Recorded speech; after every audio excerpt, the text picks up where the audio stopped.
2 days into this European Cricket Series, and we've seen a lot of teams representing, haven't we? PCC seem to have a monopoly on this tournament, Prague Cricket Club, but I'm telling you, having looked at some of these other teams, I don't think they're going to have it all their way this year. 5 matches on the way, also the last day in Cyprus, so you can double screen it for one more day. I'm Mr. Maximo. This is the European Cricket Series Czechia, and it starts right now.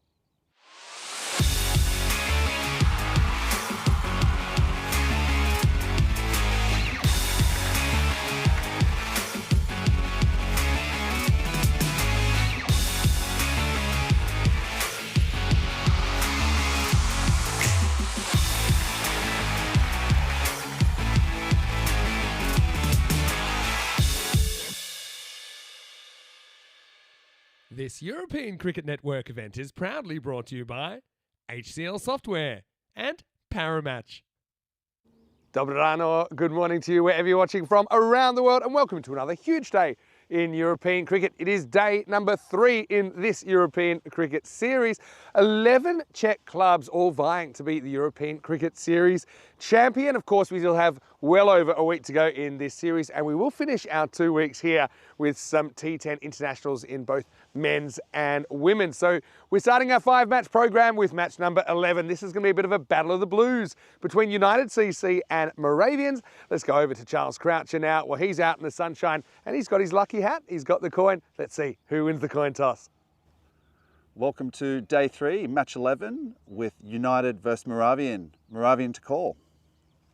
Heads. Heads is the call, and it's a tail. We'll bowl first. United have won the toss and will bowl first.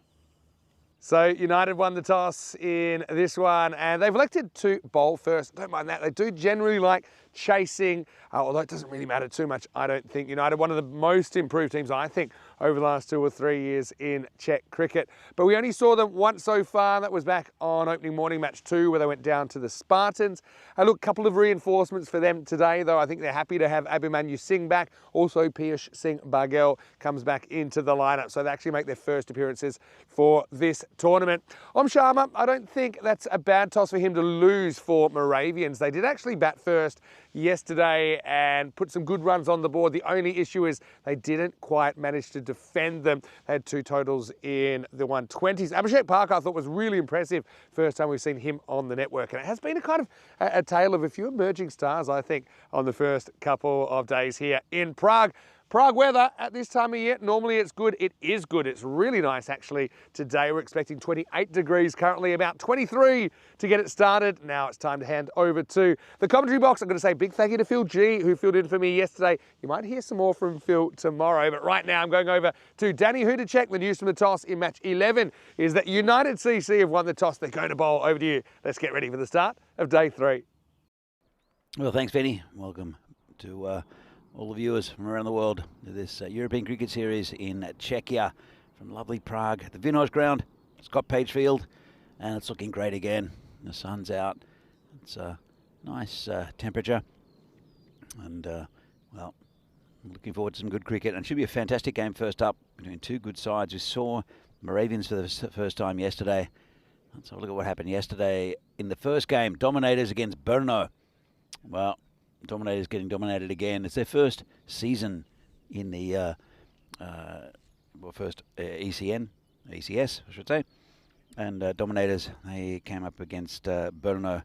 So they've had a tough draw so far, still winless, but they'll do well, I think. Tigers against Barbarians. First time we saw the Tigers and the Barbarians. 130 scored by the Tigers. Good effort. They're a competitive side. And Barbarians also, they looking pretty good to get into that top 5 by the end of next week. Just with 1 game, but looking pretty solid, other Barbarians. Then we saw Moravians for the first time playing against Brno, a local derby. 127, good score against a top Brno side, and Brno got there with 3 balls to go with an 85 by the captain Noor Kandai. A really good effort, and Mahtab Khan, who's new to the club, has been really good with the bat and the ball. Then Moravians again against Bohemians. Not a bad score set by Moravians, 121. and got it in 8 overs to Bohemians. They're looking very, very strong. A good batting lineup. Krunty, Surendra Prasad also looked very good, and Sahil Grover, who's been there forever, has contributed with the ball as well. Hamid Ullah with 3 wickets too. And the final game, well, Brno had been here since 9 o'clock in the morning. They were very tired, and they went down to Bohemians, who look a really good side. And Sazi Buyan blasted 64 of 18 to make it no hope for the Brno side. They got to the 105 they needed with a big 6 from Buyan, but just losing the 1 wicket. So, interesting game this one. As we see the table, Brno and Bohemians up top. Brno, they played 5 now. They'll play another block of 5 games next week. Of course, they have to travel quite far. You'll see the same thing with Moravians, who are playing the first game, and Bohemians are undefeated as well. United, they've strengthened with Piyush Paghel, the captain, coming back for this game, as well as Abhimanyu Singh. Amit Pangaka is making his first outing of this tournament as well. Moravians looked really good yesterday. Look out for Abhishek Parker with the bat and the ball. He was excellent yesterday. So we predict a pretty even. I'd say it's about right, actually. I think 2 good sides. They've got a similar history as well. Just one is down in the second city of Brno United up in Prague. We're up to the first ball of today. It'll be Amandeep Singh, left armour, come in to bowl, and just been pushed out into the point area for no run.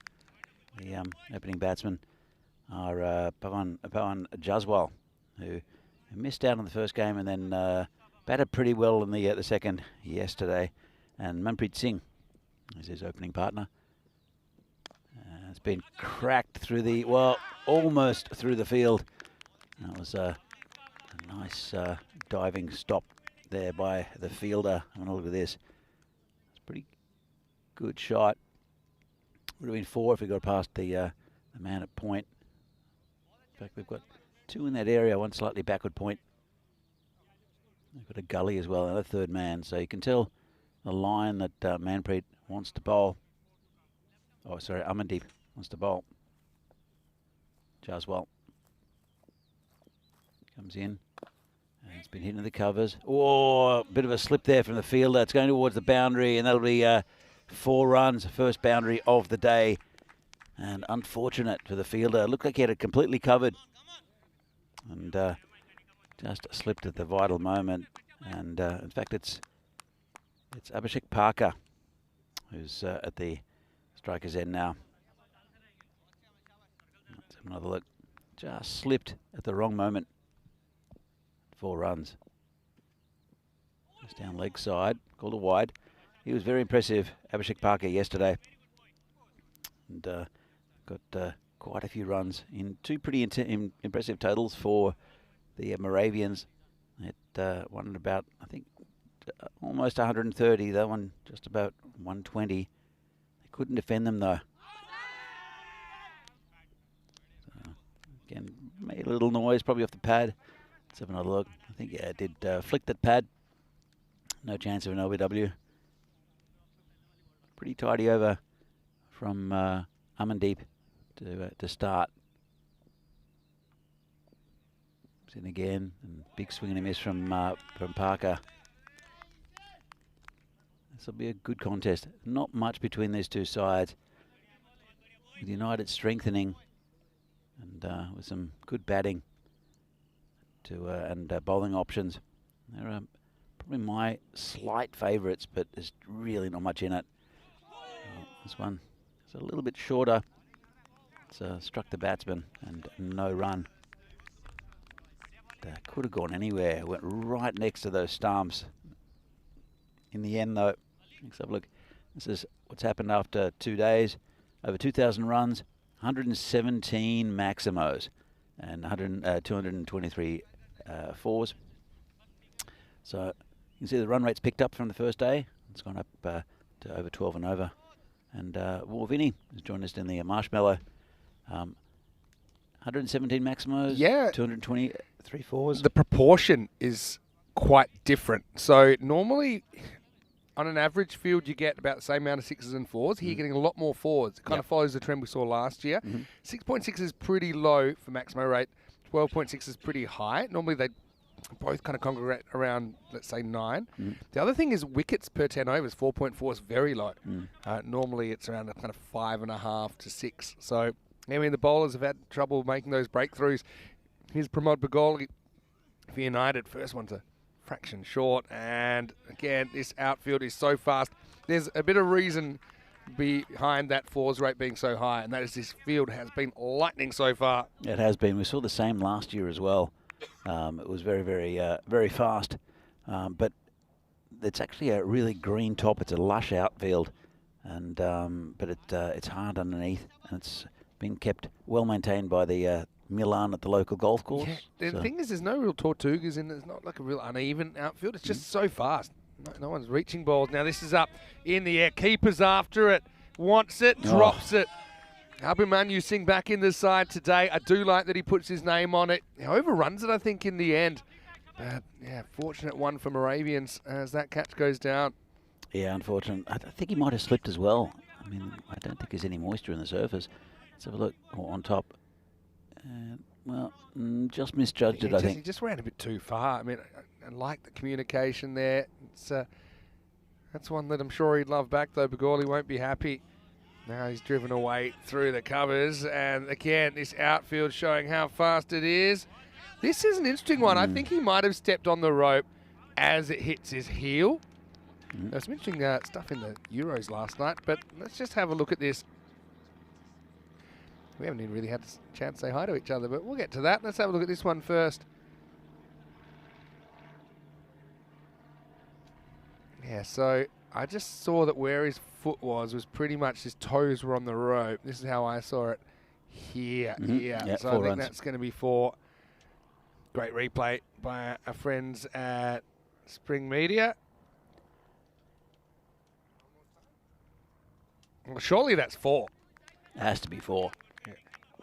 Has it been given? Yeah. That's 4. Unless his foot was in the air, but I don't think so. No, I'm going to It's, check that one definitely anyway. 4.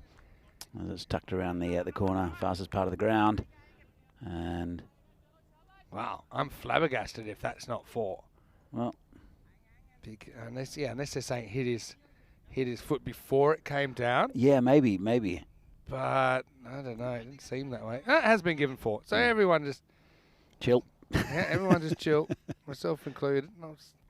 Didn't see a signal there, that's all. Anyway, next one is going to be slashed away. And, well, looks like we got our first Maximo of day 3, and it comes off the bat of Parker. And, yeah, I was impressed with him as well yesterday. I mean, Moravians had a side that actually we saw all the way back, I think, in 2020. Then, we haven't seen too much of them since. But, yeah, excited to see them as part of this European cricket series and to be representing that area as well. Bagoli's gone for 19, a case of what might have been, Danny, because maybe he had that catch put down earlier in the over. Last ball of it coming up now, and this is kind of fall down hook shot that's going to tease the fielder, running away another 4. So it does go magical. Parker to 22, 23 off the over, 29 without loss after 2. Gives us a chance to say good morning to everyone. Also, hello to everyone in the chat. No, Rob Thompson was in there nice and early from New Zealand.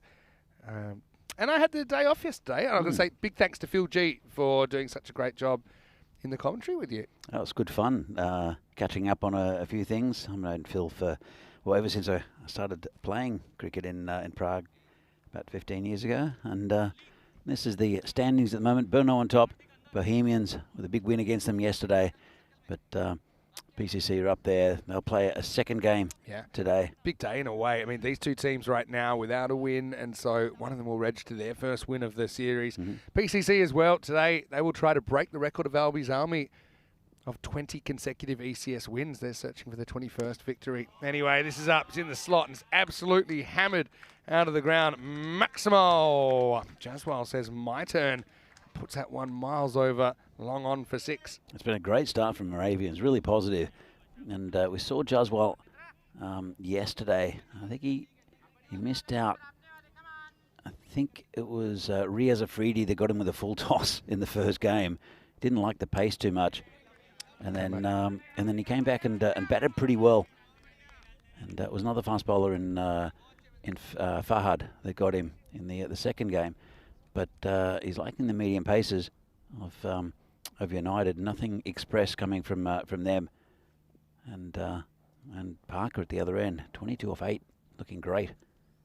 Oh, he takes off, hits the popping crease, where bowlers would bowl from the other end. I like Amandeep though in the lengths he bowls. He's normally up, trying to get the batter forward. Gives himself the best chance of achieving that swing. Mm-hmm. Oh, he's a good bowler, especially left armour as well. This one's in the air. It's just going to get over the fielder in the circle, and that's going to run away for 4 more. And the 4's off the chart once again at the start of day 3.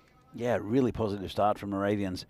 They played yesterday. They scored 2 scores in the 120s, which is pretty good going, considering they are a second division side, and they played, I think, Bournemouth and Bohemians. So it was a tough start for them. But and here against United a good quality side. Getting hit around the ground. That's another one at 6. Lovely shot over the covers. And Moravians here to play, 45. For no loss. Still 1 ball left in the power play. This is turning into a really good start, isn't it? Now, alarm bells ringing because United, I mentioned they're one of the most improved sides in the competition. Made the top 4 last year, would be hoping to do at least that well this year, but Moravians setting a cracking pace. Yeah, it's been really good from Moravians, and I don't think it's been terrible bowling by United, just positive batting. I agree with you there, but that's a fight back now. His last ball is going to do the job. Amandeep Singh goes straight through Jaiswal, swings it stump to stump, over goes the castle, and the first wicket of the day. It's 45 for 1. Yep, good innings there from Juswell, but Amandeep gets his man through that gate. Just a little bit of in-swing. Normally all bowls a very good line of length as Amandeep, and he has throughout his 2-over spell. But that one getting through, and it's 1 wicket down from Moravians, but positive start, very good start from them. And at the end of the power play, they're going at about 15 and over, or exactly 15 and over. They are 45 for 1. Yeah, I think it's still a pretty good power play despite losing that wicket off the last ball of it, but also I think gives them a bit of a gives United a bit of hope that they can turn that into something more and get back in control of this innings. Also interesting to see what bowlers they use here. I was a little bit surprised we didn't see Ali Hassan Sitar on day 1. They only played the 1 game on Monday. That's the only previous game United. It was a loss to Spartans. Now it looks like Mustafa Nawab is going to bowl the next over. No Joshi in the side, Shamal Joshi. I noticed on the team sheet. It's a bit of a shame because he's always fun to watch. He is fun to watch. But it is a very strong side. Abhimanyu coming in, also Piyush Baghel will add to them. Abhimanyu the keeper. And Piyush good with the bat and the ball. And Abhimanyu normally opens the batting as well. I think he's listed at number 4 probably, but that can shuffle around. It's Mustafa Nawab, the bowler. This is hit in the air, could be gone. Well, I don't know if I like this tactic too much, Vinny. That I know he saved 3 runs, but it wasn't too far away from being a catch. I'm not sure why fielders are not going for these catches at the moment. Yeah, I mean, again, probably the easiest way to save the boundary even is to try and get this on the full. But yeah, he doesn't make a play on that. Magara, he's normally a pretty good fielder. He is. Just, for some reason, maybe didn't pick that one up. I didn't think it was going to carry as far. That's all I can possibly think of there. Well, I've seen that as a bit of a trend with, in Brescia earlier, a few weeks ago, I was down there with you for a bit, and also in Romania, I saw much the same thing where you'd call catch, in any situation. I'm just not sure why players are backing off and just trying to conserve the runs rather than take a wicket. It's a strange one for me. Yeah, wickets save runs typically as well. But anyway, yeah, maybe it's one of those things. Sometimes you just misjudge the trajectory off the bat. That's what I'm going to give Rudraj the benefit of the doubt there. A few people noticing as well, these teams, we can assure you they are different teams, even though they have very, very similar playing strips with the kind of blue and black insignia. They're nice looking kits though, I've got to say.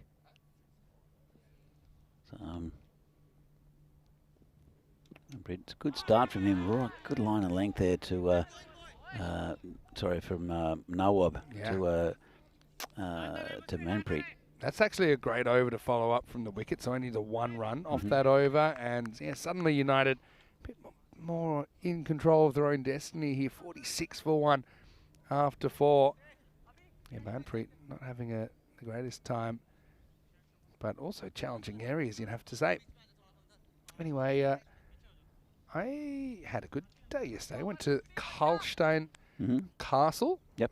First time being there. It's about, I'm going to say 45 minutes out of the city. Now, I was pretty excited because when I got there was a big flyer saying there's a beer festival on the 18th. There's beer festivals everywhere here. I checked the date. It was the 18th. I thought, what a bit of luck that is. I found it a bit strange it was a Tuesday. But, you know, this is Czechia, and yeah, why not? Here's Ali Hassan Sitta, actually, who's going to start with a ball outside the off stump, which is going to be slashed away offside, more of a thick outside edge than anything else. It's a boundary to start the 5th over. Yeah, but then here's the snag when I looked at the sign closer, and I was already getting ready to call the cavalry, all my friends here, guys, there's a beer festival. It was the 18th of May. No. So they left the sign up. That happens sometimes. False advertising. It could have been the 18th of almost any month here, though. Yeah, well, that's what I thought. I think the 18th was a Saturday as well, as I recall. It's more bold. I tries to go leg side. I've always liked the bowling of Ali. He's very, very consistent, has a really good change of pace, a clever bowler. He used to open the bowling for PCC for a while, I remember. Yeah. and then opened the bowling for United last year in this tournament. Yeah, look at that away movement. Now this is going to be hit with that movement though, and really nice piece of hitting. Well, there's the Sheriff. He's got an assortment of hats this time, Charles, I've noticed. But he does well to get down and stop it going any further. 50's come up though during the over for Moravians, and looking in really strong position here, even despite a little bit of a wobble in the last couple of overs. Yeah, looking really good. And you're right, there was a wobble. It was a good over from Nawab. This one, it's been expensive so far already from Ali. This one's hit straight to the ground. Beautiful shot there. And Parker moves on to 35 off 14.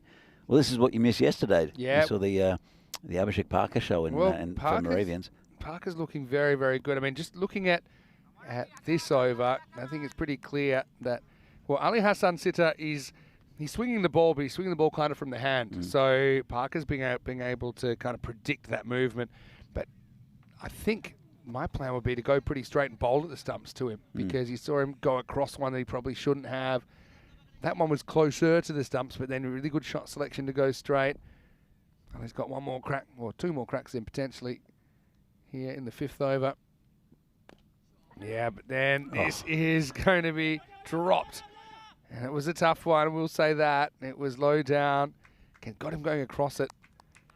And still was hit reasonably well, but another chance goes down. Yeah, it was straight to him, but it was always dropping. It's a pull shot and just dropping a little bit too low for the fielder. And that was it was there. Thick edge flying away. Fielder does well eventually to make the stop. And that'll be the end of 5 overs. Moravians with a very industrious start to day 3. Not being sent in there. 60 for for 1 after 5. Let's welcome you into the commentary box. Vinny Sander here, Mr. Maximo. Danny here to check with me. Big thanks to Phil G for his efforts yesterday. I know you're off tomorrow, so fair chance Phil will be spending some time here in the Marshmallow with me. And Rico Full, he'll be joining us on Friday for the first time. He's finishing things up in Cyprus as we speak. So, yeah, really entertaining start of the series. I think this could be the most even ECS we've ever had in Czechia. It already has that feel with all teams having dangerous players and players that can win matches. Absolutely. Look, at the only difference between a team like Moravians and United and, say, a PCC is the depth. And that's increasing every year. It's getting much better. There are players transferring. There's in the league, there are a couple of teams teams that had previously had a few teams within the league have dropped one of them out, so that's dispersed those players into the rest of the teams, and it is very, very close. I mentioned the top 4.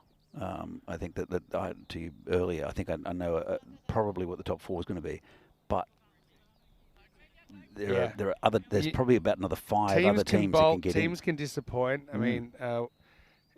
It's certainly a very unpredictable tournament, which I think that's exactly what you want out of an ECS. And in this Battle of the Blues, Moravians on the upper hand, I would say, but I mean, there's still only about 120 pace, which for me, I said at the start of the week, I think it's probably around, it's going to end up 12 to 12.5 and over average run rate. Already it's 12.1. It's about a point higher than last year. And just I think partly it's how this field is playing, although last year was pretty fast, but also just every year it seems the batters seem to. More batters are able to step up, and there's that depth you're talking about. Anyway, it's Ghanshyam Kumar who's bowling over number 6. If you want to say hello to us, feel free. ECN European Cricket Network. I know that Kevin is in the chat right now. Nice to see you. I know that Rob's already there from New Zealand. Almost takes off a run that's definitely not there, but luckily he'll turn around just in time. I know that obviously Manpreet's having a few issues, at least kind of pulling his weight in this partnership. He's 1 off 7 now. Hello to Saurabh Kakaria, who is also saying hello to us, by the way. Ghanshyam. Little kind of dibbly-dobbly. Now, if you can't hit it, kick it. He's going to get what I thought was a leg by, but yeah. No, maybe a little bit of bat in there. Manpreet would be happy to take the run. We saw one yesterday where the batsman, the non-striker's end took off. That's a bad sign. Derek just made a surprise appearance. I'll come back to that in a moment. That's a great scene. Parker's going to have to go. Well, he dealt with the outswing pretty well, but Ghanshyam Kumar has just got this one to hoop in through the gate, and that feels like a big moment in this game. Parker was hitting them well. He goes for 36, and it's 61 for 2. Yeah, good innings, and that's what we saw yesterday from him. And good. It's a big breakthrough here for United, because Parker's been getting a lot of the runs for him for Moravians. There are some good batting options to come. And it will be Vardy who'll come out. He had a good day yesterday as well, did Vardy. Coming out to number 5. It was a really good ball, wasn't it? Again, if you're going to get good players out, it helps to move the ball off the straight. And that one was perfectly pitched. In the end, I mean, for a guy who's kind of in and set, he's only trying to keep that out. It's a defensive shot. And if you can get a guy out and kind of rattle his stumps even when he's defending in this format, I think, it's a big win for the bowler. Well, this is almost something similar. Kumar does well. And right now he's on a maiden. Because it was given a leg by the way. So that's not great for Manpreet's strike rate, but it was given a leg by earlier in the over. So albeit a fake maiden, but last ball of the over coming up. And it won't hit the bat. So only the leg by off the over. The big wicket of Parker. They've had a couple of really good overs that I think have put United ahead a little bit now in this contest. Moravians are 61 for 2. Yeah, they're stalling a bit, and so tight overs from Nawab and also Ghanshyam Kumar that have really helped this United side. They're a good quality side, but so are Moravians. Om Sharma, their captain, listed to come in next, and then Vinny. Yeah, I know. Well, yeah, Vinny was pretty keen to come over and and say hi this morning. It's nice to have a Vinny on the field. It is. It is. Haven't had too many. Had a few Vinets. Yeah. Well, I think you can count that. Yeah. He's technically a Vinish, but yeah. we'll allow it. Anyway, I'm going to go back to Ali Hassan Sitar. I think he's pretty happy now that he doesn't have to deal with Parker. He's back in the sheds. Well, there's 2 new batsmen out there as well. And Manpreet, well, he's newish. Newish. He's faced 8 and make that 9 for only 1. This is where we're talking about the depth. Obviously, he's coming at number 3. I wonder if they'll consider. Om Sharma is listed to come in next. If he, I mean, I'd personally, if there was even one more swing and a miss like that, I think I'd be pulling the hook and making a strategic change. 8 wickets still in hand, less than 4 overs to go. You're quick to pull that hook out. Well, 9's a lot of balls. 10, 9. Cue the hook. That's 10. 1 off 10 now. Also look at what have you got to lose here. You shouldn't get bowled out. You got 8 wickets in hand. You got less than 4 overs to go. You watch him smash this over the covers for 6. Well, me threatening the hook has probably done more for batter strike rates than anything. So let's see. It just doesn't look. Especially you got 4 balls left in this over, and if you can't, this over is like a quarter of the innings left, right? Better. He'll get a single. So good enough. Ali, you know where Ali's going to put it as well. He's like clockwork as Ali Hassan Sitar, and I think it's with high level batsmen. He tends to get found out a little bit because he's not express pace, and you know whereabouts it's going to be. So, and I think his strength is his consistency and his line and length, but it's also your strength can be your weakness. Yes, you're exactly right. Consistency versus predictability. Now this is hit, and a similar kind of space. See, again, that's another one where he's taken 3 paces forward, and that's a simple catch. So I'm not sure if it's to do with tactics that have been happening, because I've seen it quite a bit, and not only in this tournament. It can't be a tactic. Can't be a. Let's not try and. There's evidence twice. They 2 steps forward, 3 steps forward. I mean, it's look, a catch. To be fair, if it is tactics, I mean, these guys haven't hurt you yet, so I think it depends. But anyway, Manpreet is in the. He's in the cellar right now. He's in the corner, and he can't get out of it again. That little bit of movement from Ali. What a big wicket that wicket of Parker was. I mean, Parker was taking that kind of ball and absolutely slamming it. And poor Manpreet. We've all been there, but it's been a bit tough. Another one he's missed. Well, I'd keep him out there if I were UCC. Well, I mean, that's what I'm thinking. You got it. Surely now you got to go the hook. He's 2 off 13. You got 3 overs to go. You got the captain to come in next. Yeah, I don't know. A lot of players maybe. Moravians have played a lot of ECS cricket. They played some. That was a completely different side, though. I'm struggling to remember. I'll see if I can go back and find the 120-year-old who was playing for them. Who got a bit of a cult following. 63 for 2 after 7. This is some more statistics. And interesting, we've had 8 successful chases so far. Maximo rate as well. Yeah, like I said, it's a bit lower. Only Bohemians hitting better than a 6 per over. But there have been a lot of 4s. So interesting, that stat as well. Typically, you hit more 6s, win more games. Anyway, Vardy is going to whip the first one out for 1. You missed a fantastic innings yesterday from Sazib Bulyan, who just came out and absolutely blasted the Burno bowling. Yeah, no, I caught the highlights. And Sazib, we talked about on Monday, didn't we, that he's a really dynamic kind of player. Seems to be able to do it upper level as well. I'm feeling for Manpreet here. I mean, he gets another leg by, so he's probably, let's give him credit for a couple of extra runs off the leg, but it's really hurting his team now. That's the thing. He doesn't want to be in this position either. I think you've got to give credit also to the United bowlers who've come really good. That Parker wicket has completely changed the complexion of this innings. Absolutely. It was the first wicket of Jaswal, and then Nawab's over. You mentioned it, Vinny, was super tight. It was a maiden. And then, or not a maiden, but it was only 1 of it, I think. And then Ghanshyam Kumar comes up with a wicket maiden and gets Parker as well. That was a huge over. I'm really feeling for Manpreet here. I know I don't want to go on with it, but he's 2 off 15, and his innings is just melting away. He won't hit this either, but Abhimanyu can't deal with it to his left. I think this is 4 byes. It is. So look, I'm going to start giving him credit for the extras. So let's say he's on 8.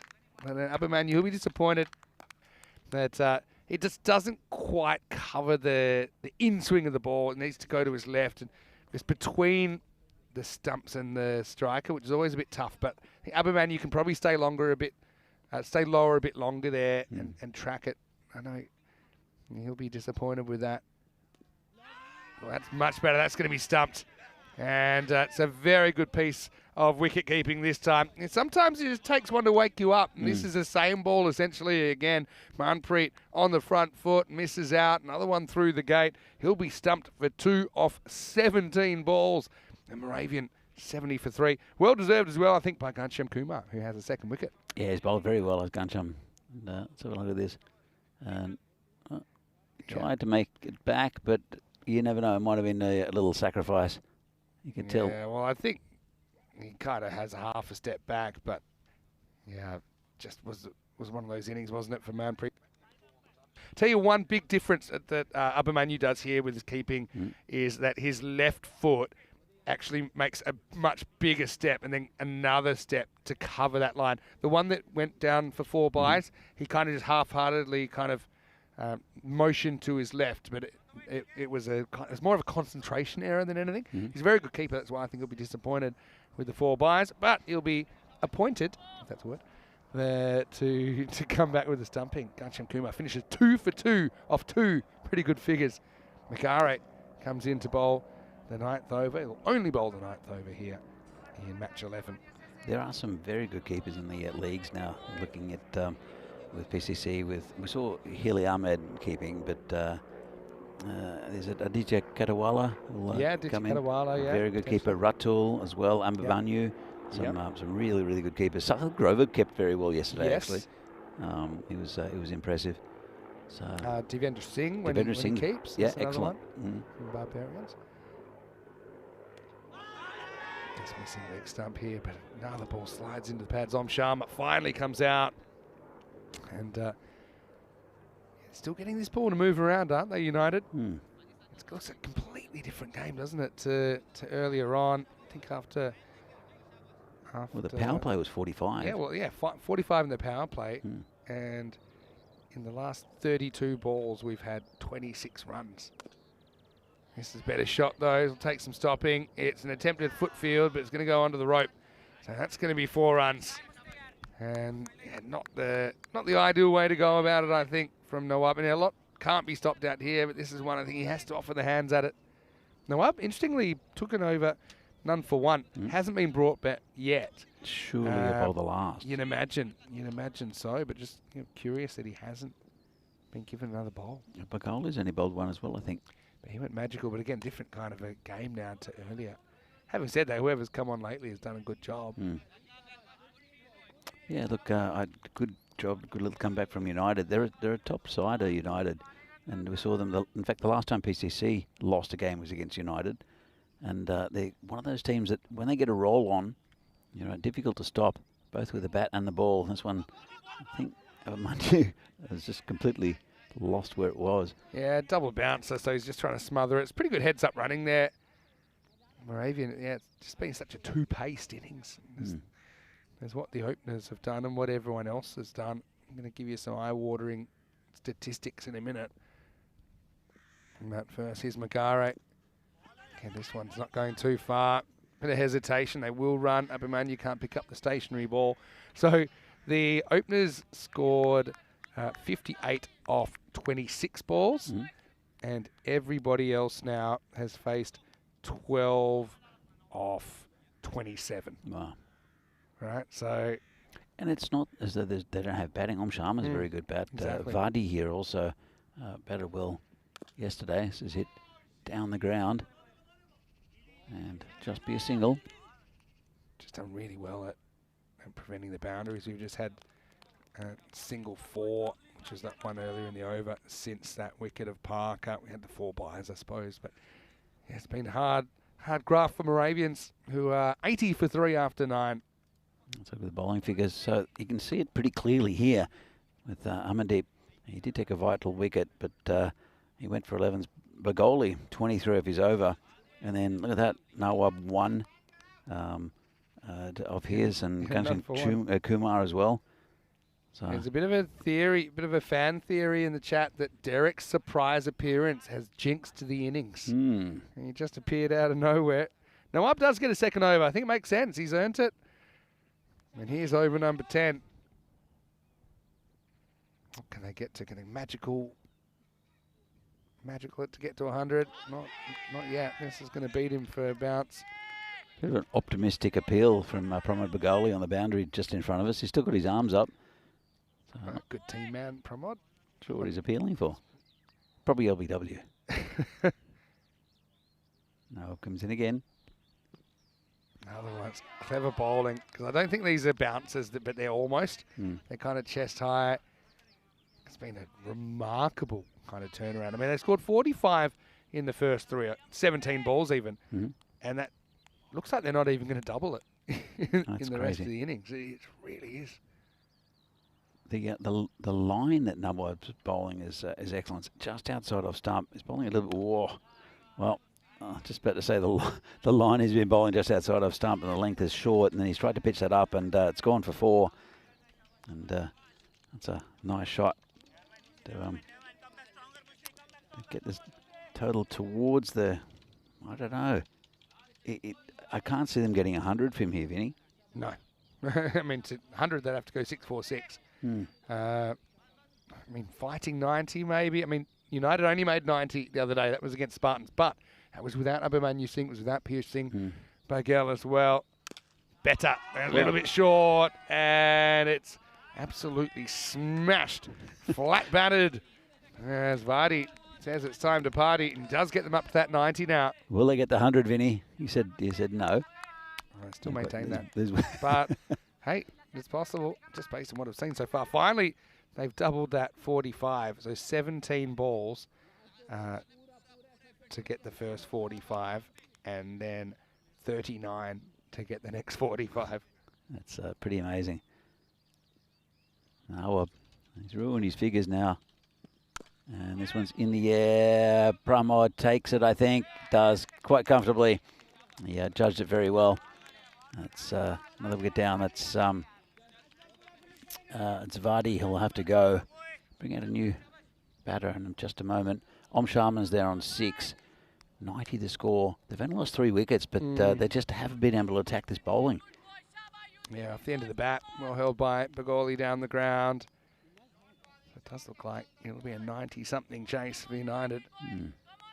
As we'll see Prince Goshi come out for the last ball. I always like it when there's royalty that comes out to the middle. Yeah, we've got a few. We had Prince Demand probably most famously on the network. We've had a few sultans as well. Sultans, Raj, any Raj. Any Raj, yeah. Any Raj counts as royalty. Anyway, here we go. Goshi can be a hero. Just with the 1 ball to face. Last ball coming up. Big swing and a miss. Might as well run. Abhimanyu will affect the run out. So Sharma will be a victim of that last ball, and it will end up at 90 for 5. Yeah, coincidentally, it's exactly what United scored the other day, but I think they'll be very, very confident. Quite amazing that they score 45 in the first 3 overs and 45 in the next 7. So I think United, they kind of stuck to their task. I talked about the wickets of the openers as turning points. It certainly seemed to be that way. Still think Moravians tactically, they left Manpreet, they're way too long. I know you're hoping he can turn it around, but it just, the way he was batting it, didn't look like it was likely. He ended up burning 17 balls for 2, and it put them in a hole they could never quite get out of, as United will be chasing 91 for their first win in this European Cricket Series. It was a very bright start from Parker and the other opener, Jaswal. And that Bagoli over went for 22, I think. But really, really good batting. And he's been impressive in this tournament, has Abhishek Parker, and you'll see him with the ball a bit later. Very, very good bowler. So, big hitting first up, as we mentioned, over the first 3 overs. Really good power play. They lost that wicket though on the final ball of the power play. Yeah. That's it was Amandeep who got through Jaswal. And then there was that fourth over, wasn't there, where United were able to shut things down. Nawab only conceding one. A bit surprised they didn't bring him back straight away. But look, let's just talk maybe in a positive fashion about the openers, Jaswal and Abhishek Parker. I think batted really well. Parker was dropped here, and then you thought that might end up costing him. But this brilliant in-swinger from Ghanshyam Kumar basically shut down that threat, and it was very, very heavy going for Moravians from that point forward. I think Ghanshyam Kumar was excellent, ended up with figures of 2 for 2. Swung the ball a lot. You can see a lot of balls kind of swung into the pads. That's one that Abhimanyu was disappointed that he wasn't able to cut off the angle, but then you see he makes up for his error the very next ball with a very, very good start. It's a lot more difficult than it looks. But Manpreet, yeah, he had to be on his bike for 2. And then, yeah, Vardy, we got a couple away towards the end. We did see, this is where it kind of gets a bit crazy because we had no boundaries in over 6, 7 or 8. We did have 2 4s and a 6 towards the end, so at least kind of drag them up to 90. But just seems a long way back for Moravians who are still searching for their first win in the series. Nice catch by Bagoli there, and then Abhimanyu Singh with that regulation run out there. Knew he had heaps of time, and that meant the score finished at 90 for 5. Looking at the scorecard, dominated by 2 names at the top there. Pawan Jaswal with 22. Just 10 balls. Abhishek Parker continues his good start to the series. 36 off 16, 7 4s and a 6 for him. But when he was dismissed, things really did change. And really only Vardy there, 15 off 12, able to crack double figures. Sharma run out off the last ball. Manpreet, I mean, it's hard to ignore, isn't it, that 2 off 17. Reasonably disciplined as well, I think, with the wides. Only 3 wides in the innings from United, as I think they're pretty happy where they're at here in match 11. Both teams searching for their first win in the series. So let's look at the bowling figures up top. You can see how expensive it was from the openers, but that vital wicket from Amandeep on the last ball of the power play, that of Jaswal, started a little bit of a thing happening, and then as Vinny said, the great over from Nawab, and then also Ghanshyam Kumar with that big wicket of Parker. That's what changed things a lot. And as you see here, 90 for 5. Don't think it's going to be enough. They couldn't defend 120 and 127 yesterday. Good Moravians, and they'll have to bowl very, very well to stop United getting this total of 91 needed. But again, good performances from Abhishek Parker, but Ghanshyam Kumar and Mustam Nawab in those middle overs really stemmed the flow of runs. So this is match 11 from the European Cricket Series in Czechia. We're going to see the second half of this innings, the innings of United, see if they can get the 91 they need in 60 balls. As you can see there, 10 overs. We'll be back soon with the second half of this game.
This European Cricket Network event is proudly brought to you by HCL Software and Paramatch.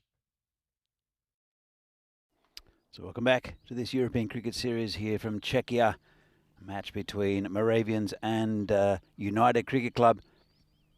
And you thought that Moravians were, after a blistering start, 45 off the power play, would go on with a healthy score. Ended up only scoring 45 off the next 7, as you can see here. For the bonus point, it's for UCC to get it in 7 overs, or for Moravians to restrict the batting of UCC to 63 to get the bonus point for this match. But UCC, I think they'll be happy to get the 90. Whether they'll get in 7 overs, we'll see with their start. They have some good batting lineup to PCC, and we should see Ruturaj Magari up the top. He's probably the best batsman in their lineup. Been strengthened with with Piyush Paghel. Looks like he's going to be at the other end. And also some you'll see Abhimanyu Singh, the wicketkeeper, who's excellent, as well as Pramod Baguli. They'll be probably the top 4 or 5. Let's have a look at the opening bowler. Will be Prem Yadav, the one-armer. Doesn't use much left arm. Good bowler. Normally gets the ball to swing in quite a lot, and it's nice conditions actually for swing. Bit of humidity in the air. Comes in, and this is just past the fielder, going down towards the boundary. That'll be 4. There's a big gap in that area. There's the third man, and there's 2 point fielders, one slightly backward, and just went wide of that fielder. Maybe got his angle slightly wrong, the Moravian skipper. And it's Magari, who's got off the mark with a boundary. There's Piyush Paghel at the other end. Prem Yadav. No real movement in the air off the first ball. And that one's called a wide. Just lost it slightly.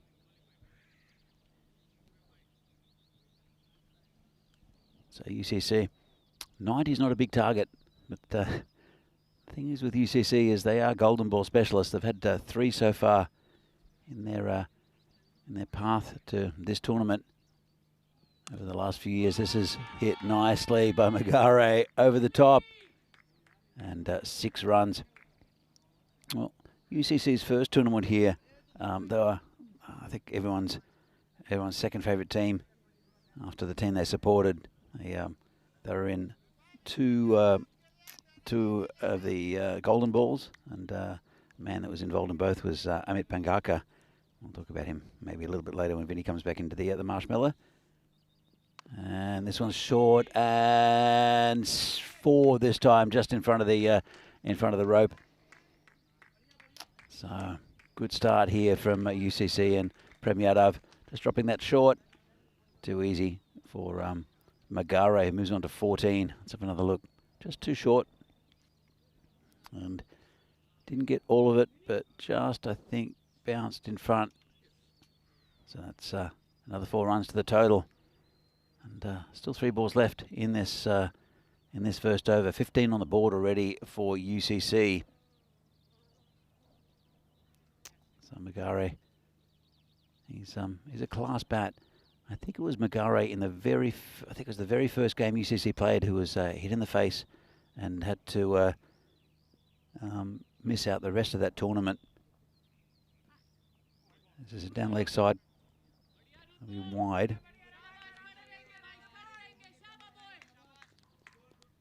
So not the greatest start from Yadav.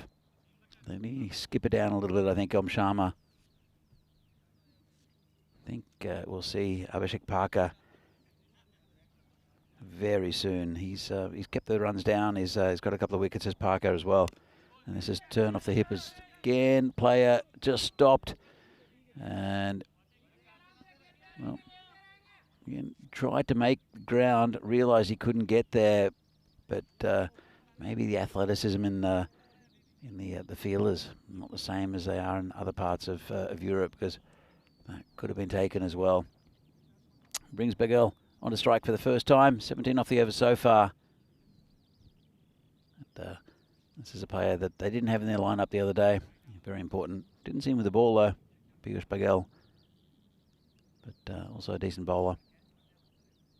Just adjusting things, kicking stuff off the pitch. And I'll face a couple of balls from Yadav. Well, maybe not. That's got straight through him. And Piyush Baghel gets a golden duck. So that's a better line and length from Yadav. Just got underneath the bat. And let's have another look. Nice in-swinging Yorker. And very, very good bowling. He's batting slightly out of his crease. And that's a breakthrough. And they needed that, did Moravians. Vinny, what do you make of the first over so far? It's been eventful. It can't be good, be quick, as they say in the classics. Pia should be so disappointed to go first ball. There's Golden Derek glistening away, yeah, especially because United, they've only got this one game today, so he only gets one chance to bat, and his first entry into the series isn't a happy one. Hey, Prem Yadav, though, great bowling. It wasn't that dissimilar to the ball that kind of castled Parker in the first innings. As Bagorli comes out number 3, not a bad number 3 to have. And this is pretty much on the money first up, so he does get something out of the first over in the end, and it's 17 for 1 after 1. Just trying to remember. Something tells me that Prem Yadav might have bowled like the first ball ever in Czech Super Series in ECN cricket in Czechia. It's in my head. I'm going to look that up. 39 matches since the Golden Ball. United have a bit of a rep, don't they? They're only one of only 5 teams that have played 3 Golden Balls. Unfortunately for them, they've only won 1 of them. But one's better than none. And of course, we will remember the one they won for a long time. Amit Pangaka into the side today. Yep. He was the kind of instigator of basically running the second run while the other team was celebrating. It was a fantastic finish. He learned it from the previous Golden Ball as well. Yeah. He was out there for both of them. But I'm not sure who would Prem be playing for if he was. No, I'm mixed up. I'm thinking of Prem Nandivada, Okay. who at that time was playing for Barbarians, Visigoths. Right, lifted up in the air, not carrying too far. Just while hustles in, but can't turn that into a catch. Magare maybe gets a bit lucky there. So I was right. I just remember a big Prem on the shirt. That's why. Good effort from the fielder. He made a lot of ground in. Pretty close to 4 years to the day now, actually, that we had our first Czech Super Series cricket. I remember those days very well, sitting with Terry and Oki. It was good fun. It was kind of like the Wild West in a way. Here you go. It was the 13th of June 2020, and right now it's the 19th of June 2024. Wow. So different. It was great to look back at those games, but I remember just random things. Everyone wearing white. Yeah, white clothes, red ball. I remember I was watching on TV at the time. I was in lockdown. I remember just thinking, what is this? Down the leg side, it's going to hurt, especially in a low-scoring game. Parker can't quite control the swing, and Sandra one down the leg side can't catch up with it. So that's going to be 5 bonus runs to United. I remember one player coming into bowl wearing hiking boots. I mean, I don't remember that, but I remember the Beast getting bowled by a ball that pretty much rolled, as close to rolled as possible. Yeah, it's changed. The pit, the conditions have changed. That was the first time ever this ground was used as well. It was not in the same shape as it is now. That the pitch, as I was saying with Phil yesterday, they rolled the pitch back and put more clay in and did things to it and rolled it. They've got a big heavy roller around the ground. There's Milan from the golf course who comes in and takes a couple of hours to mow both lawns, and rather than Venki taking 8. And that's sort of kind of not quite as industrial mowers. Continual improvements. Yeah. High this one. I think it's probably in line, but I think the umpire's right. I think this is going over. Yeah, good bowling. A little bit of in-swing late, and I think he's definitely right that it was going over. Might have clipped the bails, but there was enough doubt. And Magare is still there with Bagoli, who's only faced a couple. 24 for 1 now. And thought it might be Parker to bowl. He's a very, very good cricketer, as Abhishek Parker. Comes in again. This one's just pushed down towards the bowler. Yeah, yesterday there was one where it might have been Parker actually. I'm not sure who the bowler was, but the batsman went about halfway down the wicket and they caught up with each other. They picked up the ball and he's just about to throw it and kept the ball and realised that the batsman was nowhere near his crease, and there's a big smile between both of them. It's just punched into the covers. Just what a point actually. Just 1 run. Pretty easy single. UCC 98% chance of winning, but it was a big wicket with Piyush going. Still have a lot of batting though, and strengthened by Piyush, who, well, doesn't look like it strengthened the batting lineup much because he got a first bowler, but Abhimanyu also is a very good batsman. Didn't waste any time though. I mean, you'd rather make a first bowler than waste a lot of balls. This is nice little check drive from Magare, and he'll get 4. Takes us to the end of the second over. It's 30 for 1 after 2. United in good shape in this chase. Good rest shot. Good power play batting. Knew that the mid-off was up. Yeah, absolutely. Just didn't try to overhit it. Just offered the full face, and 4 runs again from Magare. So see here, this is there's standings at the moment.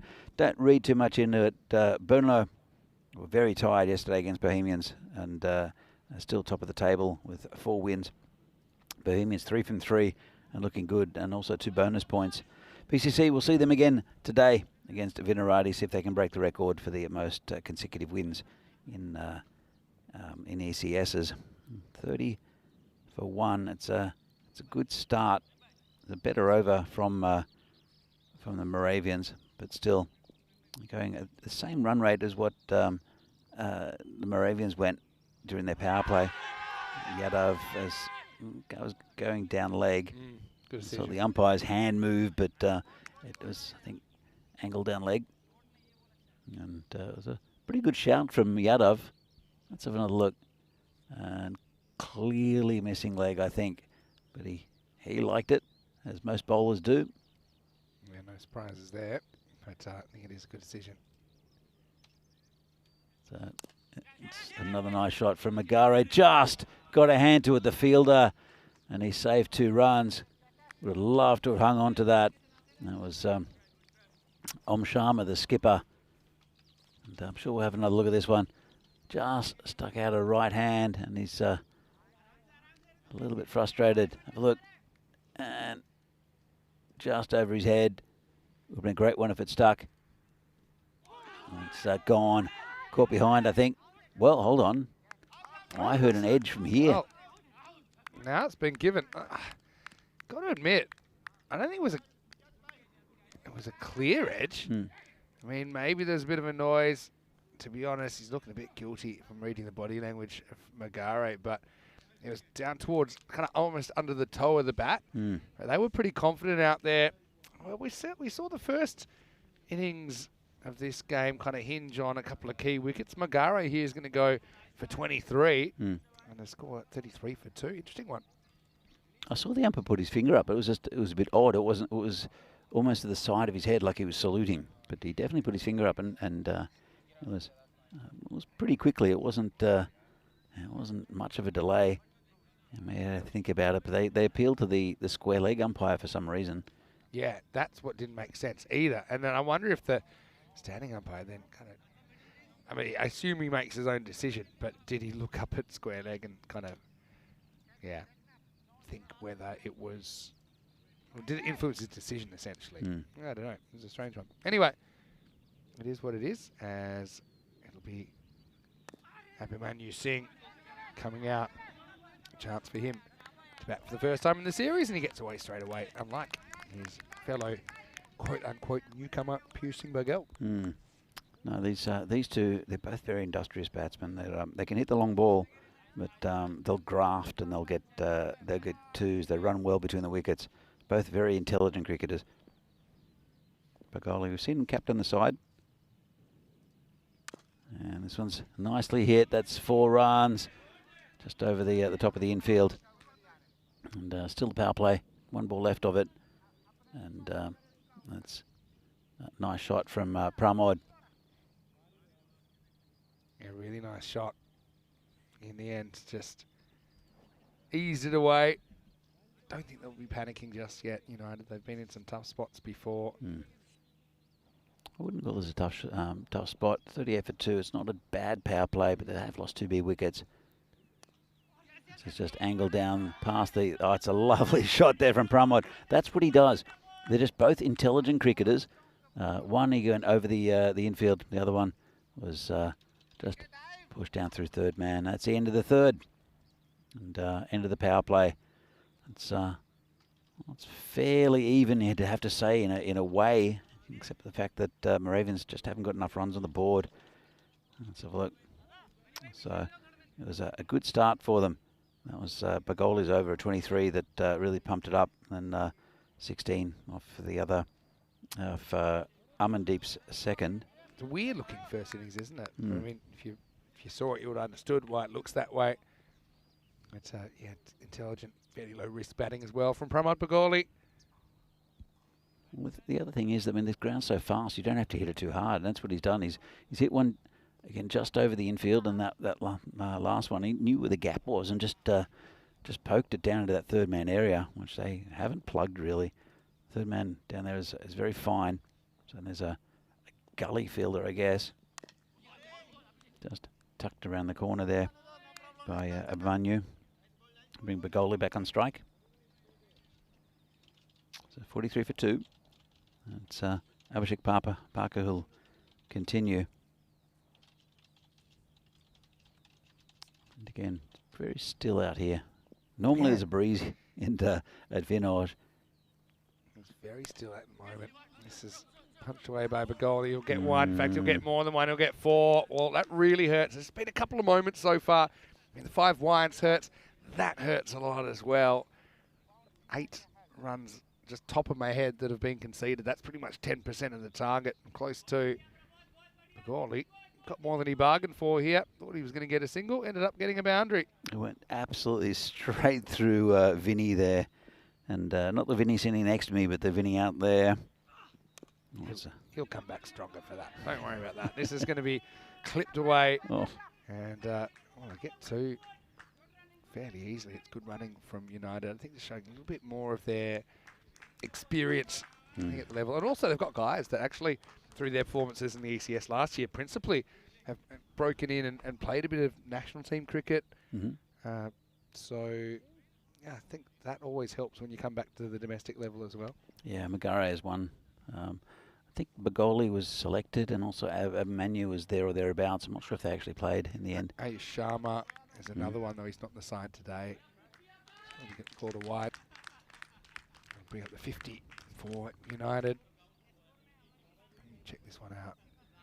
See, that to me is not a wide these days.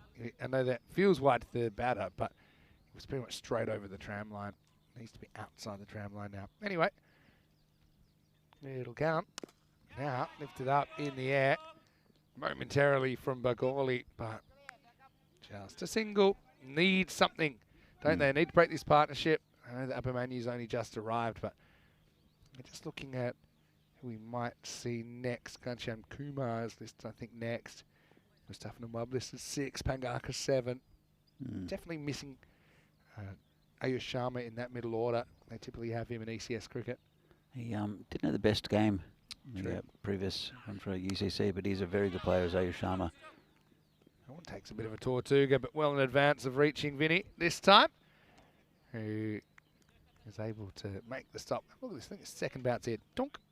But yeah, does pretty well to get behind it. So Parker got 1 ball left in his spell. So not been too bad without being too penetrating either. 52 for 2. And wouldn't say they're cruising. But oh, this is in the air, just wide of the fielder again. Nothing really going to hand from Moravian. You feel for them a little bit. Sometimes that happens with with teams when they're just trying to make something happen. We saw the skipper Sharma get a hand to one before, almost got a hand to it then, did Prem Yadav. Yeah, it was so close. Couldn't really organise a dive there, could he? That's another tease at Parker. Trying to make something happen here. That will be the end of his over. And the score now 53 for 2. Checking. There might have been. I'm not quite sure what's happened here. I think that last one was actually given a no ball. But I don't. It's been noted that way. But yeah, this is. I missed it. I didn't notice a no ball. Didn't see a signal. Yeah, I didn't either. So yeah, well, let's go with 54 for 2 after 4. We'll keep an eye on that. Crim's in the chat. I'm not sure why they were appealing to Square League either, Crim. Right, you know what? I saw that a couple of years ago. It's one of the first things I saw in ECS cricket. There's an appeal caught behind, and then standing umpire said no, so they appealed to Square Leg. He gave it out. The most surprising was about it. Just tucked their bat under their arm and walked off. It's like asking for a second opinion. Was that here by any chance? I think that was in Bulgaria. Okay, so it'll be Sharma to bowl to Bagoli, and a big swing and a miss, not too far away from the stumps either. 54 for 2. Sharma there, the captain, is shouldering the responsibility of trying to get a wicket here. And these two, well, they're very capable of getting to this this total. They can, as I said, very clever cricketers. And again, big swing and miss. Good start from Sharma. 2 dot balls. And Bagoli, he's hunting for the white thing at the moment. Let's have a look. Line and length. Yeah, just left him a touch. Yeah, just confirmation it was a front foot no ball. Second last ball of the last over, and that's why it had to be re-bowled. Didn't spot it straight away. Sharma gets hit straight, and another ball. There's been so many that haven't quite carried to the outfielders today. Bagoli gets lucky, moves to 18. Yeah, it really is just dropping in front of the Moravian fielders, or it's just going slightly wide. Again, came off the boundary very well, did Jaswal, but unfortunately couldn't catch up to it. Comes on Sharma again. Nicely guided away. This time finds the fielder.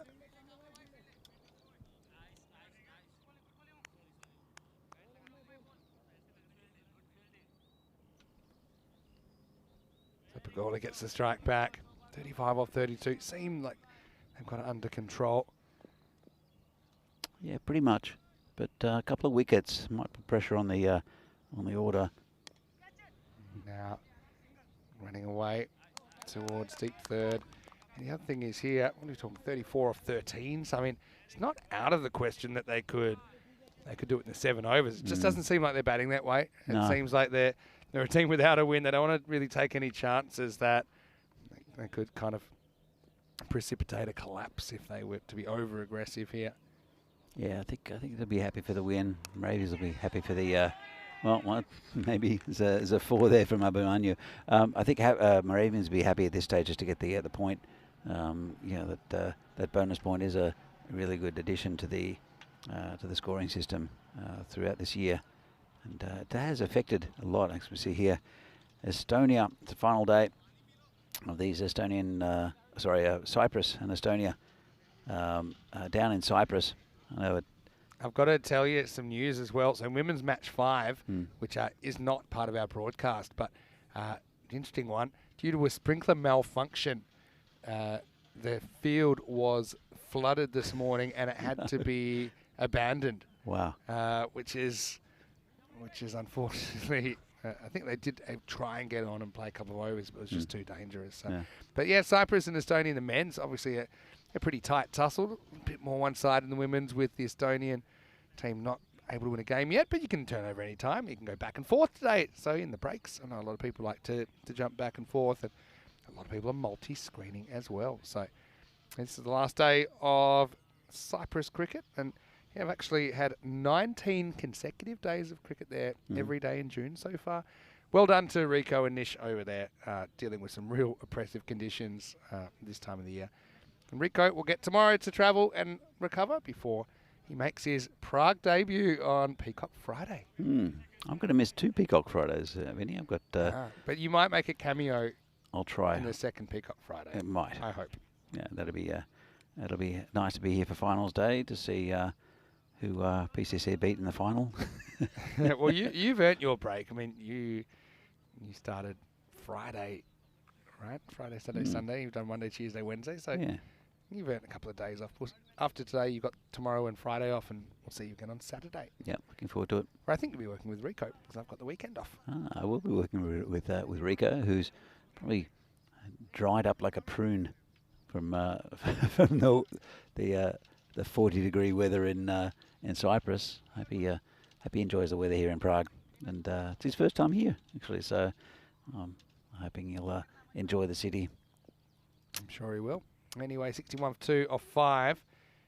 30 required off 2 overs for the 4 points, especially with United dropping the first game. This would be pretty handy if they could find a way to do it.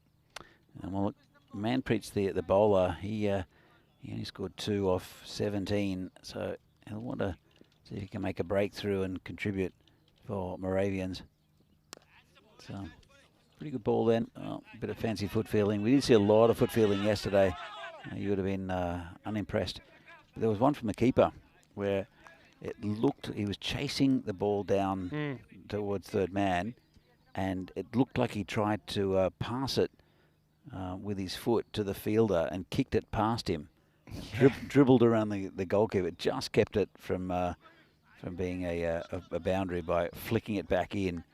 But that was a comedy moment from yesterday. Speaking of football, though, Czechia active in the Euros last night against Portugal. They're actually ahead at one point, 1-0. The place I was watching it went absolutely crazy, as you'd imagine. But unfortunately for Czechia, they end up going down 2-1. No Portugal fans will be happy. This one's a wide just outside the off stump. Have a look at the bonus point. Yeah, I think you're definitely looking for it. You're not necessarily having to be crazy, but a couple of these extras are helping. 15.6 runs and over, 26 off 10 required. I honestly don't think they're looking at that. Well, judging by that shot, they're not. But yeah, when you don't have it would be aggressive to do it. It's actually not that far away though. Look, if Magaro was still out there, I think they might give it a go. But these two are not that type of batsman. Oh, another dodgy one. Good bowling there from Manpreet. They're not. They're not. I won't say they're noodlers, but they're intelligent. They'll find gaps. They'll hit fours rather than blasting. And so I think playing their game is more suited to getting to the 91 they need rather than getting to 7 overs. And that's certainly very understandable. But we're yet to see what happens in the rest of the matches. But we do think there's going to be a lot of competition around that kind of bubble for 5th place. It is a top 5 here, so you'd hate to look back and say, oh, we had an opportunity, because I just can't see them losing the game from here. But I mean, it's not impossible. That'll help, because that is short, and it's going to be 6 maximal for Bagoli. As that over from Manpreet was going reasonably well, but 6 come off the last ball, 73 for 2 after 6, 18 required then off the 7th over if United are to manage that point. So yeah, maybe it's one of those things you don't have to go from 0 to 100, but you can probably make decisions, those balls in between that you could not for an easy one, or go for your shot. I think maybe go for your shot now, because 18 off 24 for the actual game. Yeah, look, I think the wicket of Bagel going with a first bowler has. I think they're probably rearranged in their minds that they're just going to go for the 90 rather than in the 10 overs rather than the 7. Bagoli, I mean, he's moving at a pretty good rate though. 27 off 18. Manu, 10 off 8. Flip the script.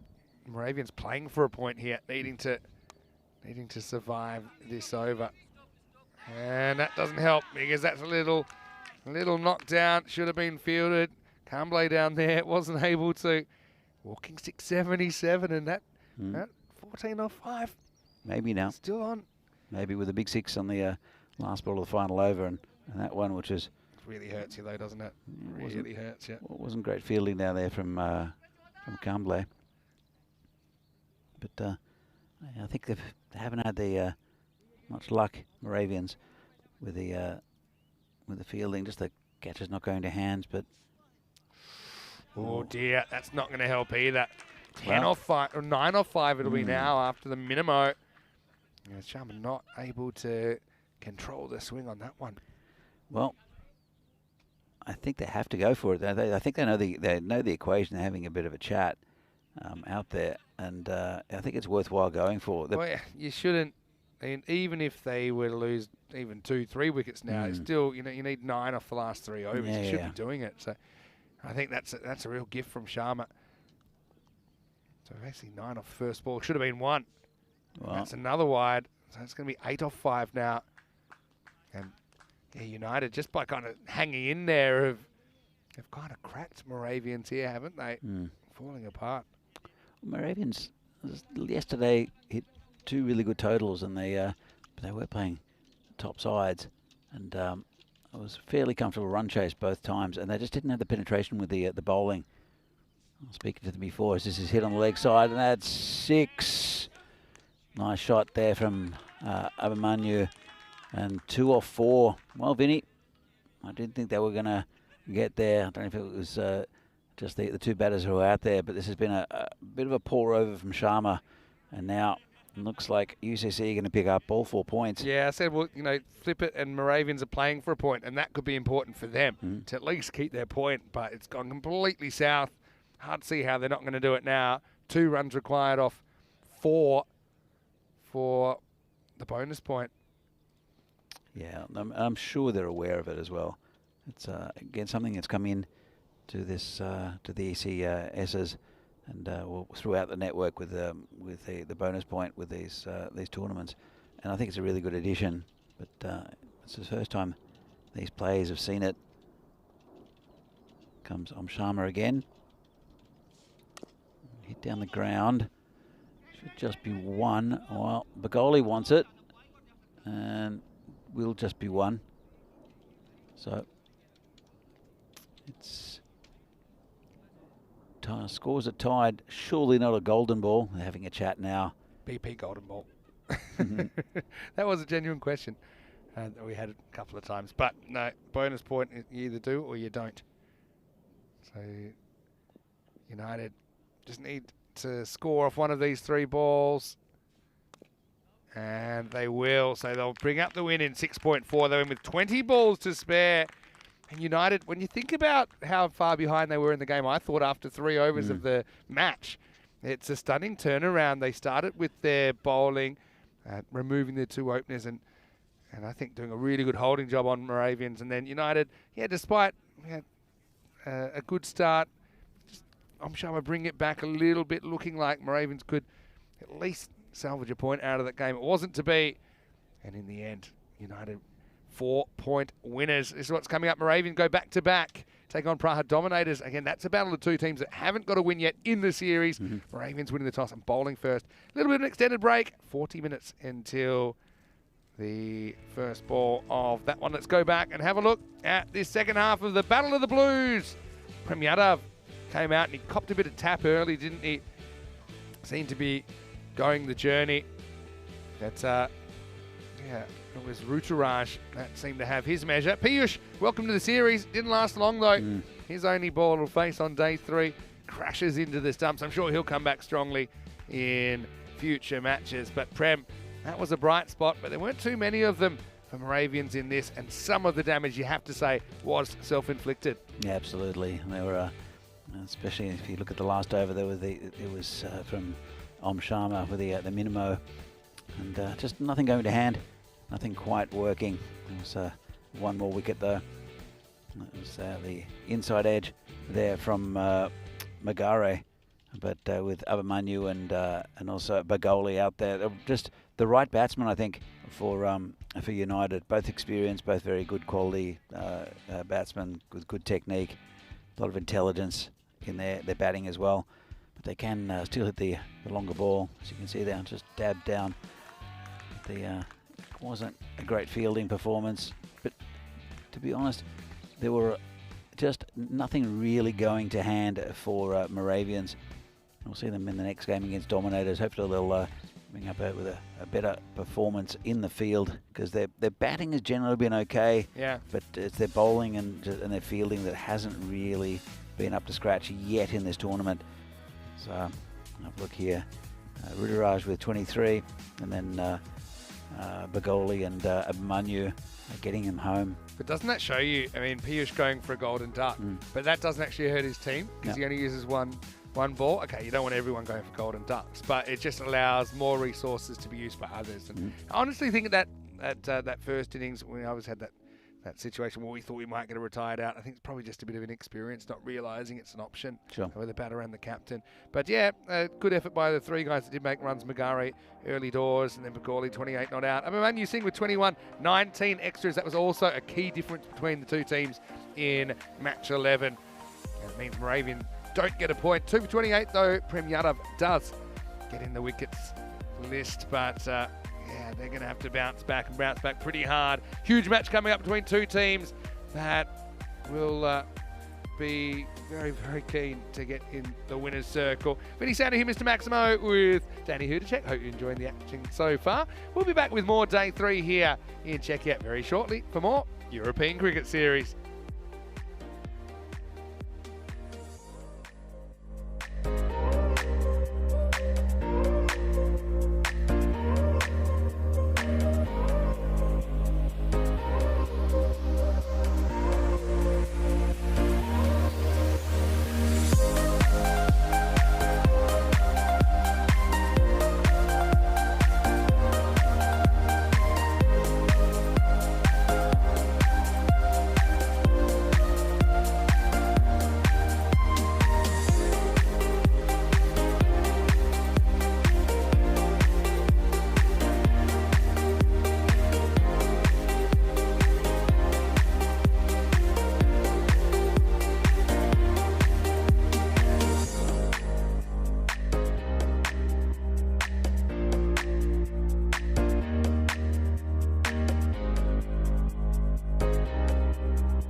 This European Cricket Network event is proudly brought to you by HCL Software and Paramatch. Hello and welcome back. Time for match 12, second of 5 today here on day 3 in this European Cricket Series. Coming up, we have Moravian taking on Prague Dominators. A little bit earlier, we had Charles Crouch to the Sheriff with the two captains for the coin toss. Welcome to the toss for match 12 with Moravian versus Prague Dominators. Dominators to call. Tail. Tails is the call. And it's a head. We'll bowl first. Moravian have won the toss and will bowl first. So it is Moravian that win the toss and they have elected to bowl first. So actually first time they'll be chasing in this series. They've batted first. They haven't batted too badly. It's been patchy, I would say, with their batting so far, but they'll be desperate, I think, to get the result here. What we saw from Moravians in that first game was the openers being quite dominant, but when they were dismissed, no one was really able to kind of take the ball and run with it in the second half of the innings. Only 2 4s and a 6 in there. So look, a lot is on the openers, but it shouldn't just be up to them. I'm sure there's a couple of other guys that are keen to step up. For Prague Dominators, well, I've been pretty impressed with the way they've gone about their business so far in this series, although they still haven't quite been able to kind of crack it at this level. But I mean, watch out for Rongdi. I mean, he's a real important player, I think, for them with the bat and the ball. He's been very dominant in the 3rd tier of Czech cricket here, but obviously it's a slightly different story here in the European Cricket Series. Two teams that would love a win here. Danny Hudacek is standing by. Let's get ready for the start of match 12 with the news from the toss that it is Moravians who are bowling first after winning it. Well, thanks, Vinny, and welcome back to everyone. This European Cricket Series match between two teams that haven't won a game yet. They played pretty well during the series so far. Moravians against Prague Dominators. Dominators a new side, 3rd division, but we'll be up and playing the Moravians probably next year in the 2nd division. So Moravians, they won the toss, elected to bowl. They've it's a 4th game in the series. You saw them go down in the last one where they didn't quite get enough runs in their previous game, and they've decided to bowl first for the first time in the series. They'll be bowling and first, and chasing. Well, 83% is a bit of a stretch, I think, for Moravians. I think it's very 50-50. Dominators have played 3 games, and they've played.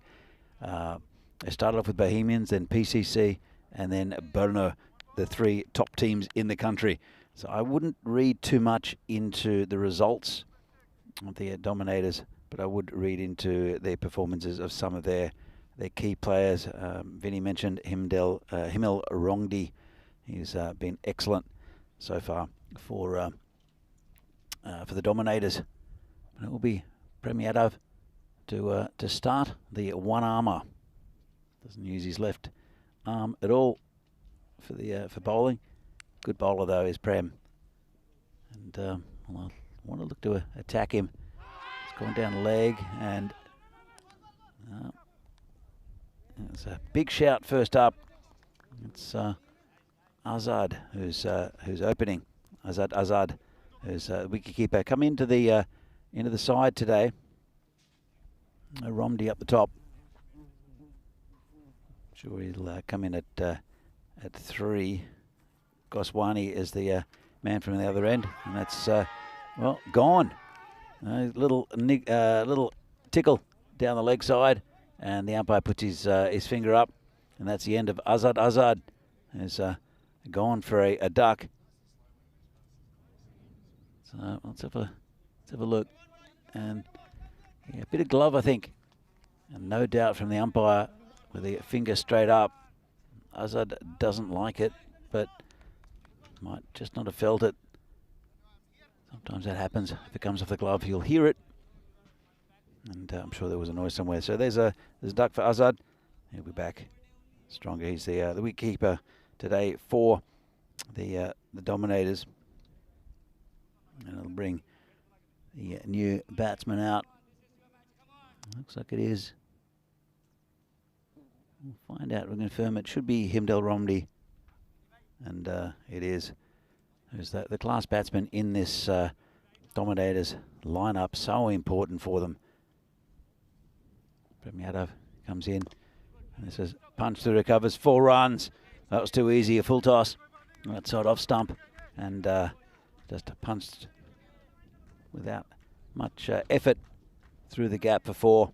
Nice start for Vinohrady, and a good one just to see the ball onto the bat.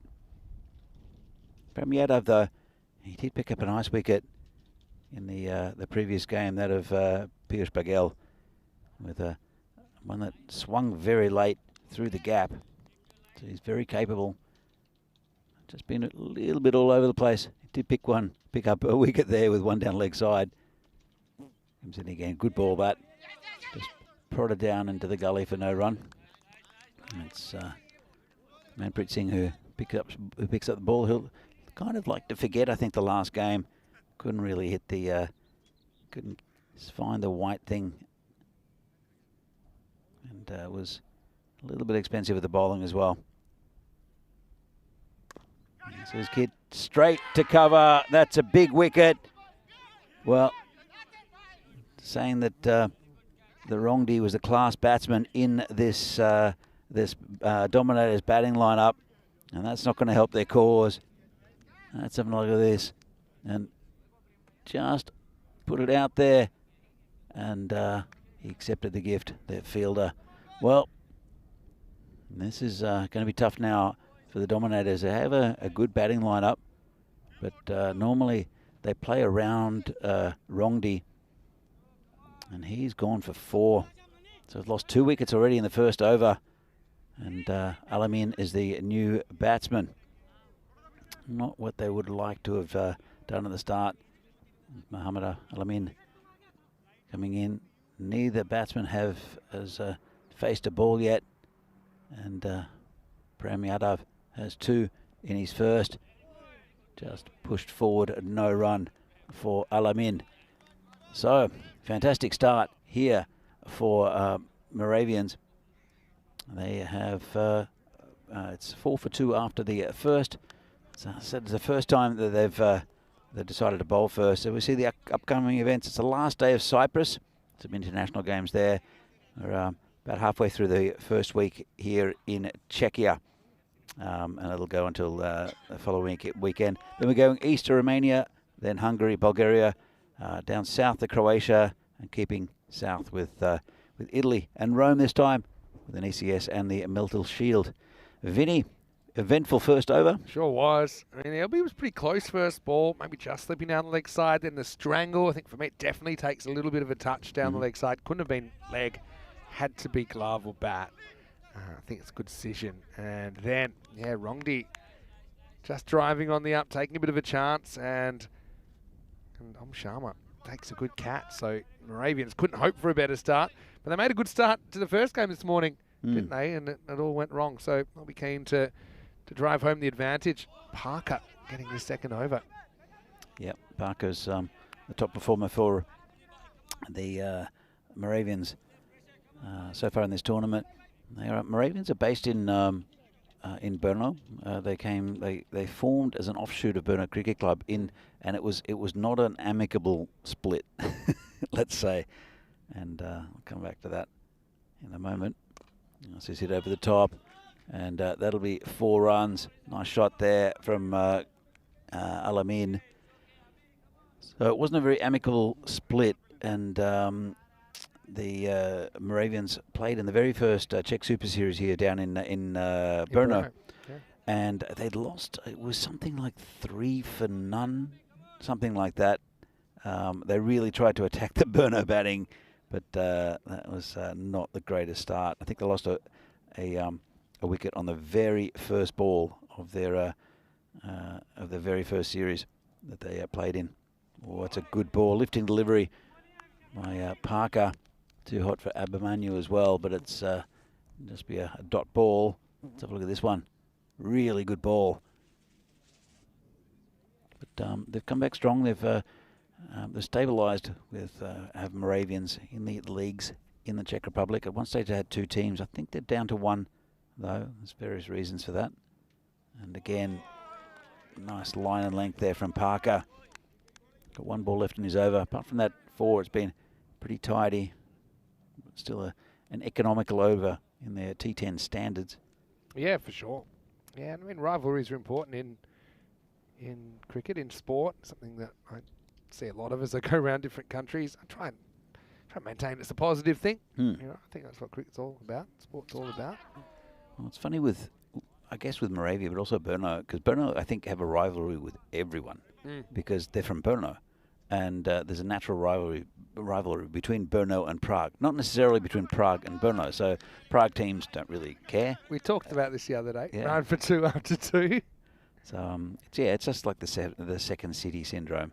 As we see here, the table, Brno up top, and they look very good. Bohemians look very good as well, very strong. United have crept into third place because of that win against Moravians. PCC will see next game. That'll be good against Vinohrady. So Prem Yadav going to bowl again. It's been hit in the air and it's fielded there by Justwal. I was speaking to Vojta Hasa. Apparently, he's the rumor is he's playing today. Ooh.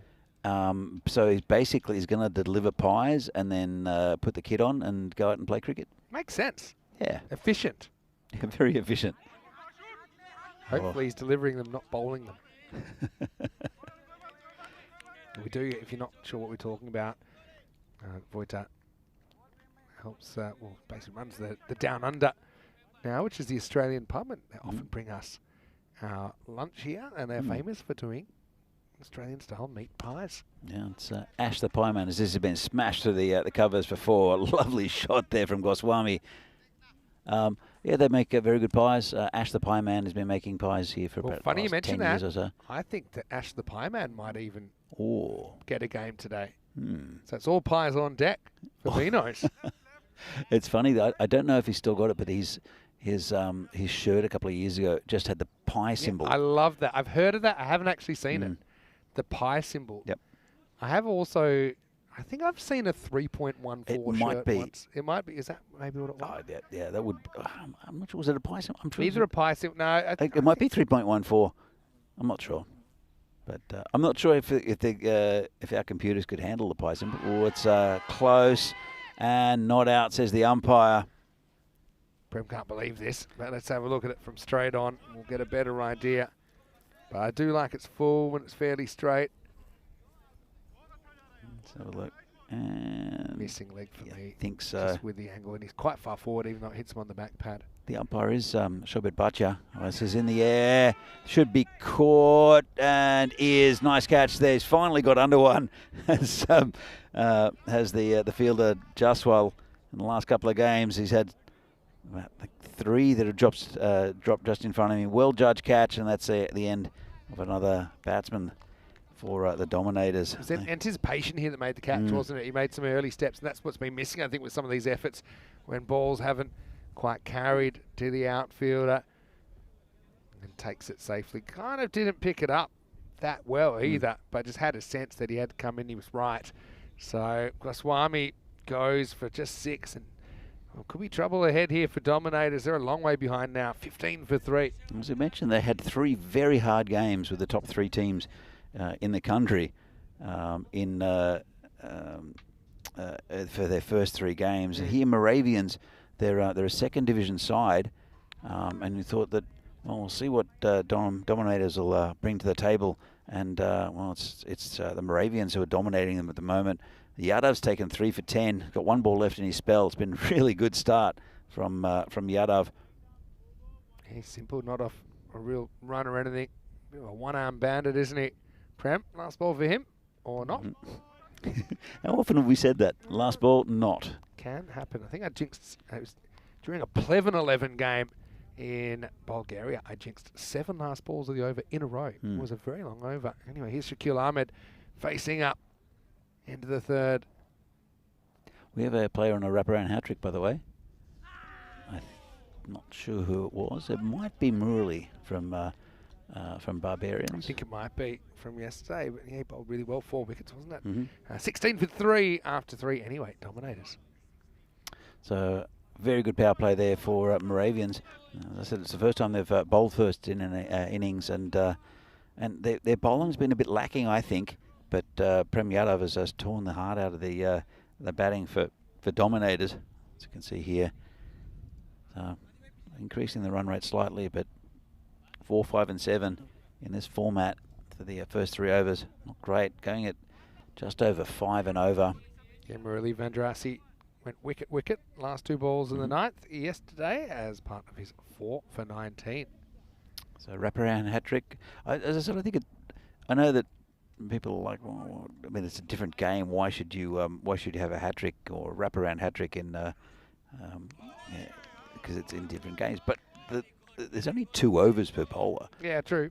I mean, the same argument some people might say should count by that logic for if you're not out and then you get to keep batting. That can you score 100 over 2 matches? Yeah, I guess. Wrap around 100.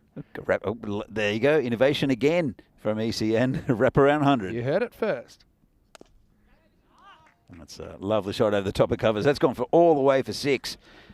And good shot from Alamin. Yeah, Alamin has fought back here against Parker. Needs to. Yeah, Dominators, this is a bit more their wheelhouse. I think they're a 3rd tier side that I think would like to push up into the 2nd division next year. So here's their chance to impress against a team that's at that level. All it is with Dominators is Parker comes in again, and it's a fair ball. They just haven't scored enough runs to be competitive in games yet. They've got an opportunity here against Moravians, and then they lost 3 early wickets, including the big one of Vinohrady. So they've scored. They haven't got close to 100 yet. I think there was one around about the 70s or 80s for the first 3 games. But again, against quality sides, nothing against Moravians, but they are a 2nd division side. So I would like to have got a good score around about 120 mark. It's still possible, but it's not been a great start. So it's so wide the last delivery. And Alamin is on 11 off 10. He's hit that pretty firmly. There's a fielder there who does well. That's Om Sharma, the skipper for Moravians. I'll bring Ahmad on strike. So it's 24 for 3 at the moment. Heavy going. It's well, it won't help the Moravians. Another wide. There's been quite a few actually down leg side. Yeah, a few just haven't really swung maybe the way Park would have liked. They just seem a bit more of a natural in-swing bowler. Cast my eye over to Cyprus where I'm multi-screening. I think it's 15 off 11 there for Cyprus to get a win. I think they're 3-1 down in the series. It's a 6-match series, so if they don't win, Estonia will clinch that series. But yeah, pretty tense times over there. 2 very evenly matched sides. I think that Estonia and the women have struggled a little bit, partly because of their a couple of players that qualified for T10s aren't quite qualified for T20s yet, and so. Well, we saw that with the Czech team as well. That they wheeled out some mums and some 15-year-olds. So it was a good effort from the Czech women. This one goes towards the boundary. It'll be 4. Well, it just kept on keeping on, didn't it? This is just a push from Alamin. Well, maybe he's the answer. Yeah, you will say that based on what you saw from Moravians in the first game of the day, their batting fell away pretty quickly after the openers. I know they did make 120 plus twice yesterday, but that wasn't good enough to get a win. 2 teams kind of low on confidence, I think. But Alamin strikes back with a pushed boundary. That's the end of 4. It's 30 for 3. Yeah, it's a better over for the Dominators. As you can see there, I think Alamin, I'd take confidence in that just rolling to the boundary. You just don't have to hit it too hard here. And you can see a lot of the competitions around Europe, big 6s, and it's just different here. I think the pitch plays slightly differently. It's playing beautifully though. In this tournament so far, a couple have kept low. One shot off from Riaz Afridi and went over the keeper's head. But generally, the bounce has been pretty even without being one-paced. There's good movement in the air and off the pitch. So it's been a really good pitch. But the outfield's very, very fast. He's got him. Oh. I actually thought it was pad then bat. I didn't. I thought I heard an inside edge here. Thing is, the replay won't tell us that much. No. It just seemed to me like one that skidded, because the last thing it hits is the pad and it shoots off into the offside. Let's have a look. I mean, you can't really tell anything from the replay. That's the thing. Don't know even about the outside edge. Oh, actually, maybe there's no bat there at all. I definitely heard two noises. Yeah, it looks. Well, so hit him very low on the pad. So now we're looking at just the line. Let's say there is no bat there, and to me, it's just missing the leg stump. I think it's doing too much. Maybe. But anyway, hey, them's the breaks. You know, it's an umpire's decision. Did come in late and pretty violently towards Czechia, but he's going to have to go for one. So he was quite far back. It kept very low. Yeah. So I can understand why the umpire's given the decision. And he gets one look at it. We had several looks, right? And exactly. the first thing I thought live probably wasn't right either. But anyway, Mia will get 4 runs here. He comes out, Rubate Mia, to try and get something going for the Doms, as he'll get that first ball away to the boundary, 34 for 4. Yeah, nice shot first up. And just angled in. Getting a bit of swing there is Manpreet Singh. Just at that angle as well. And but this ground's so fast, just have to squeeze it through the field. And they found the ball. And to bring it back. You know, behind the batsman, you can see a field. We think it's barley.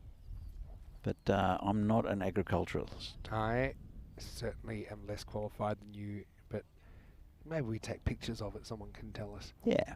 Yeah, well, we could go and have a look at what different crops do when they grow. But I think, look, I'm going to call it barley because you can make beer and whiskey with barley. Okay. And so I think that's... Before you try it, would help to know what it is, though. Yes, we can make... well, you can make all sorts of things with all sorts of stuff. Yeah, it's been turned around the corner. Didn't get much of a piece of it. Hurried the batsman. Just be a single. Might hit the glove. Yeah, that's what made a dull thud kind of sound. So we're also... Yeah, that's what we're talking about. Yeah. Someone... How good's your Zoom there? Great work by our crew at Spring Media, who obviously are listening to us. They are. 9 off 6 in the T20 at the same time as this. This one sneaks past the bat of Alamin. Yeah, it's great that we've been able to cover a bit more T20I cricket as well. As we get into the summer months here, obviously we really enjoyed the CE Cup here, the T20IW tri-series between Czechia as well as Croatia and Gibraltar. It's outside off stump and good over there. A successful one for Manpreet, and not giving the batsman any room to play a shot or to hit the ball at least. So, Vinny, it's tough start for Dominators, really. Very tough. And this is as close as we can go to picture-in-picture. Here we go. You can multi-screen here on ECN. So that is a good finish at the moment. So if you do just want to pop away won't hold it against you, because he'll last over finish, and then there'll be a bit of a break before the next game as well. Hey, one thing I did yesterday, which is something I've wanted to do for a long time, I've been here quite a few times before, is I've wanted to learn how to read the famous clock in the town centre. Yeah. So it's called the Prague. You can look it up, the Prague Astronomical Clock. It is amazing, and it's from, I think, the 14th century. I think so. 14th century, and there's all these kind of tall tales and legends behind it as well. But it's quite amazing. It's kind of regular clock, and every hour there's a huge crowd that come, and then they take pictures because it has the kind of the dings and the little figurines dancing. But then there's another clock underneath, and it tells you things like the astronomical time, sidereal time. It even tells regular time, but also old Prague time, which I found really interesting, which was when they used to break the day up into 12 hours, but they would count the day as sunrise to sunset. So in summer, the hours would be longer. And it was kind of a window into how people used to function. I mean, it used to be, what's the time? And you kind of go, well, it was 2 hours until sunset, or we're halfway through the day. It wouldn't be so specific. But I really, really found that interesting. It is a really interesting piece of Prague history.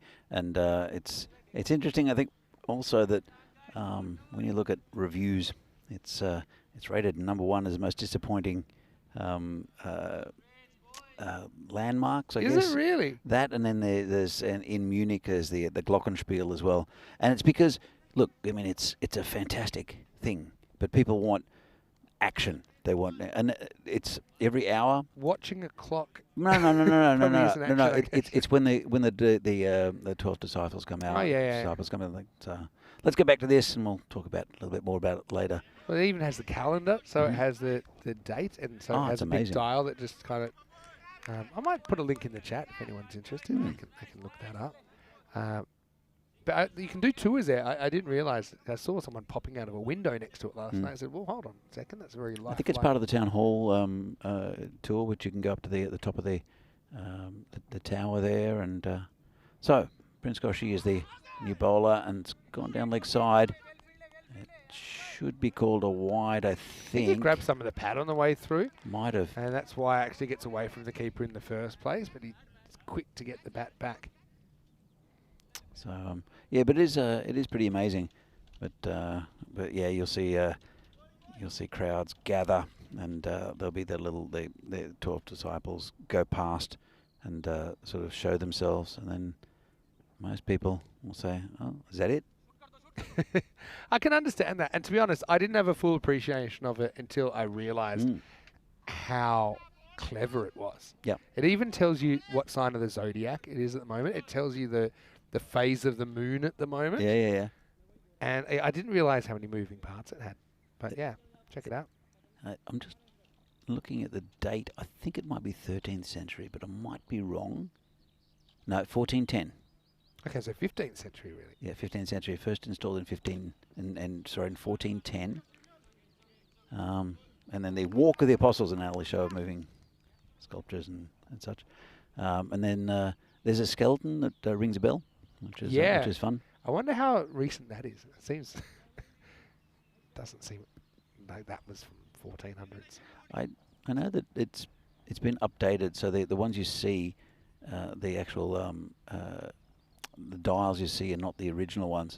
Oh, that's been hammered.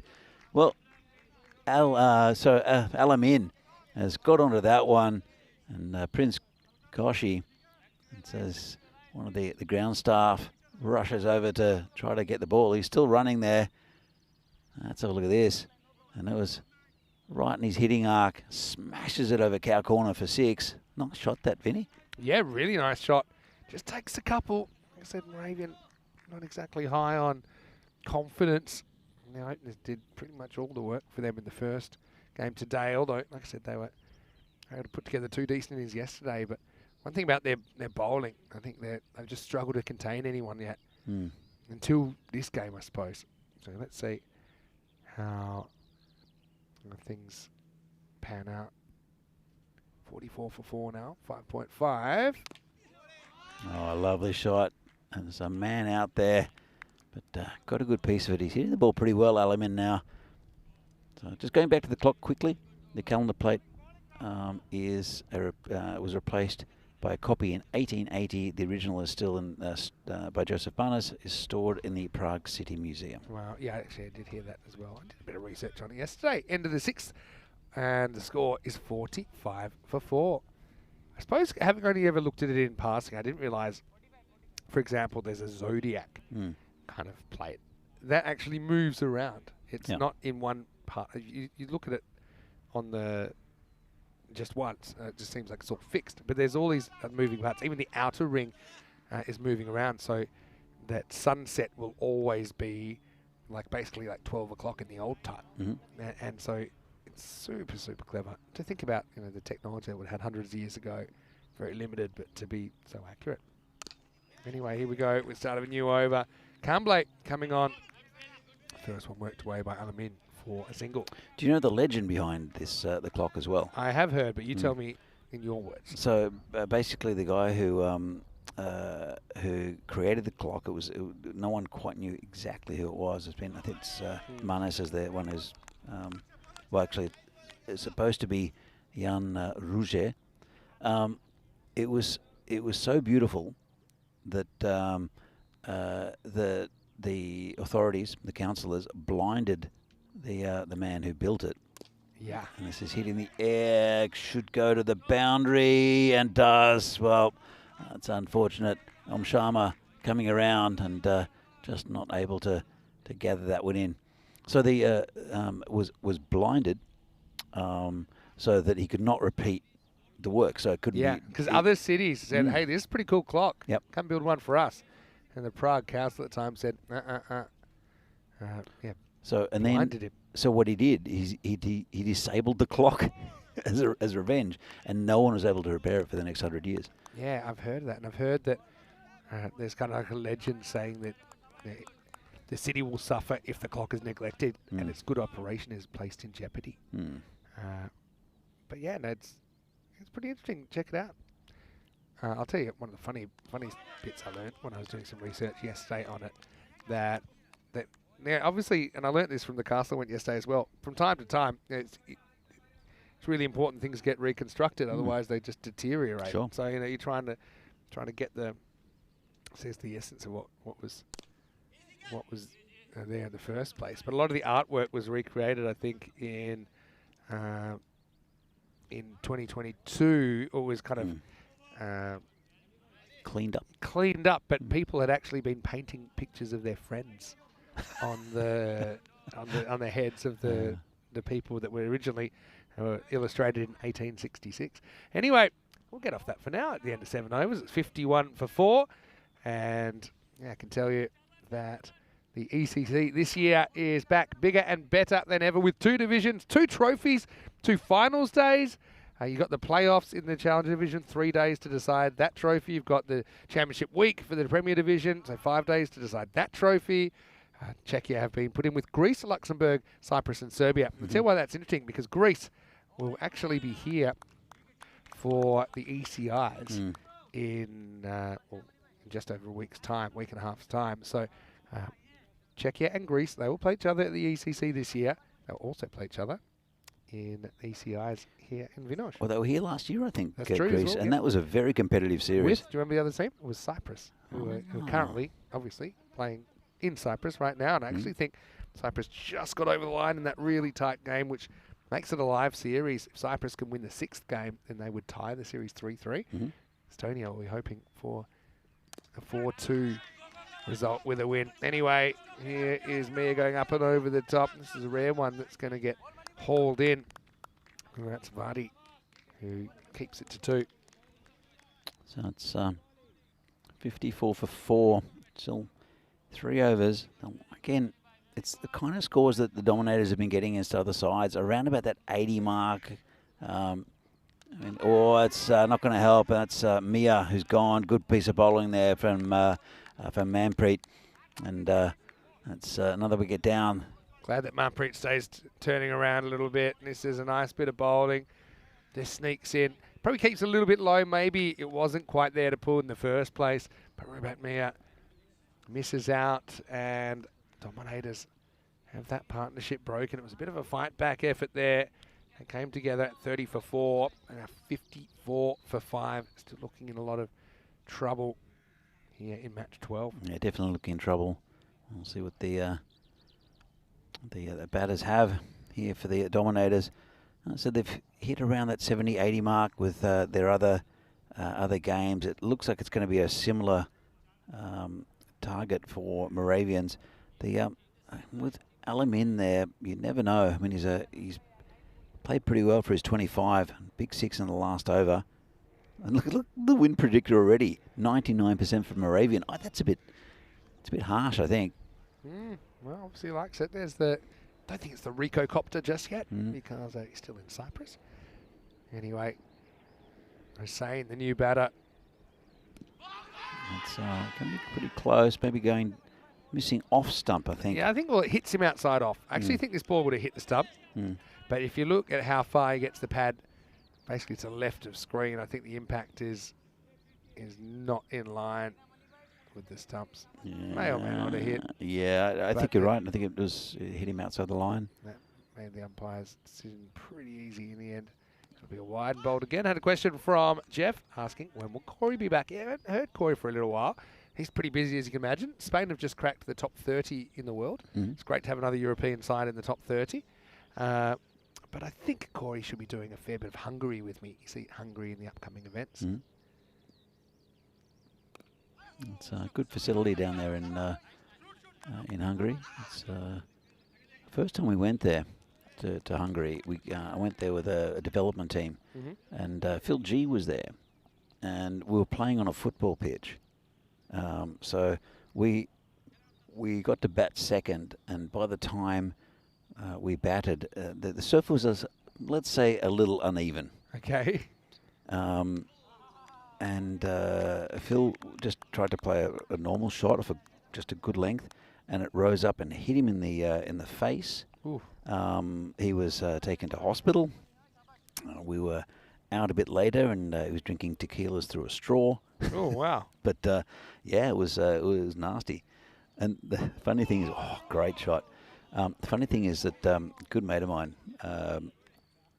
Robbo, who I think you might have met a couple of years ago, Stephen Roberts. Yeah. He thought that things had kicked off because we saw Phil holding his face with blood. So he's changed a bit. He's calmed down, as Stephen. But he thought it kicked he off. was he grabbed Just a bat. a rising delivery. He grabbed a bat and was on his way. Right. Okay. We had to sort of like, no, it's all right. He just it was just a bad. There's one in every crowd. End of the 8th over. It's 57 for 5. Got another Robo story as well. I play for Barbarians. We had an inter-club friendly because we were the first team in the Czech Republic to have first club to have 2 teams. We had a lot of good players, and we split the teams pretty evenly. And he went out to bat, and as we see the bowler come in, it's Yassir. So he went out to bat, and he said, "Umpire, can you please hold this?" And he handed him his knuckle dusters. What in the world? And because I think he's from Northern England, so up towards Blackburn, in a place called Clitheroe, which is a very nice market town. I think that's a nice shot. It's been stopped though. I think just a single. I've never heard of anything. And like so that. I think Clitheroe's nice, and but rough nights out in England sometimes. And he came here, and it was always on edge. Yeah. So he was out with another Robert story. I'll stop it with the Robert stories in a minute. You had me at, can you hold my knuckle dusters while I bowl my over? I mean, I know we've got the USA in the World Cup right now. Makes you think of what they might be asking the umpire to hold. I tell you what, in the same game, so this is Barbarians, and Barbarians were formed by 2 guys, Jeff Hayward and Steve. Why do I not remember his name? I'm sure someone will remember if they're watching. Who played for the club, and they started the club, and it's the motto of Barbarians at the time was, it's not the cricket, it's the drinking part. And at the start of this team, they were struggling for players. This is just before I joined them. I think Phil might have been there from the start, or pretty close to it. And they would go to the local beer garden, Regula Vinohrady, and just look around and see if anyone could possibly play cricket. So they would just recruit people. You know, it was not the registration thing wasn't as big a thing in the Czech leagues as what it is now, and it's changed dramatically. This is another big swing and a miss. Alamin's kind of gone cold here, hasn't he? That'll be the end of the 9th over, and that's a brilliant one by Yassir Kumbala Parambil, as he only concedes 2 singles in it. Nothing happening for the Doms here at the end of 9 there. You're saying nothing happened for 5. You're saying nothing happened in the 9th? Nothing happened in the 9th. It's a throwback. So anyway, cut a long story short. We played our first inter-club friendly, and these 2, who are presidents for life of the Barbarians Cricket Club, Jeff and Steve, and Jeff came out umpiring with a beer in his hand, and okay. The club had moved on from that stage, and we had 2 teams, some very good players. Bowler comes in. It's called a wide. It's Hassan. Sorry, it's Prince Koshi to continue, and gave 2 LBWs in the first over that were just not out. And as captain of the team, I asked him to be replaced. Very fair. It was Been fair fired enough. by a beer-swilling umpire. But he was the president of the club. I think I was I'm pretty sure I was captain on that day, and I asked him to be replaced. And he couldn't understand why the president of the club should be replaced. And I can't remember what happened in that game. It might have been a tie, actually. Really? I think what happened was, because we had a couple of ladies playing, a couple of women playing, and one of them thought, I won't be needed because I'm going to bat number 11. I won't be needed. I'm going to go home. Uh-oh. And got to the 10th wicket. The scores were tied. Scores And, were and she tied. was home, so she could have won We the game. just need a warm body. Anyone come out here, give us a chance. It's a friend of mine, Abby, who's now in Sweden. And, well, he's got hold of that. It's high in the air. Sharma under it and drops it. Well, they've taken 2. Something's... Oh, what's this? I think it's okay. Is it a watch? He had his watch in his pocket. Well, they're not dusters, yeah, I are was they? going to say, are they knuckle dusters? You just hold my nunchucks. I just want to go around the wicket. No, that was a bit of luck, really, for Hussain. Should have been swallowed by but survives, gets 2 runs. So I might keep this. Oh, that's sneaky and cheeky. He's going for the run out, but it wasn't on. He's not really hurting you at the moment anyway, so... Might wait for the next innings. I might ask you the question now, but we'll wait for the answer for the second innings. We're almost to the end of this one. Have you ever had incidents like that with Uh, where it's kind of kicked off on a cricket field? No, I'll give you... I'll say this is going to be knocked up, and Hussain, well, he does make the most of the missed opportunity, doesn't he? Got 2 off the drop, now he gets 4 on the carve. So, Dominators fighting to the very end. I suppose I didn't play too much quote-unquote social cricket. I did play a kind of pseudo-social game that got a bit ugly once, where I think what happened was, basically self-umpired. The umpire called a no ball for something that wasn't. It was a windy day and it was caught in the boundary, and I know because I caught it. And then the umpire said it was a no ball because he knocked the bail off, and he was probably bowling from this wide, and it was a windy day. Well, this is going to be run out. So Hussain trying to get Alamin back on strike was never going to happen, so we'll go a little bit longer. It'll actually be a wide. So it'll still be 2 to come. There'll be a new striker out there. It'll be 68 for 6. Yeah, so in this particular incident, I remember there was a lot of name calling, and it was like everyone knew it was out, and then the umpire spotted that the bail was on the ground, said, well, it must be a no ball because the bowlers knocked it off. And I think it was the wind had been blowing the bails off all day. And then there was a bit of, whatever, play you again, and there weren't too many handshakes. But I think most of the cricket I played was at a reasonably high level where you wouldn't get to that. Okay, there were things said, kind of like... I suppose on the cusp between amateur and professional. So things are said, but nothing, no umpires with beer cans or anything like that. Yeah. Although, actually, you've made me think of something that I probably don't have time for. We had a very angry opening bowler once who was asked to be the night watchman, was out. And then, but it wasn't for night watchman, for the rest of the, I think, I'm trying to remember what happened exactly, but let's just say this wasn't quite in the top grade. And he was out just before the tea break, and there were still heaps of wickets to go, but we ended up getting bowled out. But he went down to the liquor store and decided to buy a few cans, then had to open the bowl in the second half. And I think when he went to the tribunal, he said, you've been charged with these offences, and then turned the page and kept reading. That's how I remember that. Anyway, here's the last ball of the 10 for sure. And they will get up to 70, it looks like. And that's where they'll have to stay. So Alamin, he kind of came out firing, but then found it tough. Seemed to find it harder the longer he went. But anyway, Dominators 70 for 6 does look a bit unders, but Moravians, they're not a team that are in winning form either. They would back themselves to chase down 71 in the second half of this game, as with the players walk off, we can go and look at some of the highlights. And really, it was a slightly fortuitous start there. I think the strangle down the leg side, I think it was well taken by Sandaruan. Give him credit where it's due. But yeah, the wickets were tumbling. Rongdi, he was a key batter, always is for Dominators. He found a way to get out early. He went 4 and out.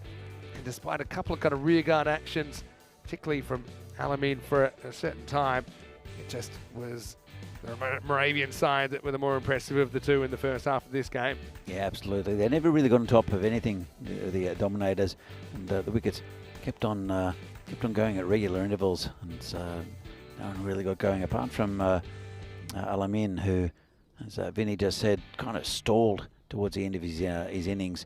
It was good bowling up front from Prem Yadav though, and tore the heart out of the batting for the Dominators. See a lusty hit there from Alamin, who can clear the boundary clearly, and see a couple of late wickets. But it was a good performance by Moravians, but the Dominators. Well, it's about almost a pass score for the Dominators at this stage of the tournament. They're really not getting going. They need to get a bigger score, as I said, the run out there. But it's something that just hasn't clicked for them yet in this tournament. As Moravians, well, their lowest score in the tournament so far has been 90, so you'd expect them to get it against the Dominators, really top order. So Azad went for a duck, then Goswami for 6 and Rongdi for 4. Alamin steadied the ship a little bit, got it up, scored 28, but really most of the hitting, most of the runs came in the first half of his innings, and everyone else getting a bit of a start. Mia with 14, a few extras, but 70 doesn't seem enough. Good economy there. It was up the top, Prem Yadav with those 3 wickets for not many runs. It's laid the platform for a chance for a victory here for Moravians. And Manpreet Singh, they're also picking up a couple. So I'm just thinking, we saw Moravians in the very first iteration of this tournament. I'll have to look back at the records to see if they've actually won a match, because we'll do that and find out very shortly, because they had to play against all the other Brno sides down in Brno, and which is a difficult place to play cricket against Brno Cricket Club. But as we see here, 71 needed, 7 and over. Should be a fairly simple task for Moravians, but Dominators, they'll want to get early wickets and keep the runs down for from the Moravians. And this is match 12 from the European Cricket Series in Czechia. I think Vinny might just be checking the records with Moravians to see if they've actually won. We might come back for that after the break, when Moravians will be batting to see if they can get the 71 needed for a victory.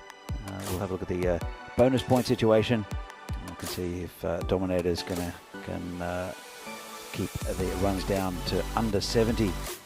It's a match between the Dominators and Moravian Cricket Club. See you soon.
This European Cricket Network event is proudly brought to you by HCL Software and Paramatch.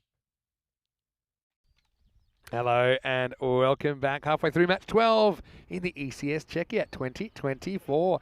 Two teams that desperately need a win. Moravian taking on Prague Dominators.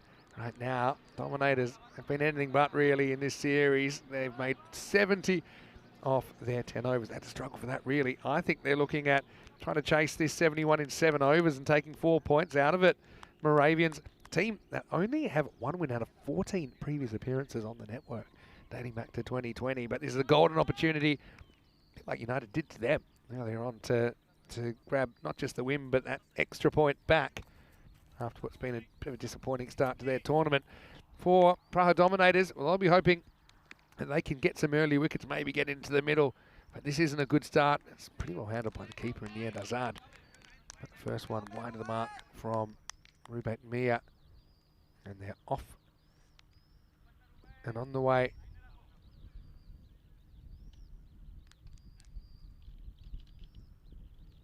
Any sound to hear Mr. Maximo for ECN. Cloud's still overhead, but so far so good. This one beats the outside edge. Justwell and Parker out there. They were really good early on in the day. In fact, they took 45 off the power play against United. But when they left, pretty much Moravian left.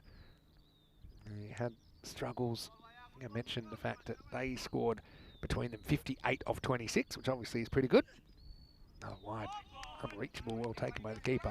So yeah, they scored 58 of 26. And the rest of the team scored 23 of 34.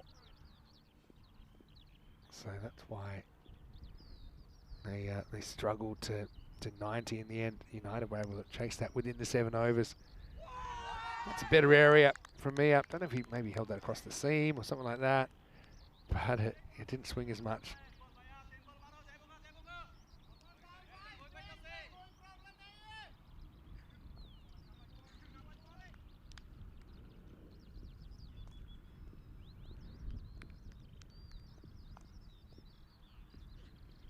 Yeah, just struggled with his control here so far. Now he overdoes it. Gets no movement there whatsoever. So not the start you want when you've only got 70 on the board to start with.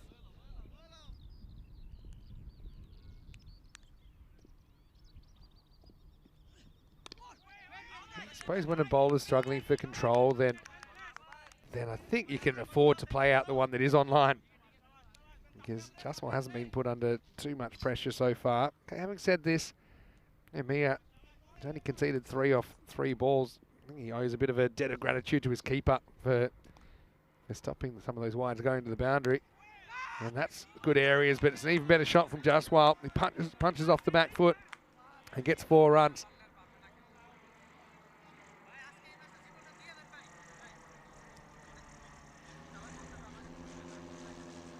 Beautiful bit of timing. Let the ball come to him. Got it late, so he could hit it behind point. He helps himself to a boundary. 27 degrees right now. It doesn't really feel that way under the clouds. A little bit of a cooling breeze. And it looks like it's been another wide. So we've had 4 runs hit. We've had 4 runs that didn't need to be hit. Hello to everyone in the chat as well. Feel free to jump in and offer us a comment or a question. ECN European Cricket Network, and don't forget to like the video and subscribe if you haven't already. Well over 400,000 subscribers now.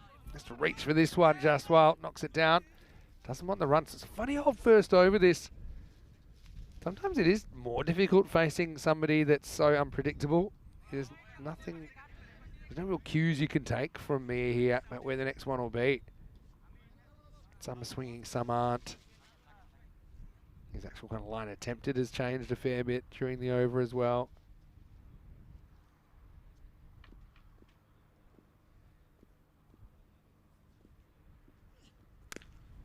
Played beautifully off the back foot, so Justwell has the final word in the first over. Beautiful back foot drive through the covers, and that's the end of the first. It's 12 without loss. Got to say a big thank you to the crew from the Down Under for providing lunch for us today. Danny's enjoying his pie right now. We'll wait for that review. I can tell you that we are 40 matches since our last Golden Ball. And sometimes I like to play Golden Ball Roulette, which is just a bit of a story about a particular Golden Ball. And this one is, the computer said, Vinny, let's talk about Golden Ball 5. Oh boy, we're really going back now. So I can tell you Golden Ball 5 would have been from 2020. And we didn't have one in Czechia that year. I remember that. And we have made up for it since, particularly thanks to United, who I think have been involved in every single Golden Ball here in Czechia. I'll have to check that. Anyway, they go to Rongdi to open the bowling, but he's a little bit too short. Parker smashes him away for 4. Good start for Moravians in the second as well.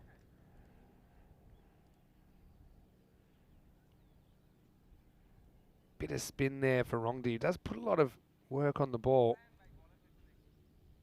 So first things first, golden ball 5 as we go. Have a look at some of the magnificent creatures around this Vinohrady cricket ground. Great space for dogs actually, because it is so big. And that's a very impressive looking dog there. But yeah, number 5, golden ball 5 was in Rome. It was the 5th of September 2020, Bergamo CC versus Roma CC. So 2 teams we know really well. And it was hit for 6. As that one isn't hit for 6, but it is hit for 4. Jaswal, again, he's been really good. The square of the wicket lets the ball come to him. Rongdi finding it tough going here at the moment. Lets it come to him, just times it. Just a push, to be honest, really should have been stopped. That's pretty obvious, but it does end up going to the boundary.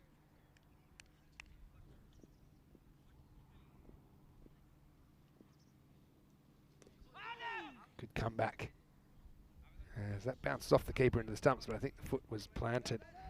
Yeah, so, yeah, all 3 golden balls have involved United. They had a golden ball 15 against Prague Spartans Vanguards, golden ball 16 versus Prague CC Rooks, and last year had a golden ball versus Brno. But there has been another Czech golden moment, and that was actually involving the women's team earlier this year. This is a wide down leg side, plus they're going to run, plus they won't have to run. It goes all the way down the hill for 4. Expensive stuff, really. Rongdi loses his line, and that'll be an extra 5 to the total. Yeah, the Czech women's national team were playing Spain in ECIW cricket earlier this year, in February in Barcelona. And Ifawa Baba, who actually got it side back into the game with some really good cricket, unfortunately missed the golden ball, was stumped. This one's going to be called wide, pushed through a little bit quicker that time.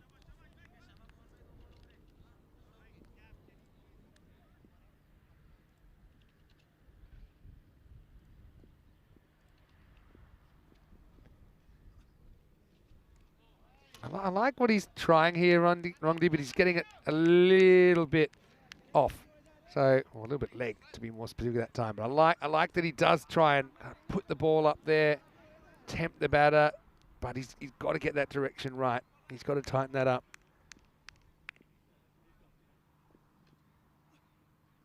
That's better.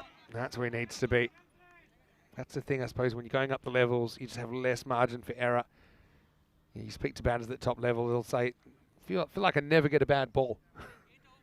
Whereas down the levels a bit, you might get kind of 2 balls and over you can pick off with a minimum of risk. Now this one is driven away, so Rongdi's over will go magical in the end. And this game might not be too much longer for this world, the way things are going. Moravians searching for their first ECN win since their opening match of 2022. They're in great position right now, 32 without loss after 2.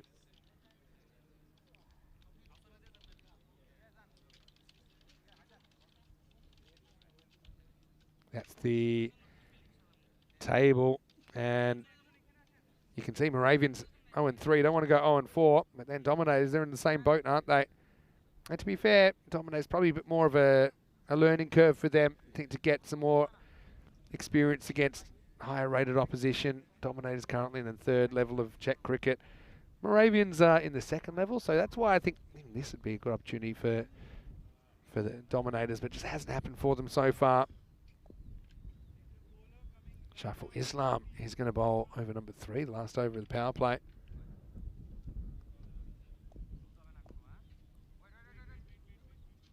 Oh, attempted umpire clothesline from Shobit. That bowler got away, but we will start the over in a moment, I'm sure.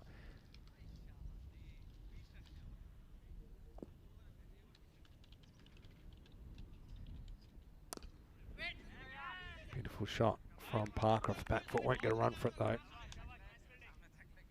The Moravians They're probably not just looking forward, looking for 3 points here, but they want all 4. Kind of get the point they lost this morning. And United did something similar to them. Throw comes whistling in, but fairly safe single.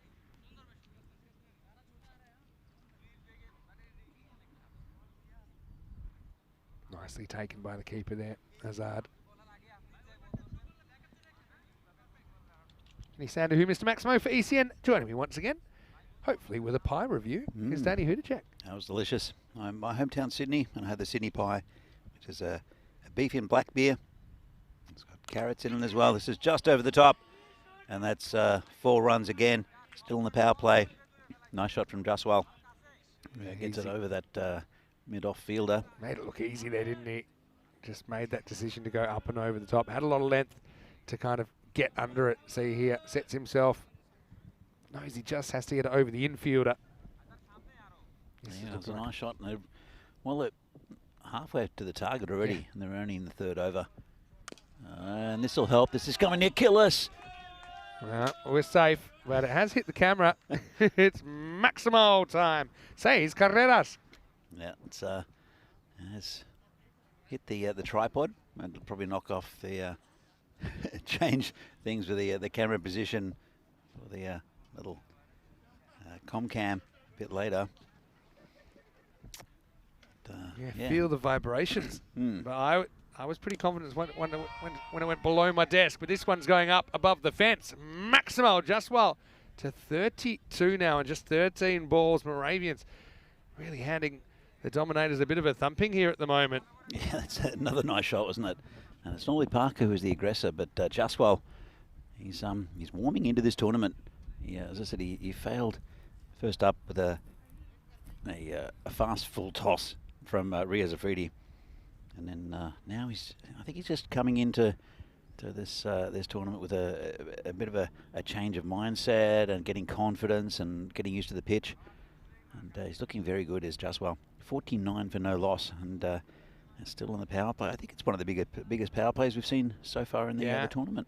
We had 45 earlier today for Moravian. This one is going to get down the leg side. It's going to be another minimo. And so Dominators not helping themselves here. That does bring up the 50 and the 50 partnership now. Yeah, it's been good, but dominated by Jaswal and extras. Parker's still on 6. Doesn't have much of the strike. Let's have another look. And, just got past the batsman, got past the keeper, and Dominators. Well, they'll want to win in this tournament. This is one they would have possibly targeted, but not looking like it, because that's been absolutely hammered again. And that's still going.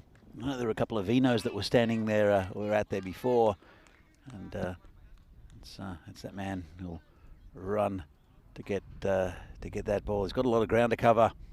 There's the ball fetcher, I guess. I don't know what are we going to call them, Vinny? I'm not sure. The ball retrievers responsible normally for bringing the balls back. But that was smashed away, wasn't it? 60 without loss after 3. So it's a monster power play. 2 magicals, including that over of 28. Well, they're only chasing 70, so I think they've done a lot of the heavy lifting. I don't think they're going to stop. Into the power play, and some really good batting from these Moravians. So they need 11 of 24 balls. For the bonus point, they should do it quite comfortably. And it's some went for 28 off that over. Got out of control. Yeah. Looks like I'll be having my pie pretty soon. The pie was delicious, by the way. Really, really good. I think you'll enjoy it, Vinny. Like all the pies in the Down Under. It's called a wide. Well, speaking of the Down Under, I think you'll be hosting the quiz there tomorrow night. And a few of us are planning to go down. Might not catch all of it. We'll definitely go down and try and join in, even if it's just for a bit of fun towards the end. You do that very well, I've got to say. Sometimes you do an ECN quiz for us when you are on tour. I did one in Romania, actually. It was really nice. Oh, was it Romania? No, it wasn't. It was Brescia. That was fun. It was really fun. We had lots of fun with it. I like it when you do the quiz, because sometimes people don't really enjoy going to quizzes if they feel like they're going to feel silly or that you don't know something. But you've got a nice way of encouraging and just sometimes prompting answers that people might have kind of. There's no point in inside. someone going to a quiz and leaving feeling not just defeated because they lost, but defeated because they didn't know any answers. So I do prod in general directions to get people to answer questions.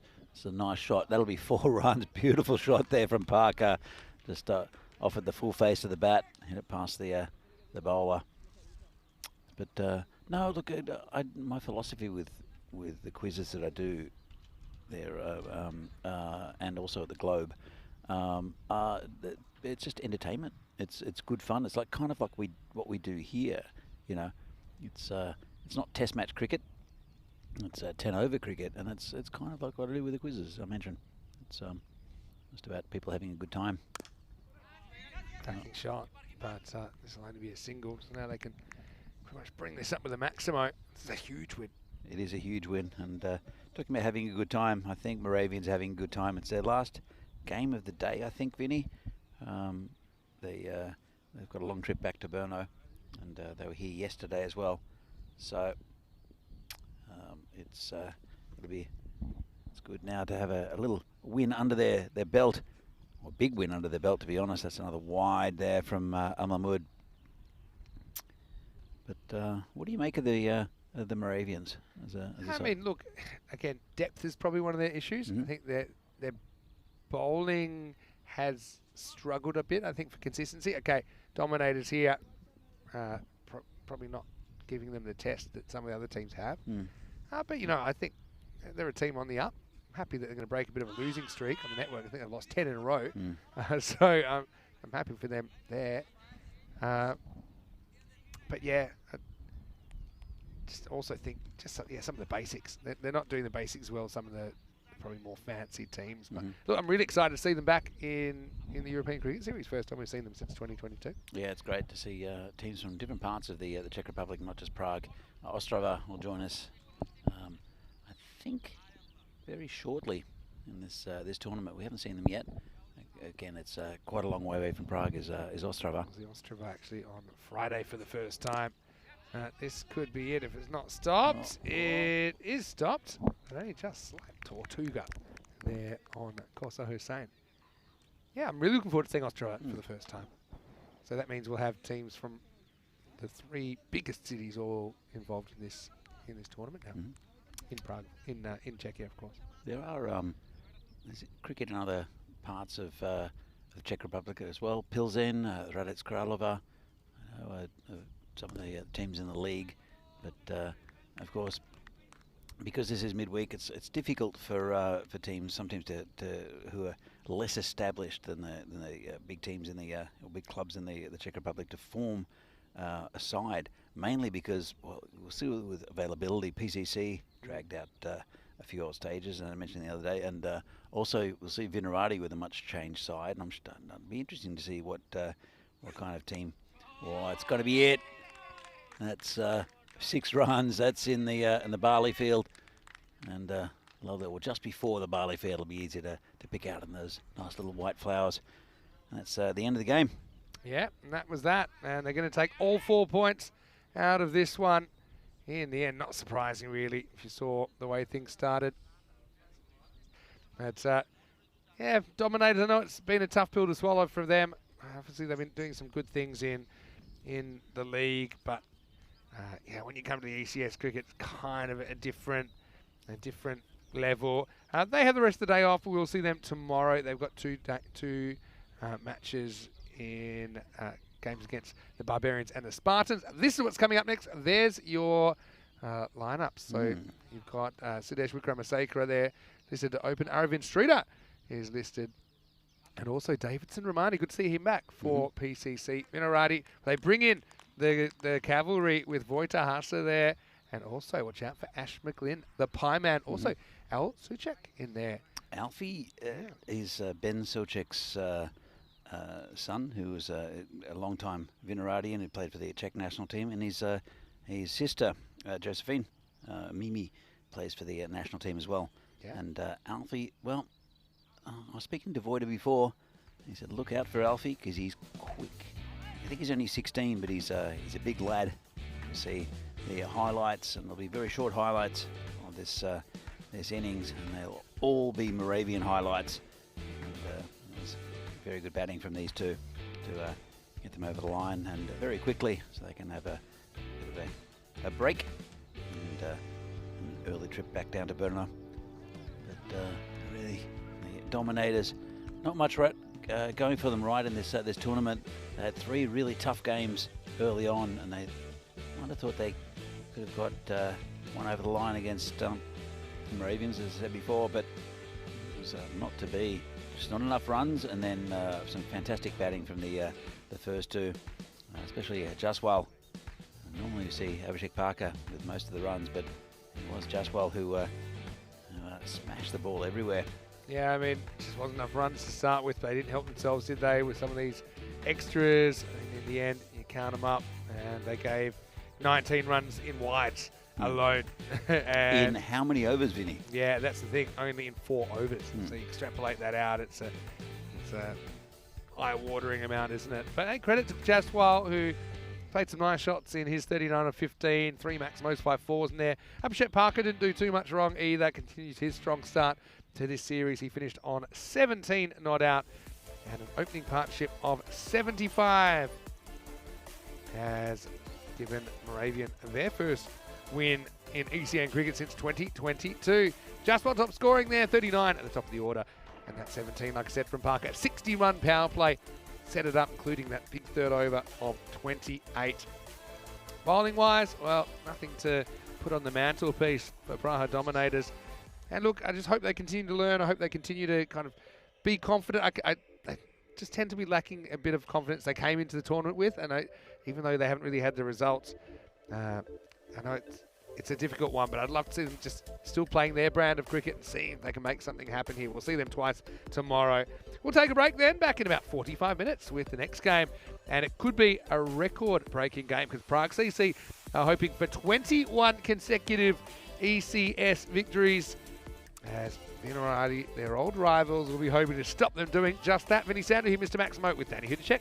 Time for some lunch and a couple of pies. We'll see you the other side of this break with more European Cricket Series.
This European Cricket Network event is proudly brought to you by HCL Software and Paramatch.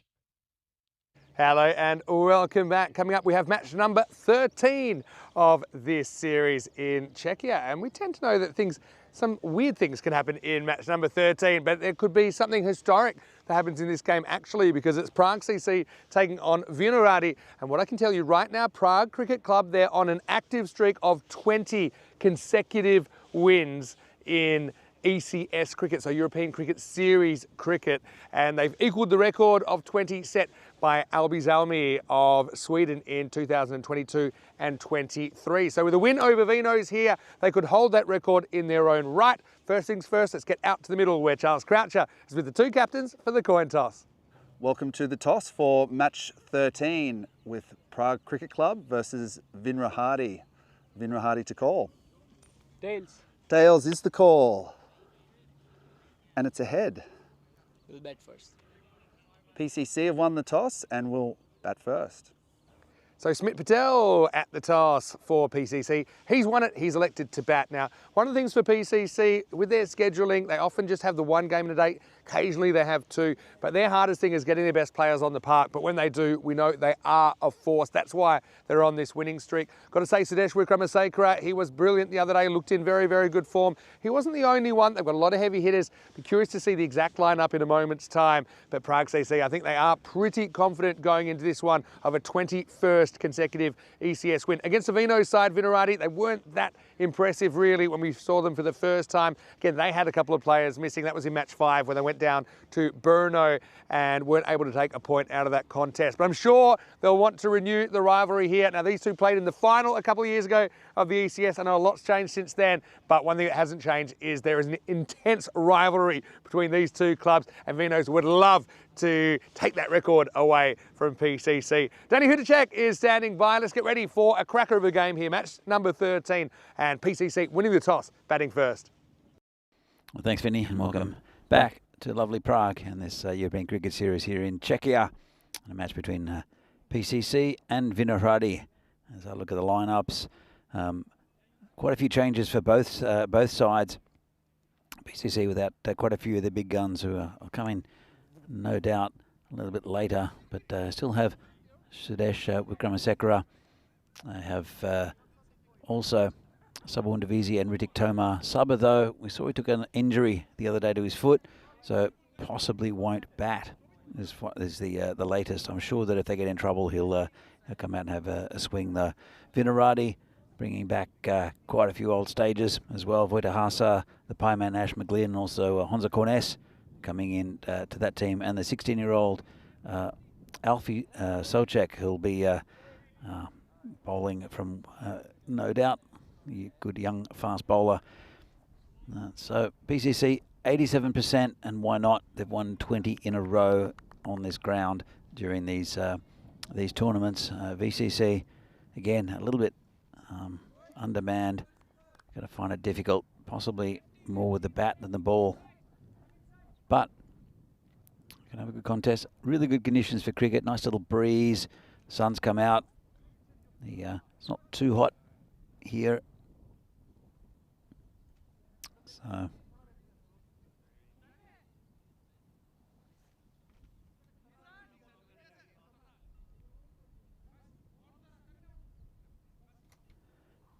well, Vinohrady will open with Adnan, the skipper. Be a lot of responsibility on his shoulders in this game, with possibly not the strongest Vinohrady lineup. Bowling, it's a leg side wide, and the keeper today, Nitin Meal, is a football goalkeeper. Let's have a look at this stop. There you go, good stop there. He played under-19s for India, did Nitin. He came to study in the Czech Republic, and but he's had persistent ankle injuries, so he decided to give up football, and he's been playing pretty good cricket for Vinohrady. Shout out to Nitin's mum as well, who's no doubt watching. So the left-hander is the opener. It's Sridhar, and that's well, been hit quite a fair way over the boundary, and That's a good start for him. Let's have another look. It was legs, just down leg side. Probably would have been a wide if he'd left it, but decided to launch it instead. Over in Sridhar. Sudesh at the other end. We know how powerful he is. So it's not the start that Vinohrady would have liked. Here comes Adnan again. Wrapped on the pads, going down leg. Good bowling though. And Sridhar looking for that same area. Two players back. One at cow corner. The other one pretty much opposite at third man for the left-hander. Getting a bit of movement is Adnan. Interesting to see who they turn to after this. Alfie Solchek, as I mentioned, good young fast bowler. John Corness, or Honza as we know him here in the leagues. Again, a pretty good bowler, keeps it normally pretty tight. Maybe even Voitahasa. It's going to be outside off stump. It's okay, according to the umpire. Big swing and a miss again from Sridhar. And this one just didn't straighten like the other ones have. The batsman asking the question, the umpire saying no.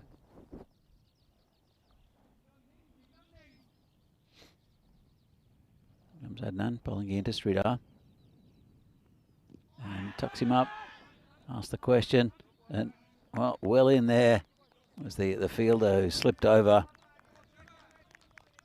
It's Kunteta came in running in, slipped over, and I think it was there could have been a run on, but it's just the way that the ball was attacked that prevented that run. So it's a bit of pretty good over from Adnan. There's that one wide first up. There was a 6. Nothing else from the other 3 deliveries. Well, this one's in the air, just over the fielders. The chase is on, but it's pretty quick down there. It's Anil Kumar. We'll have to pick the ball up from the other side of the boundary. It's the fastest part of the ground. Had a big slash at it, the batsman. Just got it over the infield. Of course, it's a 3-over power play. So I won't mind lifting it over the top.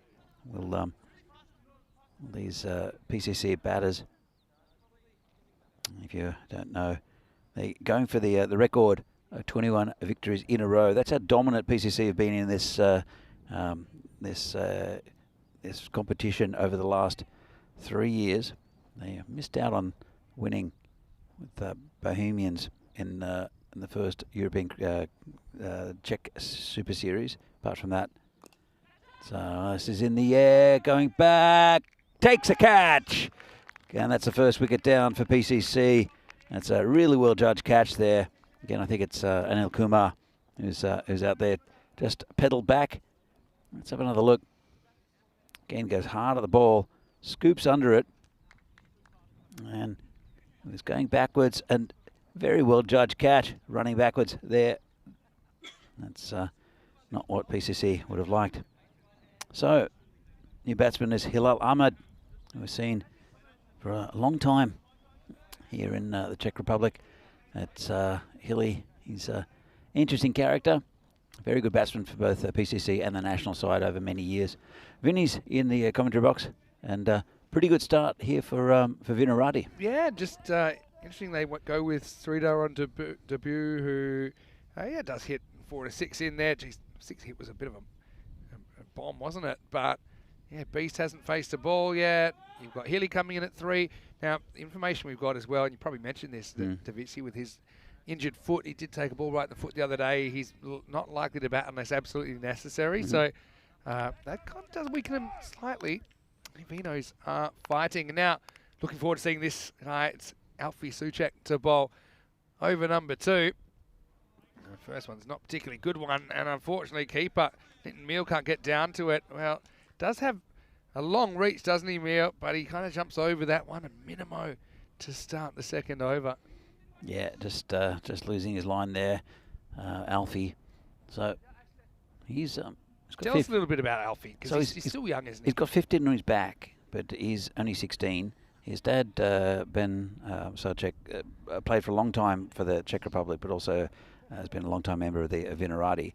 His sister plays for the Czech national team, Josephine, or Mimi, but she was too young to qualify. She's only 14. We saw her, I think, earlier in Spain, and as a good young cricketer as well. And Alfie's got good raps on him, and he's tall for a 16-year-old. And he's probably still growing, and that is scary, isn't it? That is very scary. Anyway, here we go with the comeback ball. This one down leg side. This one is going to get past the keeper as well, but fortunately, it doesn't get past the outfielder. It will get the beast to the other end. It just cost him 7 runs to do so. Hilal Ahmed will face up for the first time. Hilal has, there are 2 methods of Hilal dismissals. One is stumped, if there's because he does tend to wander out of his crease. Yeah.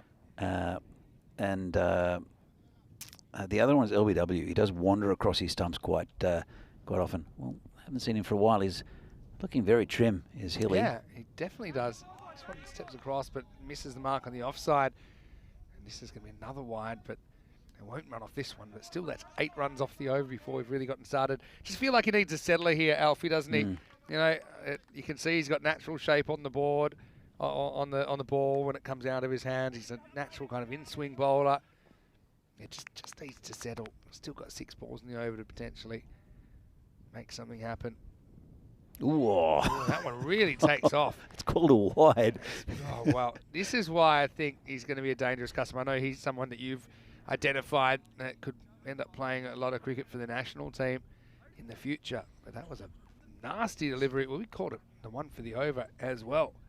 But here's the bad news. I think I'm counting. I think they were up to 9 before we've even started here. Make that 10. Got a bit of in-swing there as well. 11. Well, thing is, it's not. Yeah, I mean, I've seen worse overs. I know it's crazy to say that when he's conceded 11, but just if you just look at what he's delivering, I mean, that is swung just too much. So he got it in the right area. Yeah. It just kept on going. I guess the breeze might be hindering him a little bit and pushing it across, but come on, Alfie. Doubled the score here before the start of the second over. That's better. Maybe took a bit off that. But yeah, so it's a little bit of a generation gap with these two going against each other. Wickramasinghe taking on young Alfie Sarček. Well, definitely. His dad has bowled a few overs to Beastie before, but it's good to see a new generation coming up in Czech cricket. And score, not a great ball. Well, it would have been a wide. It would have been probably a better result because that one's gone into the crops. Maximo to the beast. Yeah, this is one time. Yeah, I'd even consider going around the wicket changing something, even though that's probably not his plan. But yeah, the beast could have taken 1 for the wide. Instead, he takes 6 on the Maximo. See, well, as I said, I don't know what Vinohrady have got in the bowling lineup. I know there's big raps on Alfie, but he's not getting his line quite right. And well, Beastie's only faced 2 balls. Someone just needs to have a word to him. You know what I mean? Of course, yeah. You got Adnan there at mid-on. He's close to him. Just needs to say, look, just start the over again. You know, just try and put it out of your mind. It's tough. Even though he's a giant for a 16-year-old, he still is only 16. So, you know, he's probably got all sorts of thoughts running through his head right now. Let's hope he can get it back on track here. That wind's actually pushing the ball a bit left to right as well at the moment. Well, this is up in the air, and it could all be worth it. If this gets held, it's taken. So Nilesh Kumar Tiwari takes the catch, and here's the answer. Would you trade 17 runs off a ball for the wicket of the beast? And the answer for me is yes. Absolutely yes. Unbelievable. So he had plenty of time to think about it, didn't he, Tiwari? Well done to young Alfie. His first wicket on ECN is a big one. That Wickramasinghe is 28 for 1. That's a huge wicket, considering that Davisi might not bat because of that injury we saw the other day. This is huge. It's Riddick Tomar to come out, and Tanky was a former Vinohradian, so I know he'll want to perform well. But if they get this wicket, this is a big wicket for me. If they can get Tanky, Riddick Tomar early, this is really game on, because there are some good batters in the PCC lineup, but they're far from full strength. The numbers don't always tell the story, do they? I mean, you have a look at the over. Basically 17 came off one ball, well, before even a ball was bowled, but he was getting the ball to jump, he was getting the ball to swing around. Ooh. He's thinking about pulling that Tomar, but he gets a little bit more cautious, got the deep mid wicket back there. And yeah, this over's taken a bit of a turn, hasn't it? Lost his run up there, but he went through with it anyway, young Alfie. Yeah, he's brought it back. That wicket will do so much for his confidence as well. Absolutely. He knows how big that wicket is as well.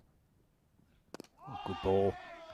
Yeah, see now that teammates getting around him, and they know exactly what he's capable of, I'm sure. Gone through the junior ranks here. He's got a nice kind of easy approach. I think, you know, he just has a lot of God-given attributes to be a good bowler. You can see that just after a few deliveries. He's had a lot of coaching as well over the years, through the academy and Chris Pearce and Renato Pearce. But he's going to be a very good cricketer for the Czech Republic for a long time, is Alfie. So it's just dribble down to third man, just for a single. Yes, obviously it's a long over. They're going to have to just worry about the clock as well, I think. In the end, 17 come off the first 2 balls, but then takes 1 for 1 off the last 4. And it's 29 for 2 after 2. The debate is whether you bring him back straight away for another over or not, just as he seems to have gotten in the groove. Prague CC, just a 1 match so far, but they did take all 4 points out of it. A win here would set them to new heights, as it'll be their 21st consecutive ECS win. And the current record they hold jointly with Abu Dhabi in Sweden. Vinohrady, great time for them to get their tournament going as well. They play twice today. Here, of course, against PCC and against the Tigers later on. Vinohrady, only 4 wins out of 14 matches last year. It's actually equal bottom, and they want to do a lot better this year. Here's Adnan, the captain, bowling over number 3. First one comes in a long way, and it kind of diddles the fine leg. He's going to have to fetch that. That's Kuteta. That misjudges it. It's going to be 4 runs. Yeah, it's just down leg side, and just turned around the corner, straight through the fielder. Bit of a Tortuga job in a way, but had to be expectant. Didn't really cover anything.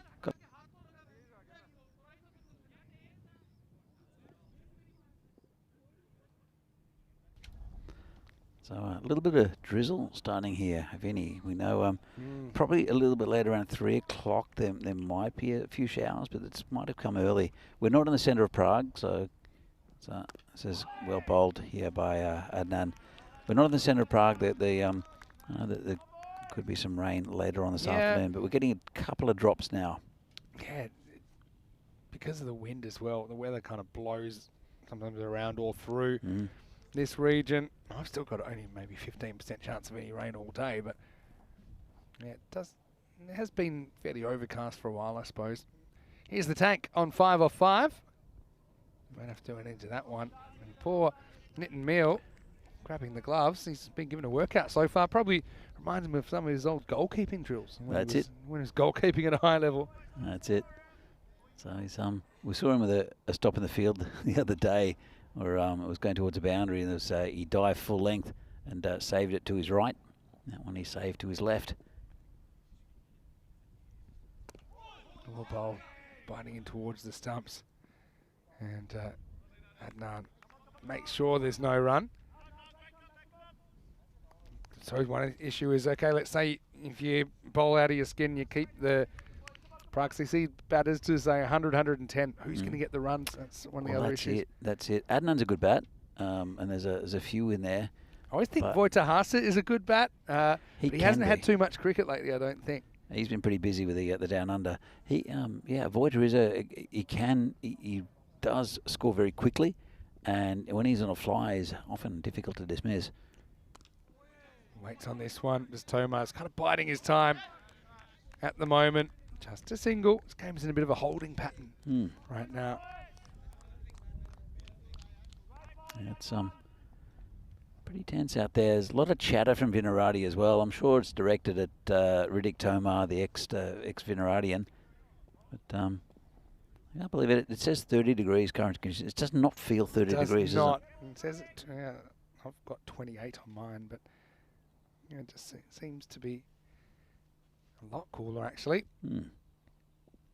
Hilal Ahmed faces up. Oh, that's close. Might have going over the top. As I said, 2 methods of dismissal. One of them stumping and one of them's LBW. Felt it was good for line. Yeah, maybe height. Yeah. I might have hit him outside the line as well, though. Maybe. I think height for me, mate. Look where it actually hits him. Yeah, hits him absolutely. above the pad and climbing over. Good umpiring. Get too much doubt. But good bowling. Hilal Ahmed a few years ago was almost untouchable as a batsman. As we come back,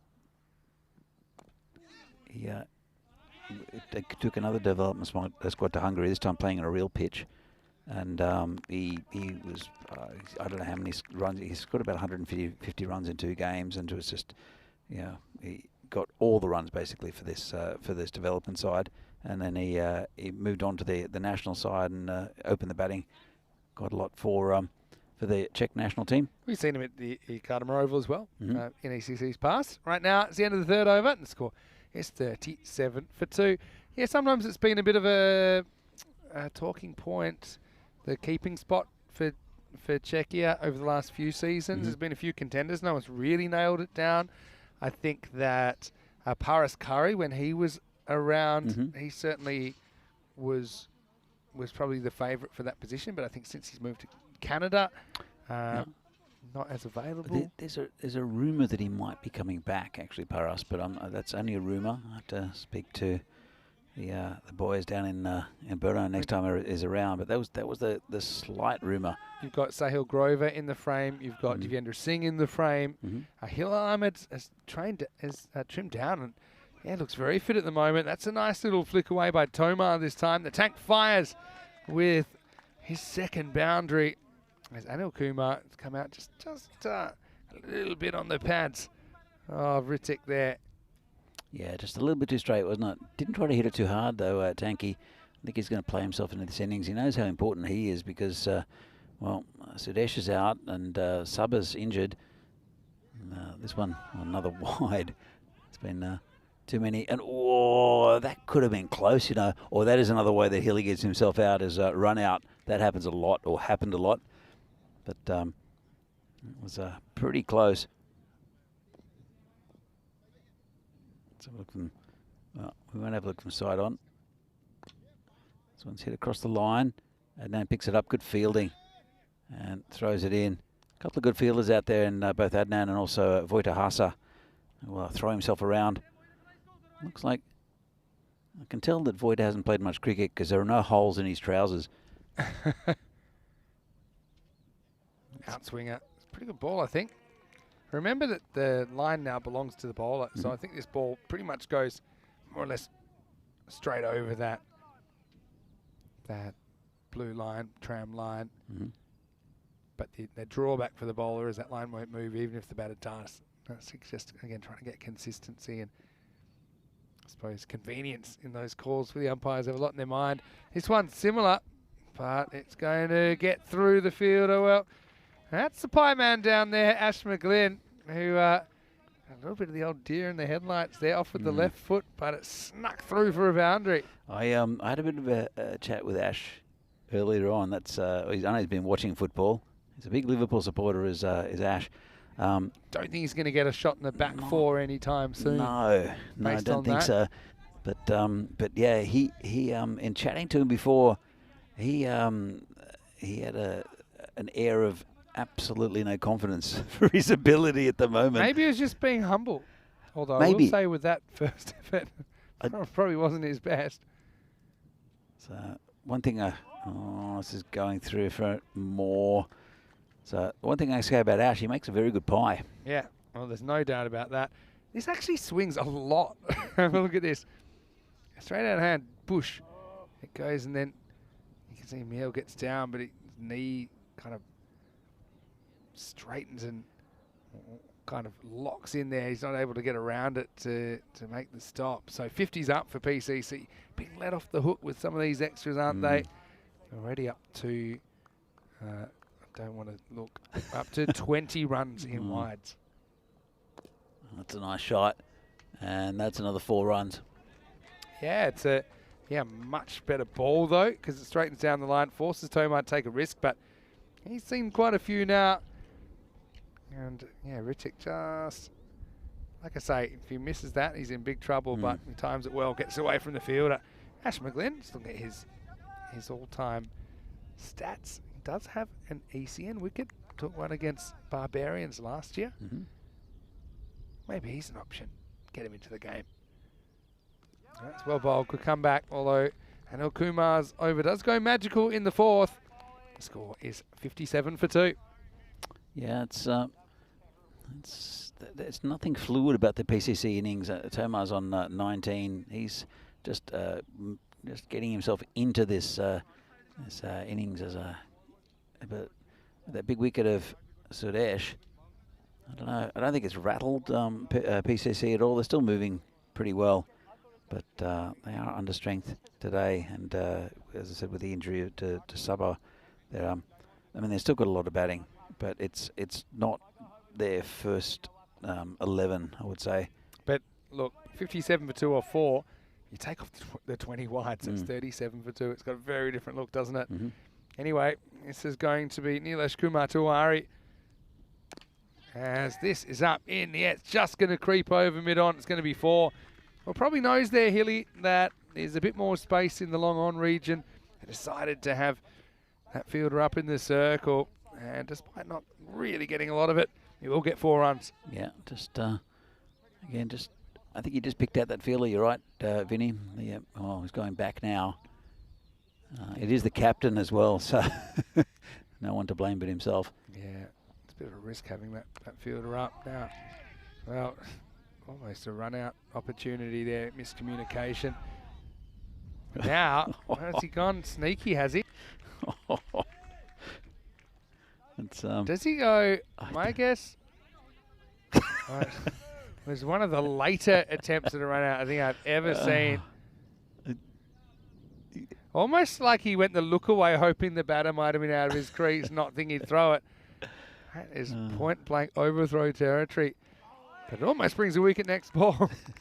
I love that he sensed maybe he's out, so I'm just going to... The fact that he missed the stumps as well.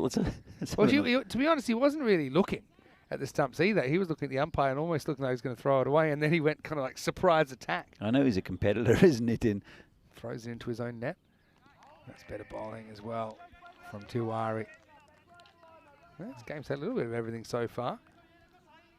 Yeah, it has. It's been entertaining. It's it's still a fairly even contest. You had to say PCC have got their noses ahead, but it's a little inside edge. It's been pretty good over, I think, for the most part by Tiwari. Remember, Sabah when Davitsi is in the side, but did take a ball on the top of the foot yesterday, so the information we've got is that he won't bat unless absolutely necessary. It was actually 2 days ago, and we thought he'd be recovered. Yeah, 2 days ago. And he said he just can't run. He's in the air, could be caught, and got in each other's way, but it's that was Honza Cornes behind, who gets the much smaller man in front of him to grab it out of his hands. Have a look at this. Yeah, that's true. It was like an awesome Australian football mark, really floating in from the side of the pack. Yeah, but he goes quite wide of the crease there. And that will be the end of the over. Don't worry, I've got it. It is 63 for 3 after 5. Welcome, Vinny Sandy, Mr. Maximo, Daniel Hudacek with me. And looking at what is potentially a record-breaking game. PCC not necessarily kind of owning the game so far. Vinohrady, in a way, they've been their own worst enemy with some of the extras and some of the, even the wides have been able to get to the boundary, but still, there's a couple of wickets. We know PCC not quite as deep with the bat today. Absolutely. Look, PCC, one of those teams where they do have depth in quality as well. And I know in playing PCC over many years that you get them 3, 4, 5 down, and they'll wheel out national team players. And so they're very difficult to beat in the fact that they do have that depth. And being a midweek game, it is difficult. Both teams undermanned, I think, but they're still very good performers. Riddick Tomar, I think, is going to be key for this innings for me for PCC. Definitely, there's been a certain steadiness about his batting so far. I think he doesn't want to get out in a silly way. Feels if he bats for a length of time that he'll be able to score at a good rate anyway. Still having a bit of a drinks break here, even though we'll say it's a lot cooler than it actually says. It's telling me right now it's 28 degrees. Doesn't feel like that. No. Feels maybe kind of 18? Yeah, 18, 19, 20 tops, I think. Yeah. But anyway, great to be back here in Vinohrady. And we've already had, what's this? Is that 6th day of cricket already? If you include the CE Cup. So, I mean, almost a whole week down and plenty more still to come. Looking forward to that. And make sure, if you'd like to, that you drop us a comment or a question in the chat. ECN European Cricket Network. Let's go back and look towards the middle of the field. Looks like Nissan Durai will be bowling over number 6. Well, he's the one who took the catch before and just ran up behind the stumps and maybe didn't give the ball back. Says, all right, my turn. I'll hold on to it. There was no calling out there though. It was Honza. Honza was out there. He was right behind it, and Durai just took it out from in front of him. You're right. Very much like an AFL mark. There may have been calling. I don't think there was a lot of listening. Anyway, here's Durai. Starts with a wide. Put that one with the rest. Yeah, so interesting as well. Cyprus, Estonia right now. Cyprus fighting back to now be 2-3 behind in the series with an opportunity to square it here in match 6. Match 6 happening right now. But Estonia, pretty healthy score. Little edge. Well, it's the pie man down there. He goes with the hands. And look, that's a much better strategy. I mean, you wouldn't make pies with your feet. I don't know why you'd field cricket balls with your feet. Well done to Ash. Back on the horse. Yeah, absolutely. Got right behind it. Long barrier. Picks it up. Throws it in quickly. Yeah, that's more like it from Ash. There comes Durai again.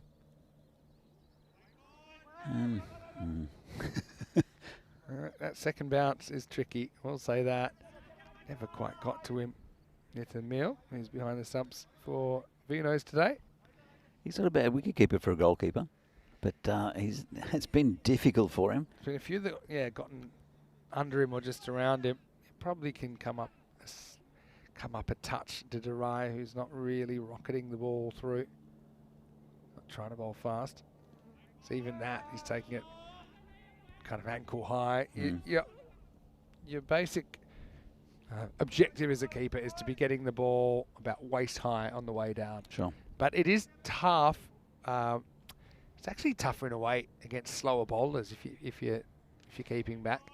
And one of the reasons is that I've kept some real quick bowlers, so kind of up, kind of 90 miles an hour, 144, 145 k's an hour. And believe it or not, okay, the ball's coming really fast, so that's true. You got to your catching technique's got to be right. But as far as your footwork and all that, you have more time to do that because you can be up to like 20 meters back. It's a different game. You can see an edge. You can take 2 or 3 steps and launch yourself at it. Whereas if there's a nick at this level, then you don't really have time to take a step or move your feet that well. Most of your footwork is done in advance of the ball reaching the striker. So I actually found this a bit more difficult, funny as that sounds. It was a good example of that with I think it was the first ball for Brno yesterday, where Ratul, Mohamed Ratul, there was a thick edge, the very first ball, and he just didn't have time to react. And he's one of the better wicketkeepers in this tournament. Oh, I was about to say he's starting to get it right. That one is just a bit over pitched. He beat Tomar a couple of times outside our stump. That one was a full toss and smashed over the square leg boundary for 6. Yeah, that was an easy put away for the tank. Watch on the replay. About knee-high full toss. Yeah, so not going to be a no ball for height, but it will be maximum time. 6 to PCC, up to 75 now. What are they listed for? 132. Just a comment from Sri.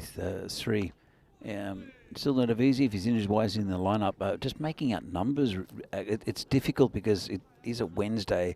here, and both these sides are scratching around. You saw when Divisi got injured as well. They didn't have a 12th man here at PCC. It's just difficult, and with both these sides, they're only playing 1 or 2 games a day. So it's not like with Brno you could take 2 days off. Yeah. So it's just a little bit more difficult. I think the availability on weekend and the weekends will be much stronger, and also finals. The finals, couple of finals. But apart from that, it's a juggling difficult. act, isn't it? Yeah, with your squads as well. So pretty nice 4 by Tomar, but misses out in the last ball of the over. Durai goes for 16, and after 6 overs, 79 for 3. But the other thing is, Divisi, he is a bowling option. Now, whether they want to bowl him or not, probably not. But also, I think it's also kind of precautionary. They like the idea of, if they really needed him, for example, even now, to whack a few runs in the last couple of overs, if they felt they were very short, then he's there. I'm sure. I mean, you might even see him, but he won't run. He might jog one, but he's also got the ability of to smack it over the boundary pretty comfortably. Okay, here we go with over number 7, and first one's driven away, knocked down in the circle. Jesus, ambitious too. But Smith Patel's out there. We know he's a very fast runner between the wickets. He pinches it too. Yeah, ball that barely leaves the infield. He's again really good player, Smith Patel. He's come on. He was very young when he came to the leagues. Always a good fielder, but just got a bit more strength. Done a bit of upper body work. Voita Hassa out there. Tell us a bit about Voita. He's a player that we've seen from time to time on the network. Yeah, he's born in what was Czechoslovakia. His parents are both doctors. Moved to Australia. They grew up in Townsville, which is very Australian. Not quite carrying there, just a single. And speaks fluent Czech with a heavy Australian accent. Yeah. But good guy. He's the type of guy who just gets things done. And he came to the Czech Republic. His folks invested in a zamek, a chateau, out about an hour away from Prague. Lovely shot. That's hammered by Smit. That's through the covers for 4. Brilliant shot. You know, I'm got to say I'm a little bit surprised that they didn't go back to Alfie. I know that he went for all those wides, but he did get that wicket of the beast. And I'm sure they will. Yeah. But where are they keeping for? So there's still a couple of overs, three overs after this, and you have to find overs. And John Corness, I think, is a good bowler, and he might get one. This one's full and through the field again, and now they're starting to accelerate a bit. And so Smith Patel with another boundary. Yeah, full tosses haven't been too effective for the fielding side. Yeah, going back, Voita completely renovated the chateau, which was a bit of a wreck, and made it into a nice hotel for many years, and lots of functions and such. Sold that, I think, last year or the year before, and is concentrating on the Down Under, which he's had for about 5 years. So him and Ash. Or that is... Was there bat in that? No, there wasn't. That was a good shout. Yeah, if there wasn't, it looked very out, didn't it? Let's have a look on the replay. I was wondering why the umpire was taking his time. That's out. Even though he's super wide of the crease and there's a whole bunch of things going against it, I think it hits him pretty much on middle stump and on the toe. So kind of the outside half of the body, if you like. And so I think it's definitely crashing into the stumps. Good umpiring for me. And Tuwari will be able to break through with a wicket. The last ball of his spell, finished 2 for 18, 91 for 4 after 7. You can see we're in Czechia right now, but next stop will be Romania before we're in Hungary for a couple of weeks, then Bulgaria and Italy in Rome for 2 weeks there, which will culminate in the Meltle Shield, which is basically Team Europe Women versus British and Irish Roses. Looking forward to that. Then Austria-Croatia before we hit the Kartma for the ECC. More ECS cricket to come in October, November and start of December. We have 4 weeks in Malta. We haven't actually been to Malta yet this year. Looking forward to being back there, and we are scheduled to get back to Barcelona as well. It's a nice facility down in Malta, and they do play their cricket. Well, don't play all year round because it's pretty hot down in Malta in Can get summer. really hot there. I think they've been working on that ground a little bit. That's why we haven't been there this year. Normally we'd go probably a bit earlier. Anyway, here's Kuteta. And he gets lifted up and out of the ground. Maximo had some legs on it from the tank. Just 3 more overs for PCC to make an impression. And that was a bit more than a warning shot from Ritik. Here's Sabawun Divisi who's come in. And as I said, I don't expect too much running. They might walk one.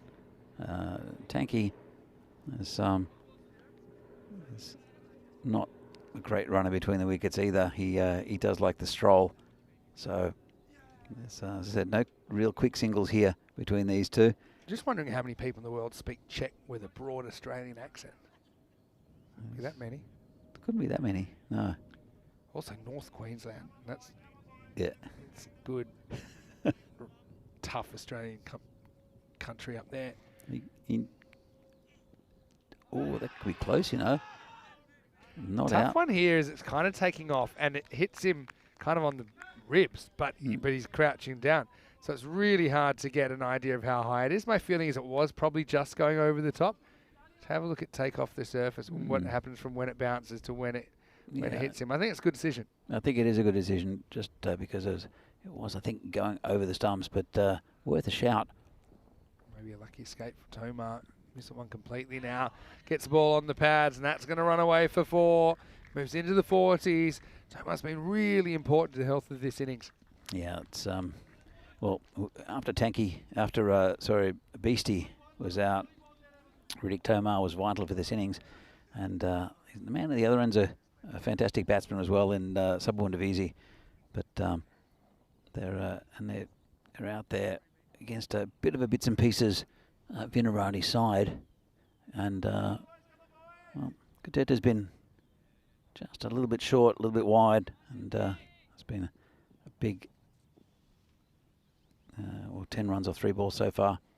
This one is going to be probably caught. Maybe it's going to drop in front of Anna, and unfortunately, that's. I don't think he misjudged it. I think it was just not very well hit by Tomar. Slice of luck really for Tomar. That miss hit doesn't cost him his wicket.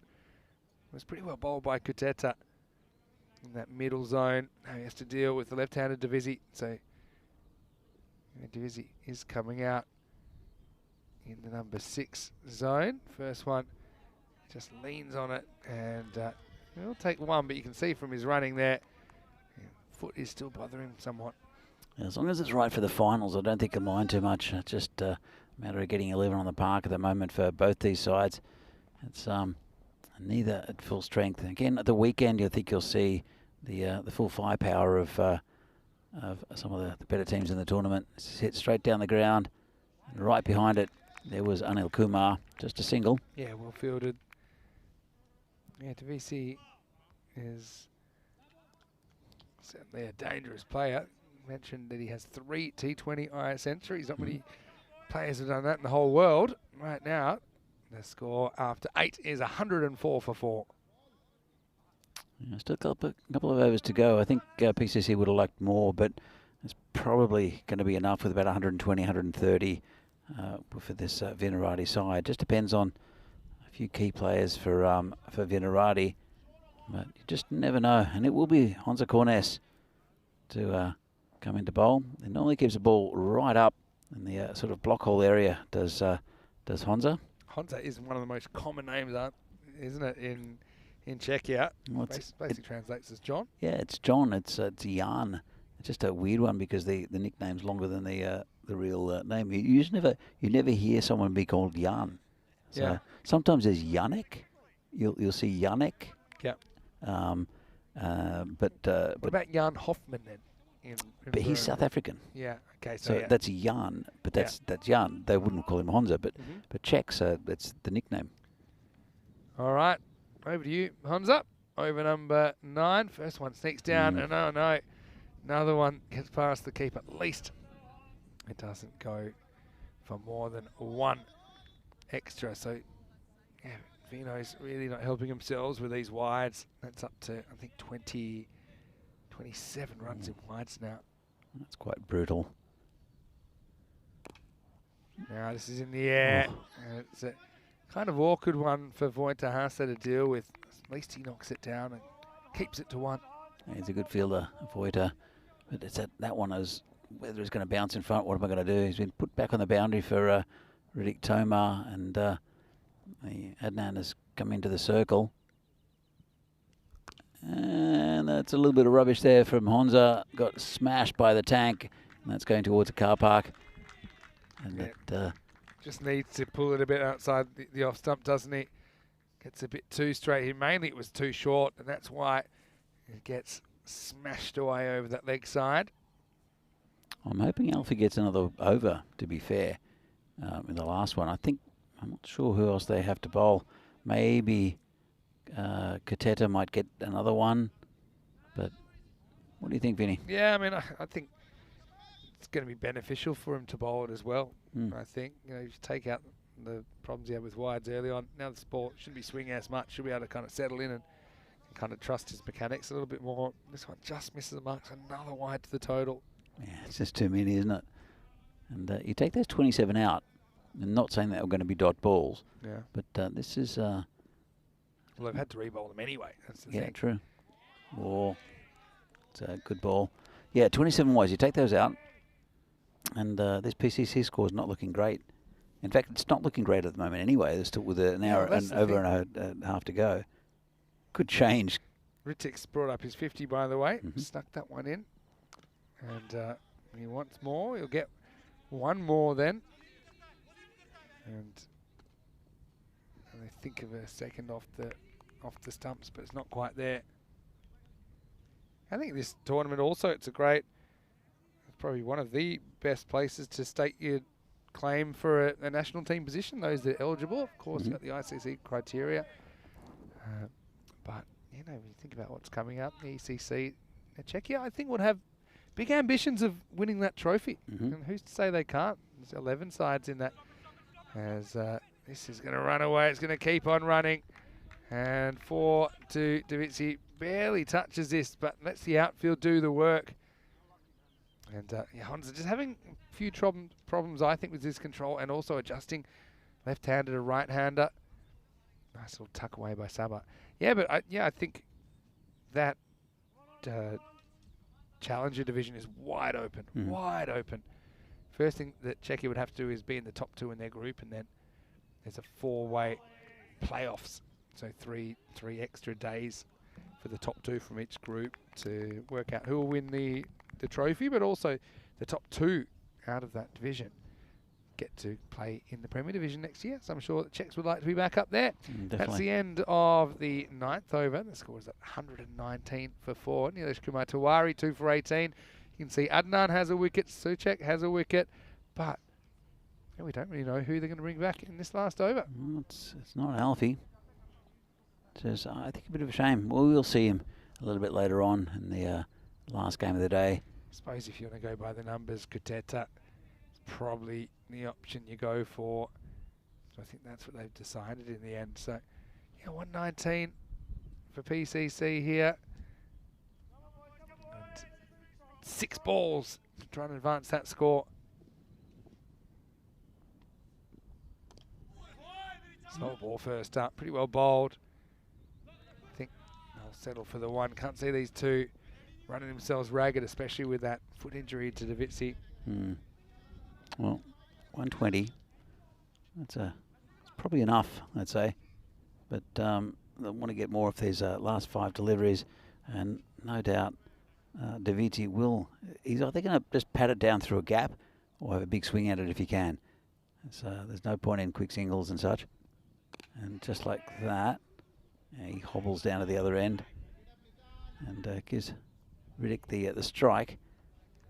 Yeah, well, it's kind of on Riddick here that to try and do the smashing and bashing, isn't it? He's been here longer, but also Davitsi, you can see he's certainly kind of got a bit of an economy of effort movement to his batting, understandably so, since he took that one on the foot a couple of days ago. And Tomar does pin his ears back and hit this one over the offside. Now, slight fumble from the keeper. It might go to the bowler's end, but in the end, fortune favouring the brave there. Tomar gets back for 2. Tell you what, Sub is having a real go at Tomar. It's not pleasant either. Yeah, but in the end, I mean, you know, he's out there. He needs to do his best for his team. Whistle player, his legs tied together. Now this one goes through the legs, and it's going to run away. And I think it's going to be go down his leg byes, but I thought it was a good old-fashioned draw shot there. PCC get another 4 runs in this 10th over. Yeah, it's, well, whether it got his pad or not, the umpire said yes, but it went through his legs. Yeah, just a little flick of it, I think. So, PCC have done enough with the bat.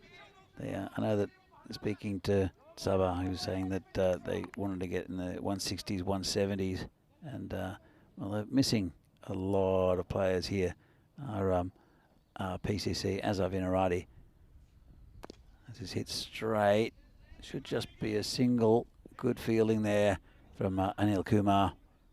Yeah, look, Saba's looking for it, looking to try and get Tanki back on strike, but now he's gonna have to face up. Hello to Kushal Mendon, who's in the chat. Hello, Kushi, how you going? Nice to see you as always. And I know you're following PCC in this one. We have one more chance to advance from 128. As Davitsi advances, he'll get 1. Probably go for 2, nothing to lose. Nice little blind throw there. Have a feeling this is out. Oh, me too. But we'll have to check it on the replay. So for me, it looks like we're looking at 129. Chase of 130, but let's have a look at it. I think he just plonked his bat over the line. Let's have a look.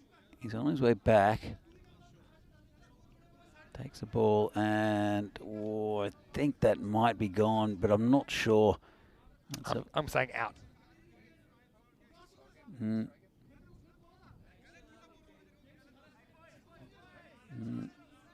He's plunked his bat down there, but those stumps are already.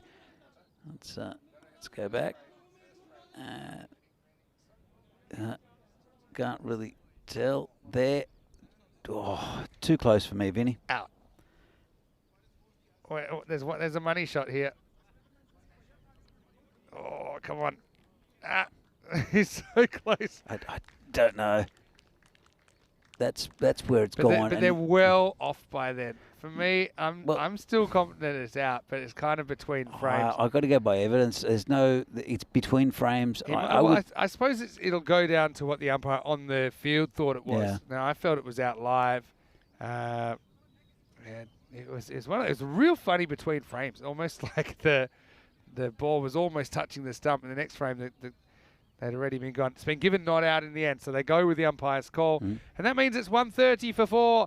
131 will be the target for Vinohrady. Hey, look, near enough if they're good enough, but someone needs to step up. And look at this Vino's side. Yes, I know there's a lot of changes in it, but I mean, can an Avoid Tahasa or an Adnan or maybe Tawari step up and provide something special? Because I'm sure if Vinohrady can break this PCC streak, they will be thrilled, and it'll be a win they'll talk about for a long time to come. But as far as the first 10 overs went, well, the writing was on the wall, wasn't it? I liked what I saw, even though we didn't see too much of Sridhar opening the batting. He was out there with the beast, Wickramasinghe. Adnan was whacked for 6 and a 4, but there would be no more as Sridhar would go for that 10. Then we saw Sochek, he had some issues with control. But, you know, credit to the young man playing his first game on the network. He came back, and he came back with a big wicket, that of Wickramasinghe in the second over. Yeah, it was a huge wicket in context, because if the beast could have got going, the score could have been anything. But there's 5 wides, and that's what we saw too much of from Vinohrady, just the control with the bowling. And it was a good catch there from Nesendurai. But it was the beast. Sorry, the tank, Riddick Tomar, who took over the innings. We saw the LBW Smith Patel there, but he was the one who dominated, got the 50, got most of the runs. It was too short from Corners, but it was those two who dominated, Riddick Tomar and wides. You can see this one's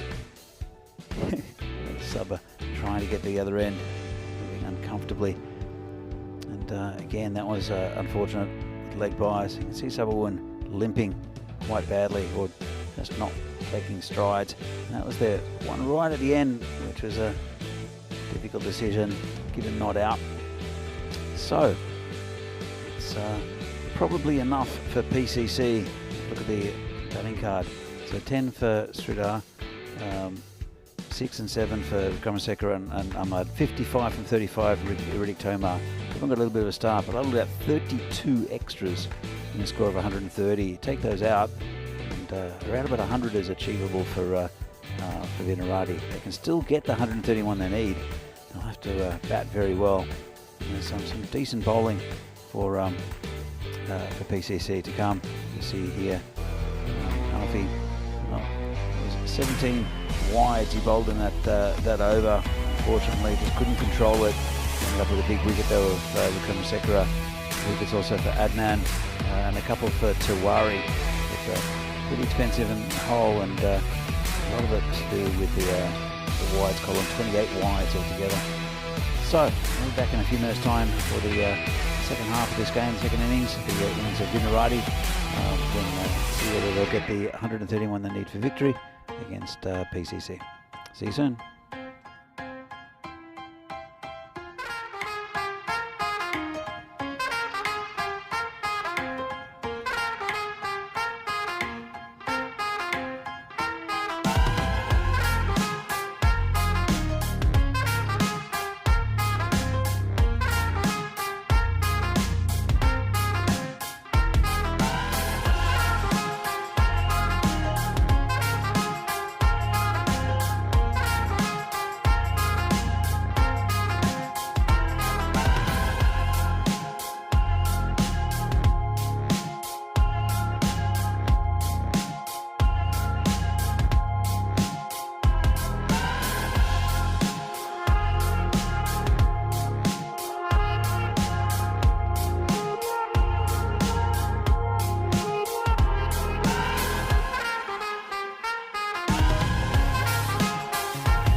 Okay, we're back.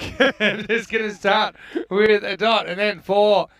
And Vojta Hasa missed out the first one, didn't miss out in the second. Sorry for a little bit of that. Sometimes we enjoy the music so much, we just keep it running a little bit longer. Mataranga opening the bowling for PCC. Remember, PCC, if they can defend this 130, then they will achieve 21 wins in a row in ECS cricket. This one really takes off. Some Samira next up, and here's our resident expert and also the killer of the music, Danny Hudacek. Thanks for running the message. But yeah, Vojta, let's go on dot 4, dot start this innings. Mataranga's always a threat with the ball, isn't he? Yes, he's a good bowler. As I said, I think he's bowling better than I've ever seen him bowl. Samira does got a natural outswing and pushes the ball through pretty well. They know each other well, also from the national side, these two. And this has gone over the top, behind the... it's going to go all the way, I think, behind the keeper. And, well, you ride your luck and Vojta. He's swinging the bat at it, for sure. Probably need a bit of luck as well if you're going to chase this down. You look at the team they got on the park. They certainly have some guys in there who are capable. And I suppose with Vojta in the side, I like him opening. He can go swing the bat. He likes to attack. Doesn't need to slog or do anything crazy like that.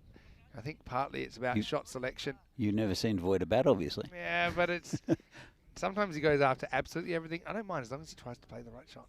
I don't mind him pulling, but he's got to pull off a length, which he tries there, gets away with it.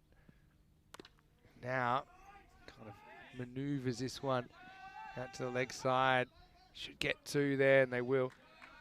Nice dive there from Adnan to get back to the non-strikers end. I think when you're chasing 13 and over, 1 boundary and over is not enough. You need to find a way to get that second boundary and over. Ideally, you'd want at least one of them to be a 6. Mataranga's gone for 10 in this first. It's been a good start, a good positive start for Vinohrady. 1 ball left, as he said, for Mataranga, bowling to Vojta Hasa. And gone.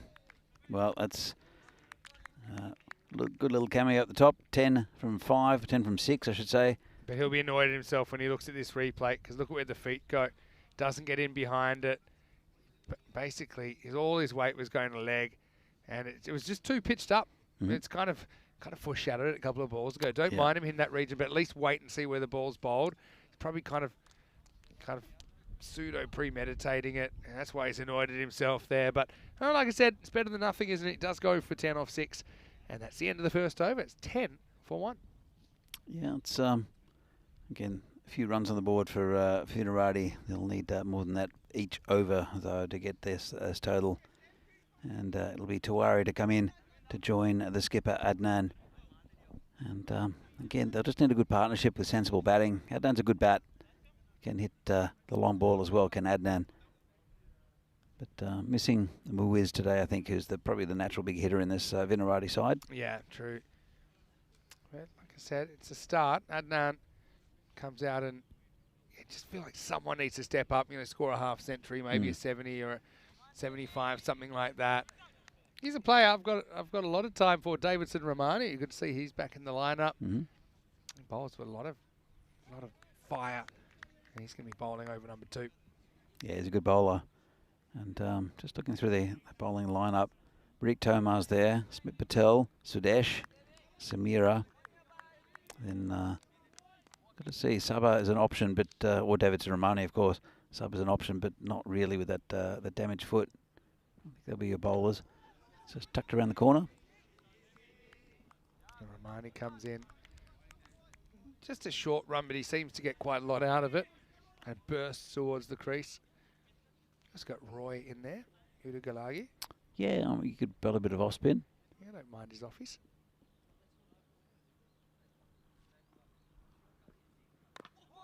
Again, Romani, pretty accurate. As Tawari gets off the mark.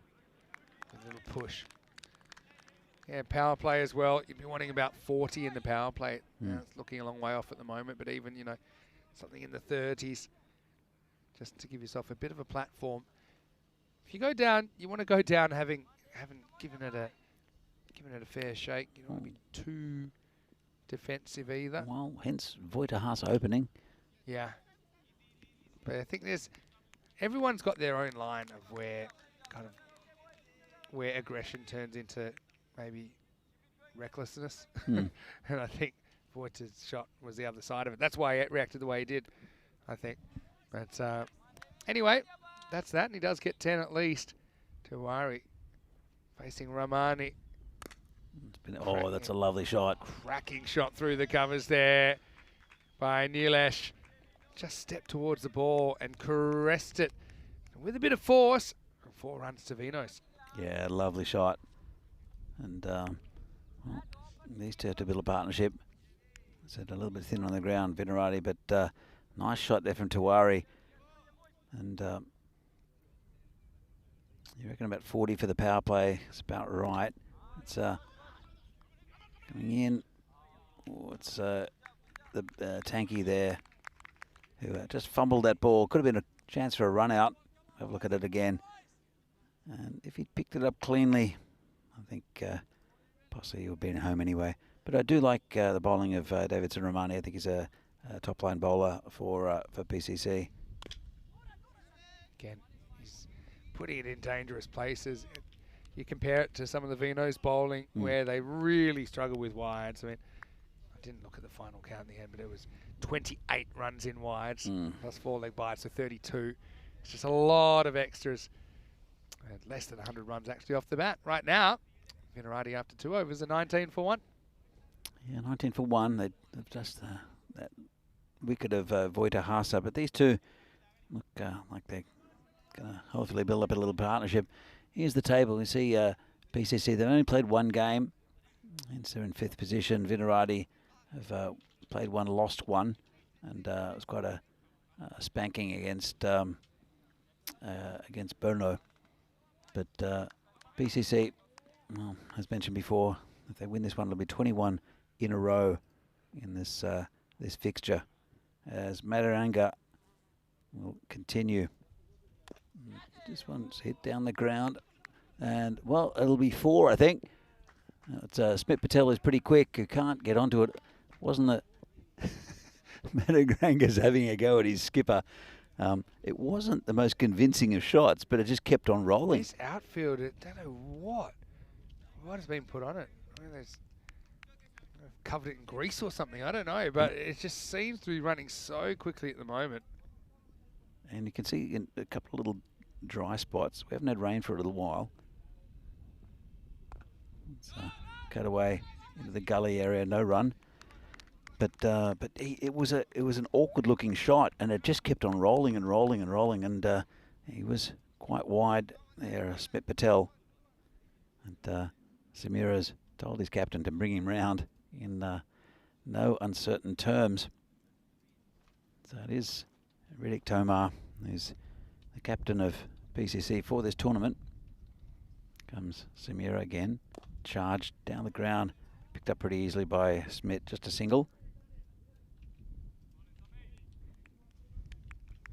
Yeah, it's been an interesting game so far. PCC not really, I suppose, putting the game to bed in that first innings, but a strong showing here. They've already pushed the rate up into the 14s. It isn't going to be easy at all. Madaranga, 3 balls to go in his spell. Still 3 after that. It's noticed in that 6th match in Cyprus, Estonia. Cyprus chasing 187 to win. We have seen those kind of scores chased. We've had some 190s chases in the series. It started off with a couple of games like that. So that was against Cyprus, but Cyprus trying to square the series 3-3 will need to bat really well. And so will Vinos here. Well, these two are starting to mount a little partnership. We're only into the 3rd. 3 balls left in the power play. 25 for 1. There's been one boundary so far in this over.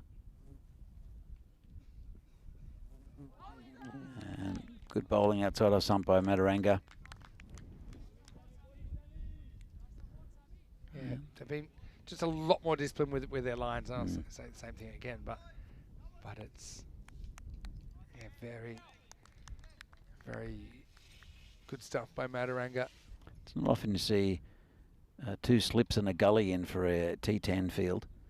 But he does get quite a bit of outswing, does Mataranga. And, oh, it's cracked straight through Sabawundavisi, who found it difficult to get down.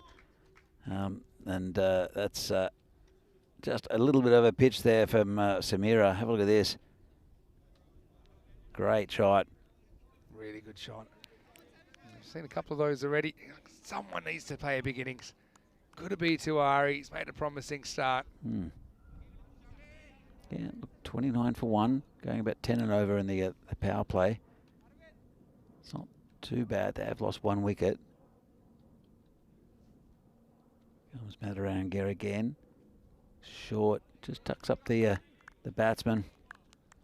That's the end of the spell from Mataranga. And that's at the end of the power play. Vinohrady are 29 for 1. They can still accelerate from here. As I said, these two probably have to build up a nice little partnership. It's up to about 15 and over though. So it's not going to get much easier with Riddick Toma, the captain, coming into bowl. Yeah, that's certainly very true. But this is the story of the game so far. I said those extras playing a big role in, I think, the target of 131 now, but hey, they've got the right reply with the bat. Still plenty of wickets in hand. Which will be an interesting few overs ahead. 10-9-10. It's okay. It has put them slightly or even further behind than they were at the start. It looked like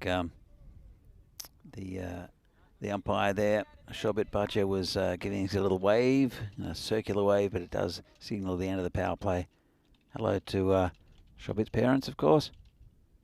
I'm sure they're watching in India. This has been hit beautifully over the cow corner boundary for 6. Oh, Adnan, he's picked that ball up off a good length. Let's have a look. Just got a little bit straight, but it came back very quickly in the opposite direction. Good start to the over. Something's brewing here for Vinos. Again, they just look like a team. I know they've had lots of changes in their squad from kind of game to game, but they just need to win. They need to get that winning feeling back. I mean, it wasn't too long ago that these two were playing in the final. I think it was 2022 that they met in the final. I'll check that one in a minute, but yeah, nice little knock shot, but fielded out there, just a single. I mean, Vinohrady's side has changed a lot since then as well. Yeah, a lot of their players, including the former national team captain Ed Knowles. He's married American, moved to the States. Kyle Gillam's gone. I'm not sure about Sean Dalton. I think he's still around, but obviously unavailable for this game. I'm not sure if he's around for the tournament though. Oh, just clipped it over top edge, going towards the boundary. Just turned it around the corner, did Tuari, and that's 4 runs. Yeah, just I suppose gets a bit of luck here, doesn't he? It's a hanging top edge, but this is so quick. It's even quicker in that part of the ground. Yes, so it was 2021 actually that we saw Prague CC, or Prague CC Kings more specifically, getting the win over Vinos in the final. This one hurries Nilesh up a little bit, gets kind of caught on the crease. Yeah, I mean, great opportunity though, like I said, for some new players. Obviously we saw Alfie Socek in the first innings getting the big wicket of the beast. And yeah, if he can get on the park, the more he plays, I think at this level, under this level of scrutiny, the better it'll be for him long term. That's well bowled by the tank. Sneaks it inside that tram line. Another dot ball. Yeah, it's well, he's got 11 off it so far, but the problem is that Vinohrady need 15 and over consistently from here on in. But a good little partnership mounting up. Tuari has 14, Adnan on 15. This one's going over the top of the field. No, it's not. It's found the beast, and that's out. Good catch by Sudesh. He's got a good safe pair of hands, made good ground to it, and that's a Vinohrady wicket. Just got inside out, hit it in the air, made good ground, as I said. The Beast and Vinohrady lose their second wicket. It was kind of a mini build-up of pressure, wasn't it? So there were a couple of boundaries in the first half of the over, but then dot wicket to finish that fourth over. The tank takes 1 for 11 in the fourth, and Vinohrady are now 40 for 2. Here comes Nitin Meal, who we saw with the gloves today, but right now he's got the bat in his hand. He needs to do something with it because this game seems like it's slipping away from Vinohrady at the moment. Well, Adnan's still there. He's probably the man most likely from here on in. Also, I mean, the captain, he's a good quality cricketer is Adnan. And you have to think that he'll have to accelerate it from here. Nitin Meal, we'll see what he can do. He can definitely hit the ball hard. He's a big lad. But it's how deep he can bat in this innings, I'm not sure. So it will be the man who took the catch before, Suresh Wickramasekera. He'll be bowling to Adnan and tucks him up. Just a single. Yeah, the Beast is one guy that when he really wants to let one go, he's got some serious pace about him, even though he is north of 40. Hard to believe, but true. It's all shoulder from Beastie. I know that a few years ago in Sri Lanka, maybe probably 5, 6 years ago, he had a bit of a bike accident and hurt his shoulder, which reduced his pace again. But he's still pretty quick and very accurate. That one was a pretty good delivery, wasn't it? To Meal, just kind of bit back at him slightly. Yeah, and we'll see what he can do with the bat. It's facing Suresh, and actually charges at him, so it actually makes the pitch shorter. Meal gets hurried up by a short ball, so yeah, just have a look at where he actually sets up here, whether he sets up in his crease or not, but he definitely kind of took a couple of premeditated steps towards the bowler. He's got that back foot pretty much right on the crease. Let's see what he goes with this time, whether he wants to go back or do something similar. Kind of holds his weight that time, uses the pace well. Well fielded down there by Aravind Sridhar. First time we've seen him in the European Cricket Series. I'm sure we'll see a bit more of him before the end of this tournament.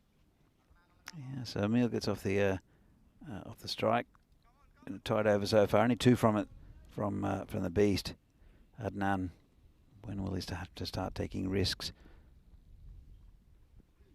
And a nice shot again, straight to the fielder, just a single.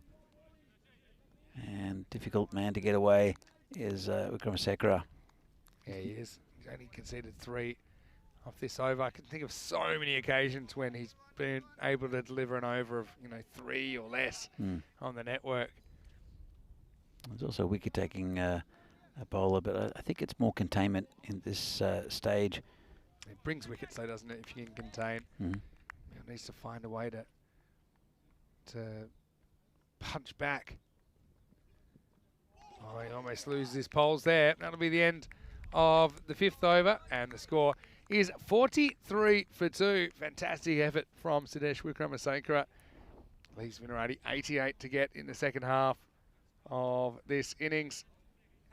Of course, we have Cyprus ongoing, and yeah, kind of in the balance actually. The 6th T20. Cyprus have just put up their 50 and 5 overs, but they're chasing, I think it was 187 to win in match 6 over there. Also, we'll have match 6 of the women's T20s over there a little bit later on. So, yeah, well done to everyone there in Cyprus. I know it's been super hot over there, but this is the 19th day of action across all formats and all tournaments. And yeah, Rico will be making the trip tomorrow. He'll be joining us on Friday. Right now, the temperature there is 37 degrees. It's much nicer here. It's supposed to be 30, but it's like 28. But it's the coolest 30 I've ever felt, actually. But, yeah, pretty amazing effort from the crew over the last couple of months with some of the multiple tournaments at once. Concurrent tournaments that we've been doing. And we actually, at one point, had up to 4 tournaments that we're going at the same time. So it's a lot of organisation, a lot of personnel required.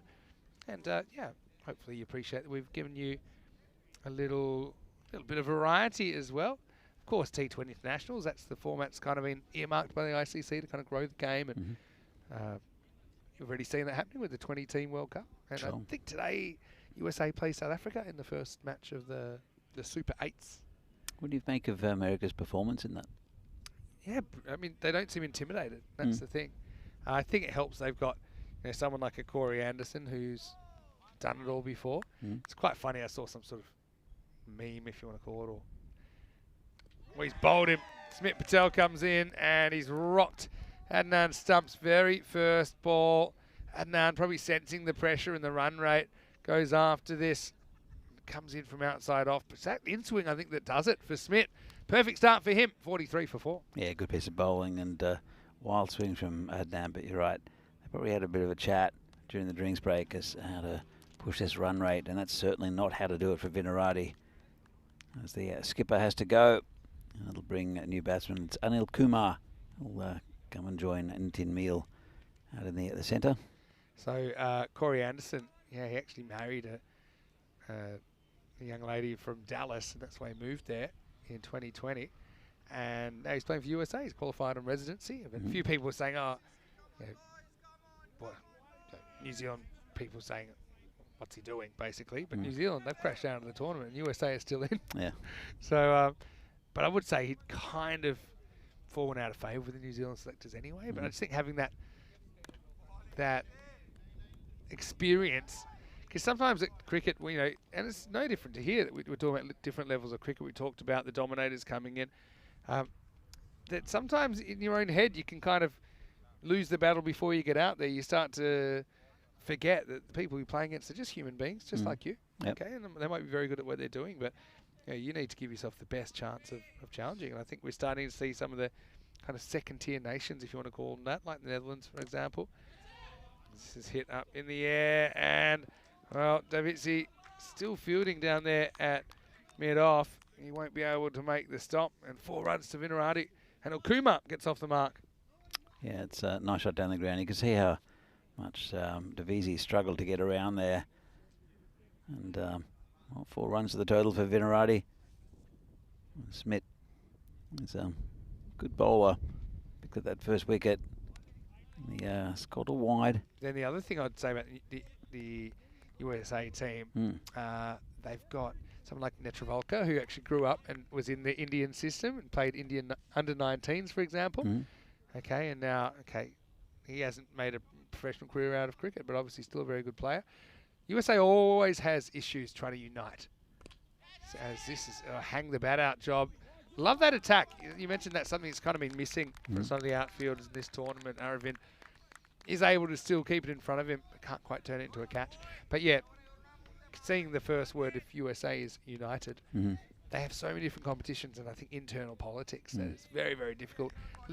And if they can't do it now, you wonder if they could ever do it. Getting behind a team that's outperformed expectations in a home World Cup. 50's up for Vinos with this single, but I got to say that 92 might be a more realistic target now. Don't forget PCC. If they do win this, they've gone to a record 21 consecutive wins in a row. Yeah, it's been a powerhouse in this competition for so long, in this country for so long, and as I said, I think it's a lot more even this year. There's some good sides, namely Brno, Bohemians, also Barbarians. I think we'll give them a good shake. It's the end of the over. So 50 for 3 after 6. Yeah, but that's the thing about PCC. They'll be noting all this. People saying, no Lala, for example, and we haven't seen Katiwala yet. We may see him at some point. Aaron Ashokan hasn't been on the park. But they just keep finding a way to win, don't they? They're a confident side. And in this format, you need to put out a side that's good enough. And they seem to be able to do that time and time again. So the top 3 making double figures, but no one able to crack 20. And one huge difference you can see is the amount of wides. Just 2 wides bowled in this innings. We had 28 wides bowled in that first innings. Anyway, here's the beast. He is back. He's bowling to Meal. So at 42 or 4, missing leg stump, but certainly hurries him up. Mill kind of, yeah, just essentially looking just to defend here and try and keep it out. I mean, I know it's hard because you don't want to lose your wicket looking foolish, but he probably needs to try and do something attacking. Whether it comes off or not is another thing. Oh, charges. It's got through the keeper. They'll take 1. Well, he loses his bat on the way there, but I mean, I think they had to try and do something here. Again, there's a lot of balls. They've gone between the batters and the stumps as well. This innings is something that I've noted as well. To try and get in behind the ball. Maybe you can open up that leg side, be able to flick away, use the pace. But the beast has been very miserly so far. That's another good delivery. So, yeah, just technically, I think these two are finding it pretty hard going against Wickramasacra right now. Yeah, I mean, look, Suresh has had so much experience. He doesn't need to do anything major. He's getting just short of a length, and it's cramping the batsman. Let's see what he does this time. Oh, this is hit in the air. Player under it should take a simple oh, no. Oh, he gives it the old I formation. There's Raj.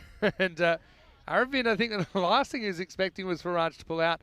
But look, at least playing an attacking shot. If that was to get caught, I'd still say to the batter, well, you know, you at least tried. You tried to move the game along. Sure. Rather than just trying to survive.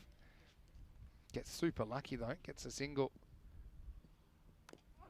So Beast goes at the stumps, but yeah, Meal gets some bat on it, flies away in this fast outfield. Inside edge more than anything, but it will be 4 more to Vinohrady. Yeah, the harder they swing, sometimes you just get lucky and get those little edges. This one was that inside edge, 4 runs. A few more to the total. Still not enough at the moment for Vinohrady, where they only 3 overs left after this ball. And 56, not a great total. Ooh. Backs away, tries to hack at it, but gets it in the block hole. That will be the end of the over. Another tight one from the Beast. He'll finish with figures of none for 9, so he can't quite get that elusive wicket. Probably should have had it that over, but still, Prague CC looking good, not just for the win, but perhaps for 4 points here. Score 56 for 3 after 7. Coming up next, Moravian taking on Prague Spartans in match number 14. Moravians winning the toss and bowling first. Yeah, Spartans played some good cricket on day 1, had a good win over United, but then fell by the wayside to Brno. Moravian finally snapped their losing streak in the last game. Let's see if they can go 2 for 2 here on day 3. That game is coming up in 30 minutes' time on ECN. It should be a good game. Let's see the Warpath Balladeer.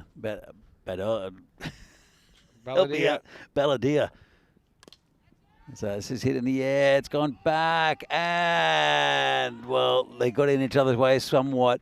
Smit Patel was the man most likely. Subba came round. In fact, it's Roy who's in front of us. Should have been a bit of calling, but if anyone would have caught that, would have been Smit. He was slightly close to it, and then Roy kicked it over the boundary. I think this is 4, but let's go here. I think it's 4. Yeah, because the other question was, does it go foot to foot? Oh, it might. I think there's a pretty clear. Oh, well, he's kicked it over the boundary, but did it hit? I think it bounces Smit's between the two. And so yeah, it has been given 4. I think it came before it got kicked over. It did bounce once. But yeah, we have seen that. I think it was once at the Carter Moreover it was more of a different. It was a bizarre one where it got caught inside the boundary, and it was caught cleanly, and then the elbow hit the ground and it just catapulted over for 6. Here's another boot over from Roy. Can't stop this one going to the boundary. So Vinohrady, again, that win seems a bit too far away, but potentially.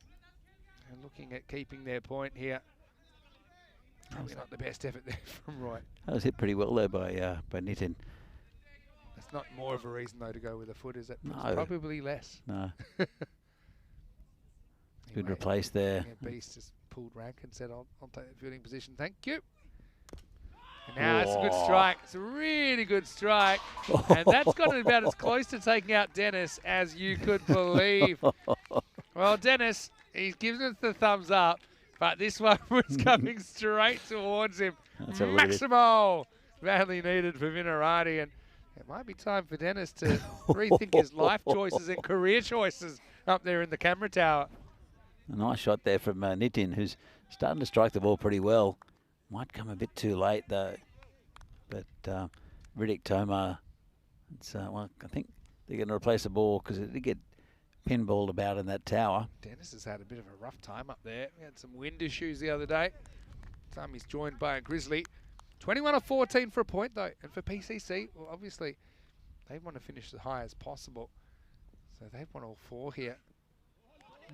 So the format's slightly different here. It's a final 5, but if you finish top, then you play the winner of the 4 versus 5 eliminator in the semi-final. Whereas if you finish second, you've got to play the team that finished third. So it does seem to be a bit of an advantage to finish top, to run into a lower ranked opponent that's already played once on finals day. So yeah, PCC won't be wanting to take too many chances. Got some big games coming up against good opposition. Last ball for the tank. Hit hard. This is going to go for 4 as well, where the Beast put himself in the hot spot. It bounces off him, like bouncing off a brick wall.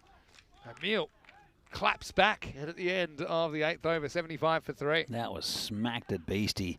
He got his body behind it, but it just bounced off him, off his finger as well.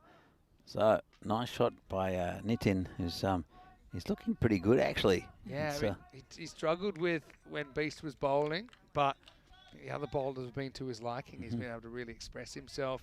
Look at the scorecard here. And the Worms, you can see they've just pushed themselves up above that blue line, which is basically the line to keep their point. But I'm just wondering with Meal, you know, is he a power play option? Just came out. He's got long levers, attacking intent. Smith gets hit high in the air, and everyone's after it's going to fall into space. They'll get an easy 2. Well, they almost ran 2, jogged 2 before that came down. Yeah, that well, was high in the air. It's just strange. It went to such a vacant area on that leg side. 17 off 12 for a point now. Yeah, hopefully they'll get there. They thought they played okay in this game, apart from those wides, which are horrific from Vinohrady. They've been sort of in the contest.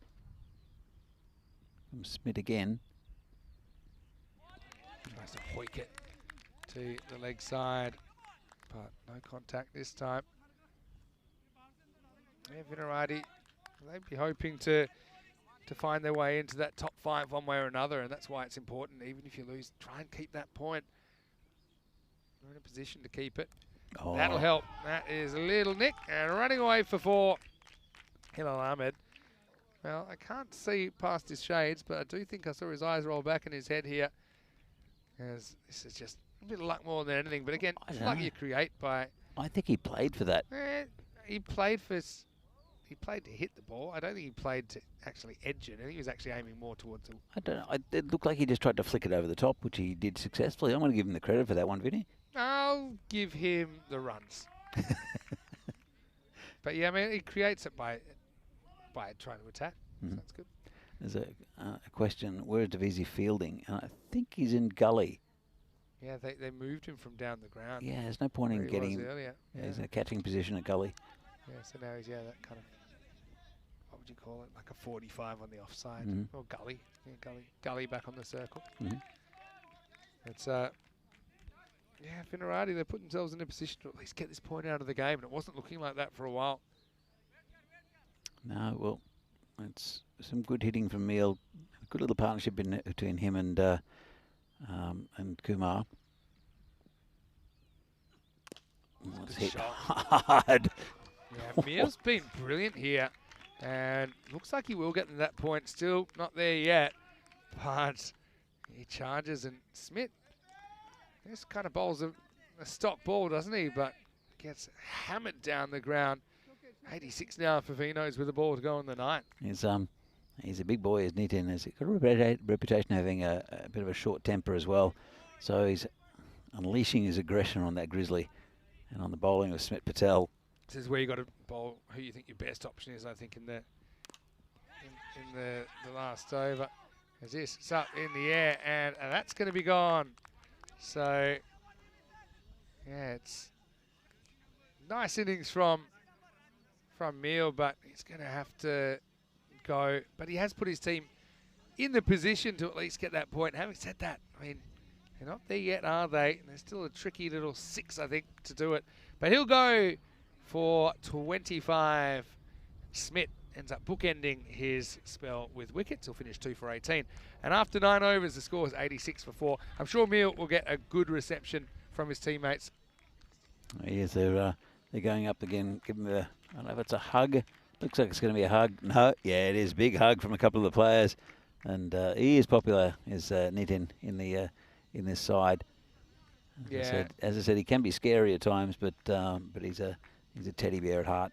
Yeah, I think they're just happy to see someone firing with the bat. It's been tough for them, not just this series, probably last year as well in ECS cricket.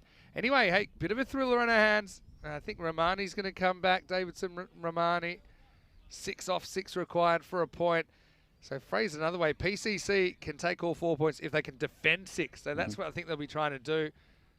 You see that Ritik's got the mid-wicket up in this circle. He's got the cover in the circle, maybe trying to stop the single. Honza Cornice is the non-strikers there, and this is Kumar facing. He's going to basically late cut, I want to call it that. Club. Yeah, a late club over the offside. Hustle back for 2. Well, they need 1 a ball. In fact, they need 4 off 5 to get that point. I'm sure they're aware of it as well. Ramani's a good bowler, though. Kumar. So missed that one. It's back to a runner ball to get that point. PCC are going to break that record, Vinny. Yeah, they are. I mean, that's one thing that's without doubt, isn't it? That they're going to go 21 wins in a row in ECS cricket, and who's to know where it'll finish? 4 or 4 though, matter at hand for Vinohrady. This is in the air. It needs to be caught by Smit. It is caught. So well, it might not just be a regular win. It might be a 4-pointer if they can hold on here. Kumar goes down swinging for 20. Smit's a good fielder. Grabs that one. And the score now is 88 for 5. Yeah, nice catch there. Very well taken. He's a really good fielder, Smit Patel. And who's coming in next? It will be Tanmay Kuteta to come in. And it's going to make a little bit harder.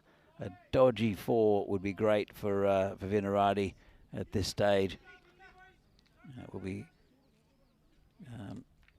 Kuteta who'll be facing. 3 balls left. Honza Cornes at on the other side, the non-strikers end. So,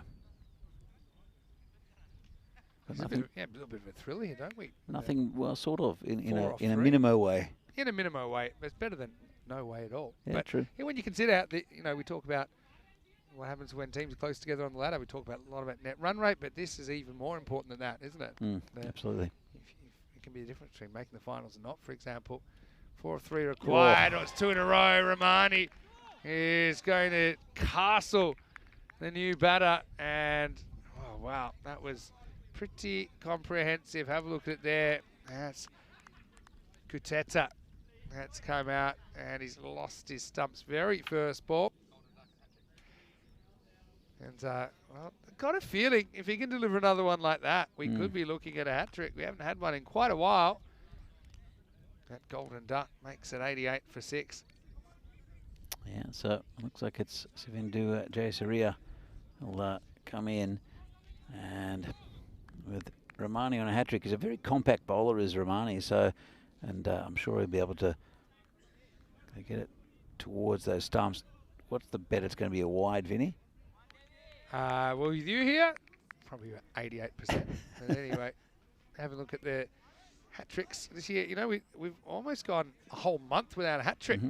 21st of May. And actually in a day series, we haven't had one since the 10th of May when Anna Ratik did it for Precious EC. Anyway, eyes on the prize here as we got a hat-trick delivery.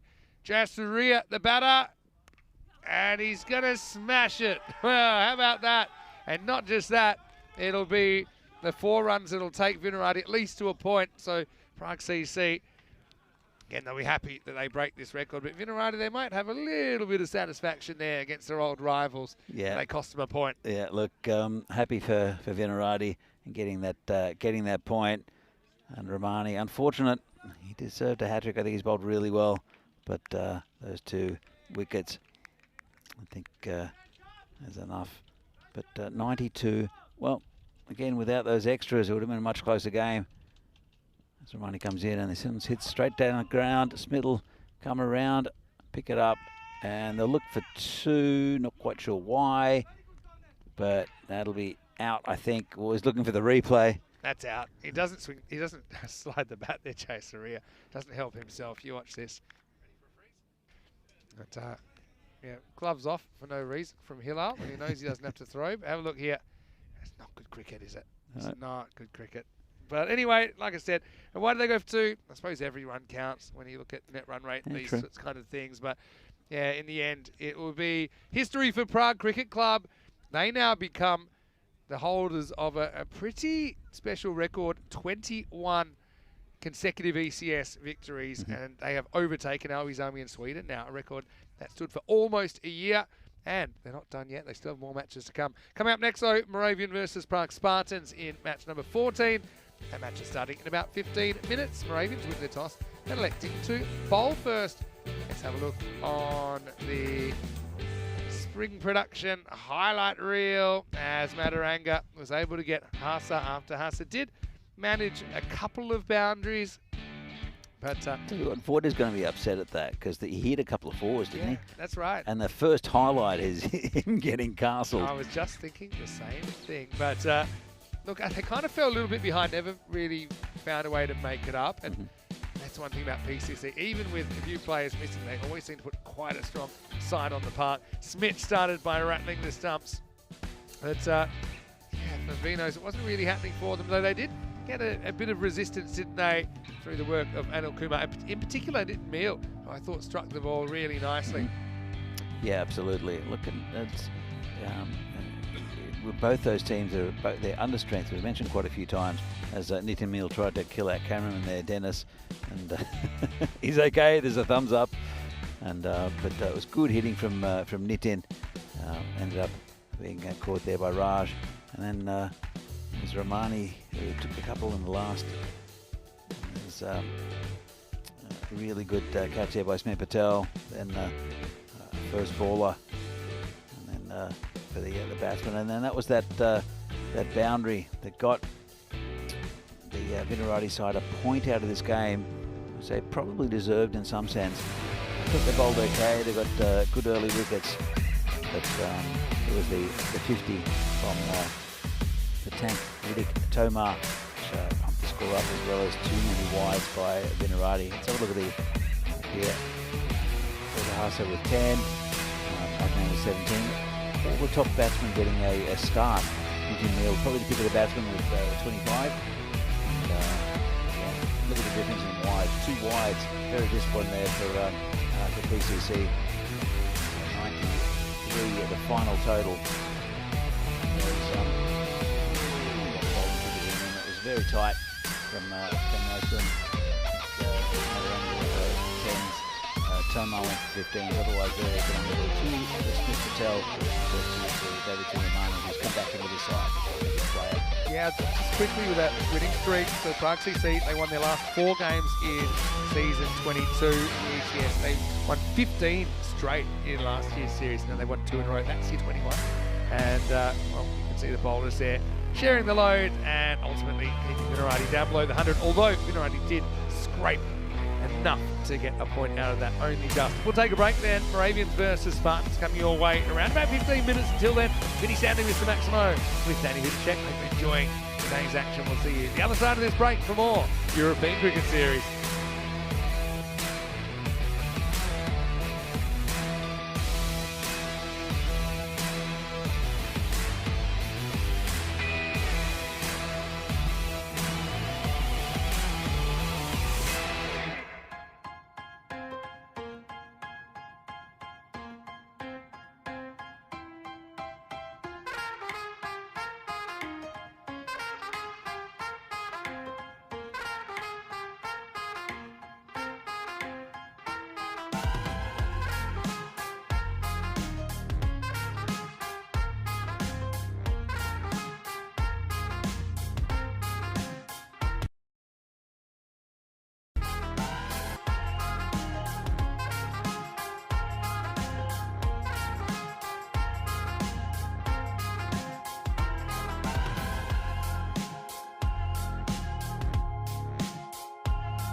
This European Cricket Network event is proudly brought to you by HCL Software and Paramatch.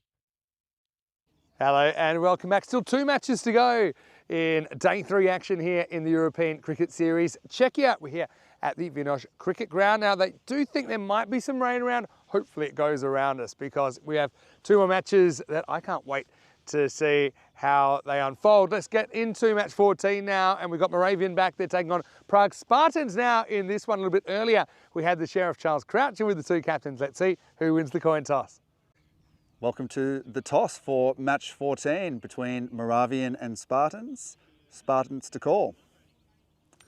Heads. Heads is the call. And it's a tail. We'll bowl first. Moravian won the toss and will bowl first. So Moravian win the toss and have elected to bowl first. Doesn't surprise me because they were on a bit of a losing streak when they were batting first, but they did get to bowl first earlier and they had a very, very strong win. In fact, they took all 4 points against the Dominators. Now Moravian, they certainly are a team that look a lot different to when we first saw them on the network 4 years ago, but I do think they've got some good players in there. They'll be hoping they can go back to back and make the most out of day 3. But Prague Spartans, they had a mixed time the other day. They are 1-1 themselves. They look pretty strong to me. I've got to say that they've had some players kind of step up into the next echelon, and that was pretty clear in their performances the other day. Having said that, they didn't get the win last time we saw them out against Brno. They did start, though, with a pretty good win over United. Danny Hudacek is standing by. Let's get ready for the start of match 14. Moravian winning the toss. Going to have a bowl. Over to you. Still 2 matches to go. Let's get ready for match 14. Well, thanks, Vinny, and welcome back to everyone. This match between the Moravians and also Prague Spartans in the European Cricket Series here from Prague in Czechia. It's going to be a pretty close tussle, I think, between these two. I haven't seen Spartans for a bit. We saw Path Beladoya with a couple of sparkling 47s on the first day. Kasi Balakrishnan is another player who's come in. Joby Dominic, I think, was in very, very good as well for Spartans. And, well, the Moravians, they've gone 1-3. Prague Spartans 1-1. It's going to be a pretty even game, I think. And MCC slight favourites. I'm not sure about that. Again, supercomputer. Even though they won today, the Spartans are a very good unit. So I think it's going to be a very close contest. Of course, Moravians are a 2nd division side, and Spartans are a 1st division side. They've got a couple of teams in the throughout the divisions and quite a bit of depth within the Spartans lineup. So as you can see that Moravians did win the toss, elected to bowl, and it will be the one-arm bandit Prem Yadav to open the bowling. And he'll be bowling to Gino Panelet, who has just come in for this game as well, showing the depth, as I mentioned, that this club has. In fact, it's Joban Dominic who'll be facing Panelet at the other side, the other end. Dominic has impressed so far for the Spartans. And Prem, well, he got 3 wickets, 3 big wickets, so would set up a good win for Moravians last game against the Dominators. And they've got off the mark, just pushed it forward, did Dominic. And first runs on the board for Spartans. Panelet, first time we'll see him in this tournament. Seen him quite a few times over the years. He's a very good player for the Spartans. So comes in, then hits it down the ground, hits it pretty well. Picked up comfortably by Abhishek Parker. Always, we'll see, with the bat and the ball. He's the star performer at the moment for Moravians. He'll have to bat well, I think, to for Moravians to get over the Spartans. Comes Yadav again. Oh, this has been launched into the car park. Well, that's might hit a car. Not quite getting there, but lovely shot there from Dominic. Just a bit too leg side by Yadav and punished. That's the first 6 of the innings for the Spartans. Really nice shot. And There's been a small boundaries here, 50 metre boundaries from the centre. So Dominic moves on to 7. Yaddo comes in. This one's going to be just outside off stump, around that wide line. And that's a good call. In fact, well inside that wide line. Good bowling by Yadav. Good comeback.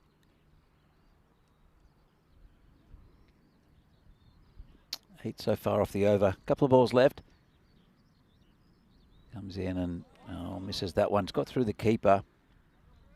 And he just picks it up on the after turning it round. He just didn't go far away from him at all. And, all in all, apart from that 6, it's been a pretty good over from Yadav. Just got that one a bit leg side. One ball left. And there's a bit of discussion. I'm not quite sure what's going on with the Moravians. Yeah, keeper putting his gloves back on. But there's a player next to him having a bit of a chat. So they've got a pretty regulation field. 2 men back straight. Yadav comes in and it's been cracked through the covers for 4 runs. Nice shot there from Dominic. Just leant back and hit it very firmly. And there's a fast outfield and it raced away over the boundary for 4. So at the end of the first, Prague Spartans are 12 for no loss. And Vinny, pretty good start there for the Spartans. 12 off the first over. Yeah, well, I mean, they were pretty good against United. And if you didn't look as closely at your screen, you might think they're playing United again, looking at the uniforms of Moravian. But yeah, they've played some good cricket so far. Let's have a quick look at some of the upcoming events. And you can see Cyprus winding up. So now we look ahead to down the list to Romania next after this, in Hungary, Bulgaria.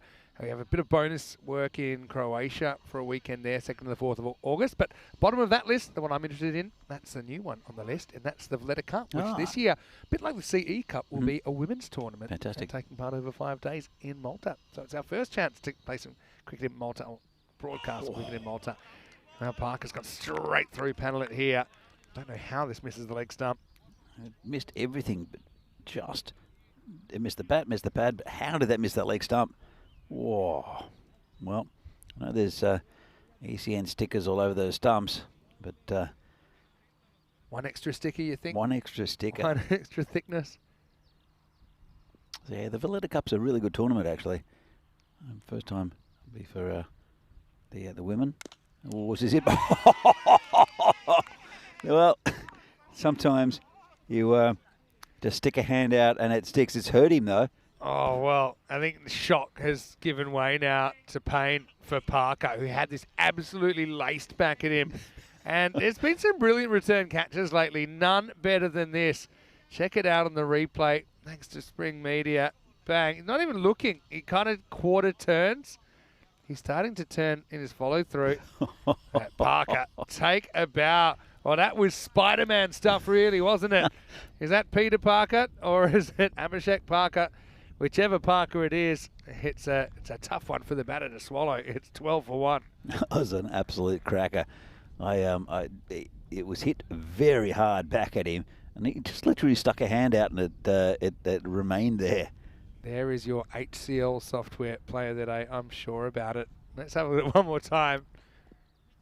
He was in no position body-wise to take it. It was just like a hand of hope, and it was perfect in the end. I think this will be a good contest. Balladeer, we've seen with back-to-back 47s and destructive hitting from Path. He's looked like he's been very, very confident so far in this tournament. As Path Balladeer, Warpath, I think we've started to nickname him. That's what he was on the first day. I'm liking him up there at 3 though as well. I think that read the room. It's caught a wide. I think you got to watch his back foot here. There's been sometimes problems. Mm-hmm. Yeah, that's so a no that's ball. definitely got to be a no ball. Don't know whether they picked up on that or not, but certainly something for the umpires to watch. In fact, now, yeah, they've spotted that, so it is a no ball. So I suppose It cost him a free hit. It was a wide anyway, so okay, it cost him the ability to take a wicket. But hopefully it gives him that information here, Parker, that he's gotten a bit too wide with that back foot. I don't think he does it all the time. I think he uses the crease a bit. Sometimes he's a bit wider than others, but went a bit too far. But you know, Parth, he'll probably love the fact that this is a free hit. Oh. Dropped, but not a drop. You could hear the hands go up, and Sharma's there with his hands on his head. And, it wouldn't have been. Actually, how many have had those have we had? We've had catch no balls in this since we've started here in Prague. There's been a lot, in the C Cup we had quite a few. I got fooled by a couple. You got fooled by one, which doesn't happen very often. Well, there's the one I think when we started going to the algebra and trying to work out net run rates or something like that, and completely missed the fact there was a no ball in between, and then we called a catch. Anyway, Parth is going to find the fielder. Well, is that meant to be at the Euros? That's Prince Koshi there. Sends out the royal slipper and saves 3 runs. I've enjoyed the Euros so far. I haven't watched too much of it, but it's a good tournament. A bit at night. The Czech versus Portugal game was a really good game. I will say that. And Czech going up, and you can imagine what the atmosphere was like. I was watching it at a Czech sports pub in Karlin here in Prague. This one's in the air, high in the air. Om Sharma coming down to take a catch, drops it. Well, the skipper made good ground to it and just couldn't hang on to it. It came from a height, though. Yeah, it did. You know, one thing here, and he does a lot right, but he's not really in a position to react if it does jump out. So maybe his feet, if he'd set himself a bit more stable, I suppose. You see his feet are kind of all over the place. He had time to get under it, and then, look, if you get lucky, you're not planning to drop it, but if it pops up, then maybe you can then jump one way or another to get it on the second opportunity. Well, it's a big shout. Not out, says the umpire. Swinging the ball a lot, though, at the moment. I think it's bothering. It's bothering Ballady a little bit. But anyway, and over had a little bit of everything.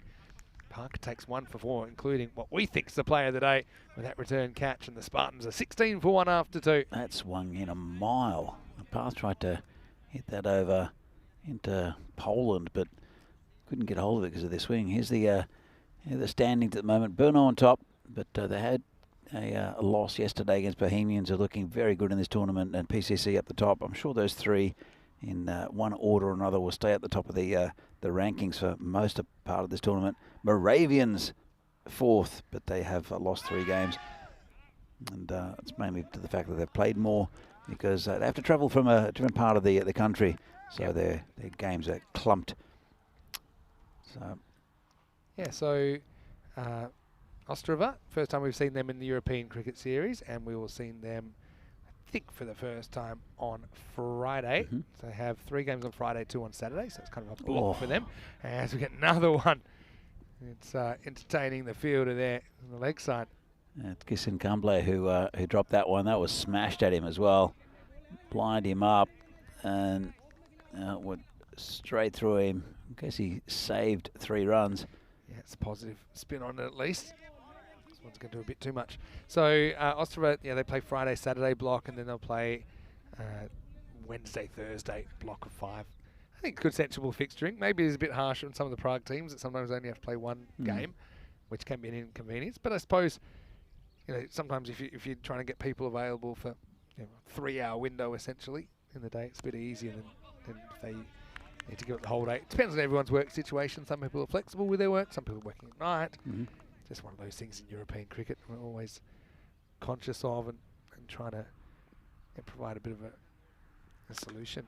As this is in the air and not for too long, it will be fielded. Eventually, Pawan Jaswal keeps it to 1. He batted well in the last game, Pawan Jaswal, and he looked threatening from yesterday, and really came to the fore with a good innings. And hope to see some more from that from the Moravian batsman. As this is hit through the gap, that'll be 4 runs. And a bit of a wild swing there from Dominic, but got through the 2 fielders, and it's the man on the seat out there who's done a bit of work today. Not cut as much as yesterday, where we had the man in the dress shirt and the umbrella. You missed that one, Vinny? Yeah. The purple shirt and the red and white umbrella. I was told about it. I got to say, I'm all for it. He had a lot of work to do. It's just been chipped down the ground for a single. Bring Path back on strike. Well, in fact, it won't because it's the end of the over. And Yadav finishes his spell. 20 off his 2. End of the power play. It is 24 for 1. Can I just mention, I was at Sports Club in Carlin, not too far away from the residence of Charles Croucher, who was there, and I was a little bit late getting to there, but apparently everyone, there was a bit of a, what do you call it, guess the score competition of the Portugal versus Czechia game, and Charles guessed 2-1 Portugal, which is what it was in the end. Yeah. So he was kind of pretending to cheer for Czechia, but he actually was thrilled, I think, when Portugal went 2-1 up. But did he win anything? Yeah, he won a cap. So it's funny because there are apparently 10 or 11 people in the bar that chose that score, which is funny since pretty much everyone was going for Czechia, but quite a few had chosen scores that were 2-1 Portugal, 3-1 Portugal, 2-0 Portugal, like that. So I think there were 10 or 11 people. And Charles at that stage, he basically said, well, I've won. But he said, I bet other people have chosen the score. And sure enough, 10 or 11 people. So they put everyone in a kind of hat. And then Charles straight away was claiming, because he's a foreigner, it was rigged and he wasn't going to win anything. It was quite an interesting diatribe by the sheriff at this stage. Well, it was probably, 11 o'clock at night. And then the funny thing is, there was a third, second, first. So I know first prize was a football. It's just got a little bit of the line, I think. That's why it's not called a wide. That's the kind of loosened regulations now. So third gets drawn out. It's not him. Honza somebody or other. Yeah. And then he wins a cap. All right. Not a bad shot. Ooh. And it's good enough to get straight through the field. Prem Yadav basically plays a bit of unintentional tunnel ball, and Dominic will get 4. Tell you what, Prem didn't want much to do with that. That was hit firmly. Well, the ball didn't want much to do with him either. It went straight through him, ate him up. So anyway, the funniest thing was then Charles said to me, "Oh, it's just a, basically a, what's the word? It's just a cheap hat." He used another word for cheap. Right. Oh, French cut time. That's going to get through. That's going to be 4 more. Back-to-back boundaries. Spartans certainly trying to keep things moving. Probably won't win the beauty contest, that shot, but Dominic will move to 26. Yeah, so then second prize, low, and by the way, keep saying thinks that the fix is on. He doesn't even think he's in there. Second prize, Charles Croucher. Coats up, and you know what he won? A hat. Yeah, and he's now, he's changed his tune completely. He's like, what an awesome hat. And then first prize was the actual football. I think it might be the type of football they're using at the moment in the Euros. But anyway, it looked pretty good at him. But I just thought it was quite funny how quickly his opinion of the hat changed. We all had a very good laugh. Well, I know that tomorrow night, the Down Under, I think a couple of the boys are coming down to play the quiz. But I spoke to Voiter. That's 4 more. There's Dominic when they finally find the ball is going to get another 4. This time goes into the gap. This is quite the assault at the moment from the Spartans bat. Yeah, lovely shot. He said that look at how the booking's looking. So it's looking really full, but we're gonna block off this table for football and this TV for football and this other TV and this other table. I'm like, hold on. How's this going to work? So but I'm sure there'll be some blow-ins come down to the Down Under and watch the football. And England are playing. That's why. Hope it's a better game than the last one. They did win 1-0, but it was dull. Into the 4th over here, 37 for 1. And we saw 3 4s in the middle of that over. One thing that gets me, and I remember when the cricket was on, might have been a few World Cups ago, might have been 2021, but I was in Spain and I went to the Australian pub there thinking that's the one place I'll be able to watch the cricket. Yeah. Right? So now I know there's a few more options. But yeah, so I went there. But again, what do you think they had on? Football. And Manchester United versus Liverpool. And I'm like, well, what sort of Australian pub is this? I always just think it's an opportunity because you'll get pretty much every pub playing the football here. So, There's plenty of places you go if you want to watch football. Well, the Down Under does show cricket. We've shown ECN as well through my computer for interested people down at the Down Under, which was nice. Just I've caught a bit of the World Cup there as well. Yeah, Australia-England there a couple of weeks ago. Oh, that's coming towards us very fast. In fact, I think it's going to hit the photographer. It's actually gone on top of it. It's Vinny who's done the fielding. As you can hear the cans rattling. Sorry about that, but I was just going to say, it's actually gone on the top of Diana's tent. Diana's got her own little igloo there, and it almost kind of popped into the periscope and eventually came back. That was pretty amazing. Lovely shot too. And then it came back towards our cube. Almost taking out several staff. And this will be 4 again, will it? 4 runs. Well, it's Job and Dominic's show at the moment. He just keeps on hitting boundaries. And again, down on one knee. Lovely shot. Gets the gap that time. And makes very good contact. Manpreet certainly had an interesting day, hasn't he, for Moravians. Had some good moments.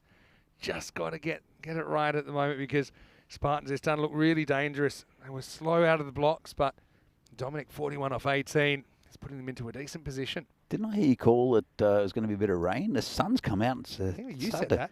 No, you said that in the... well, I only said that because you told me that. I was always confident. We're getting the best sunshine of the day right now. Here's an overthrow. Yeah, but it was looking threatening earlier, but we didn't get any, maybe a couple of sprinkles. Yeah, I know that earlier on it looked like it, when I checked this morning, it said 50-50 that it was going to rain at 3.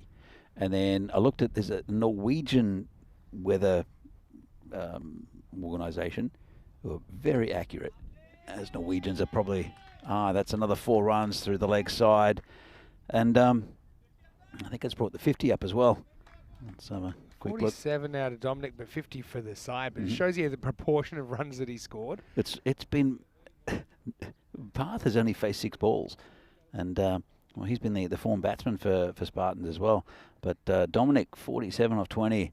And, well, they're getting spanked here at the moment, Moravians. They need a wicket. They did pick up 1, but Dominic is dominating the bowling. There's Manpreet. And gets that one past the batsman. But, then I looked again not long ago, and it showed that there was almost no chance of rain. We had a couple of little drops, very faint drops, about 2 hours ago, and now it looks like it's cleared up for the afternoon. Yep, if that's all we get, I'm very happy. I told you, I don't mind rain coming at night to keep the field in great condition because there is no water or irrigation here. And that's punched away. Dominic moves to 48. Oh, more. That's actually his 50, and he gets it handed on a silver platter. He's 51 off 22, and he scored 51 out of the 57 runs so far in this innings. So time to strap on the cymbals and get ready for the one-man band. Job and Dominic on fire, and 57 for 1 after 5. Vinny sounding Mr. Maximo with Danny Hudacek. Well, put a good weather jinx on because we said maybe we get some rain for this game. We've got the sunniest conditions of the day. That's really nice. It's warmed up as well. It was, as I said, it was the coolest 28 degrees we've ever felt. I think so. And now it feels like 28 degrees. It's nice, and well, it's good to see the weather out in Prague. I'm happy that Moravians obviously broke their losing streak earlier today, but I've got to say I've loved the approach of Spartans in this series, and they just seem to have a bit more depth and a bit more of a plan and confidence in their teammates, if you like, as well. And look, Parth Baladia hasn't really fired yet, but Dominic certainly has with that succession of boundaries. He's got 8 4s, 2 6s through his half century. But yeah, also you got to look at Moravians not really helping themselves with some of these misfields as well. One went straight through Premyatov. That one was a regulation stop as well. So that's probably inflated the score a little bit. But yeah, still plenty of cricket left to play here in match 14. How many games have Moravians played today, though? Yeah, this is their third? Second? I think I'm going to say it's their second. I think didn't they play the first 2? It's a I good question. I need a day off, Vinny. No, actually, no. You're right. They did play the first. I forgot that they didn't take a single point against United, and then Moravians, played the second as well when they beat the Dominators. That was so quick, almost missed it, that game. But you're right. Yeah, third game of the day. I suppose the fatigue might be a factor, but I mean, a lot of them were just standing still misfields. It wasn't kind of having a hustle to get the ball or anything like that. Well, they'll be head down to Burno after this game, and I hope they've got drivers that aren't too stiff, because they've done a lot of work over the last couple of days here, the Moravians.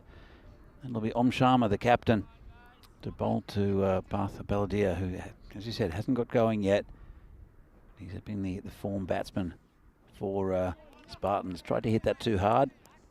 Yeah, Baladia, almost like a genie who put a magic spell on him on day one. Had just such an incredible day, and now he just seems to have lost it. Hopefully it's only temporary. He was brilliant with confidence. He took a catch also and just rolled it back, and very, very confident was Parth. Now he just can't quite hit the ball. Couldn't hit a beach ball now. Cricket's so funny that way though, isn't it, really? No real foot movement there.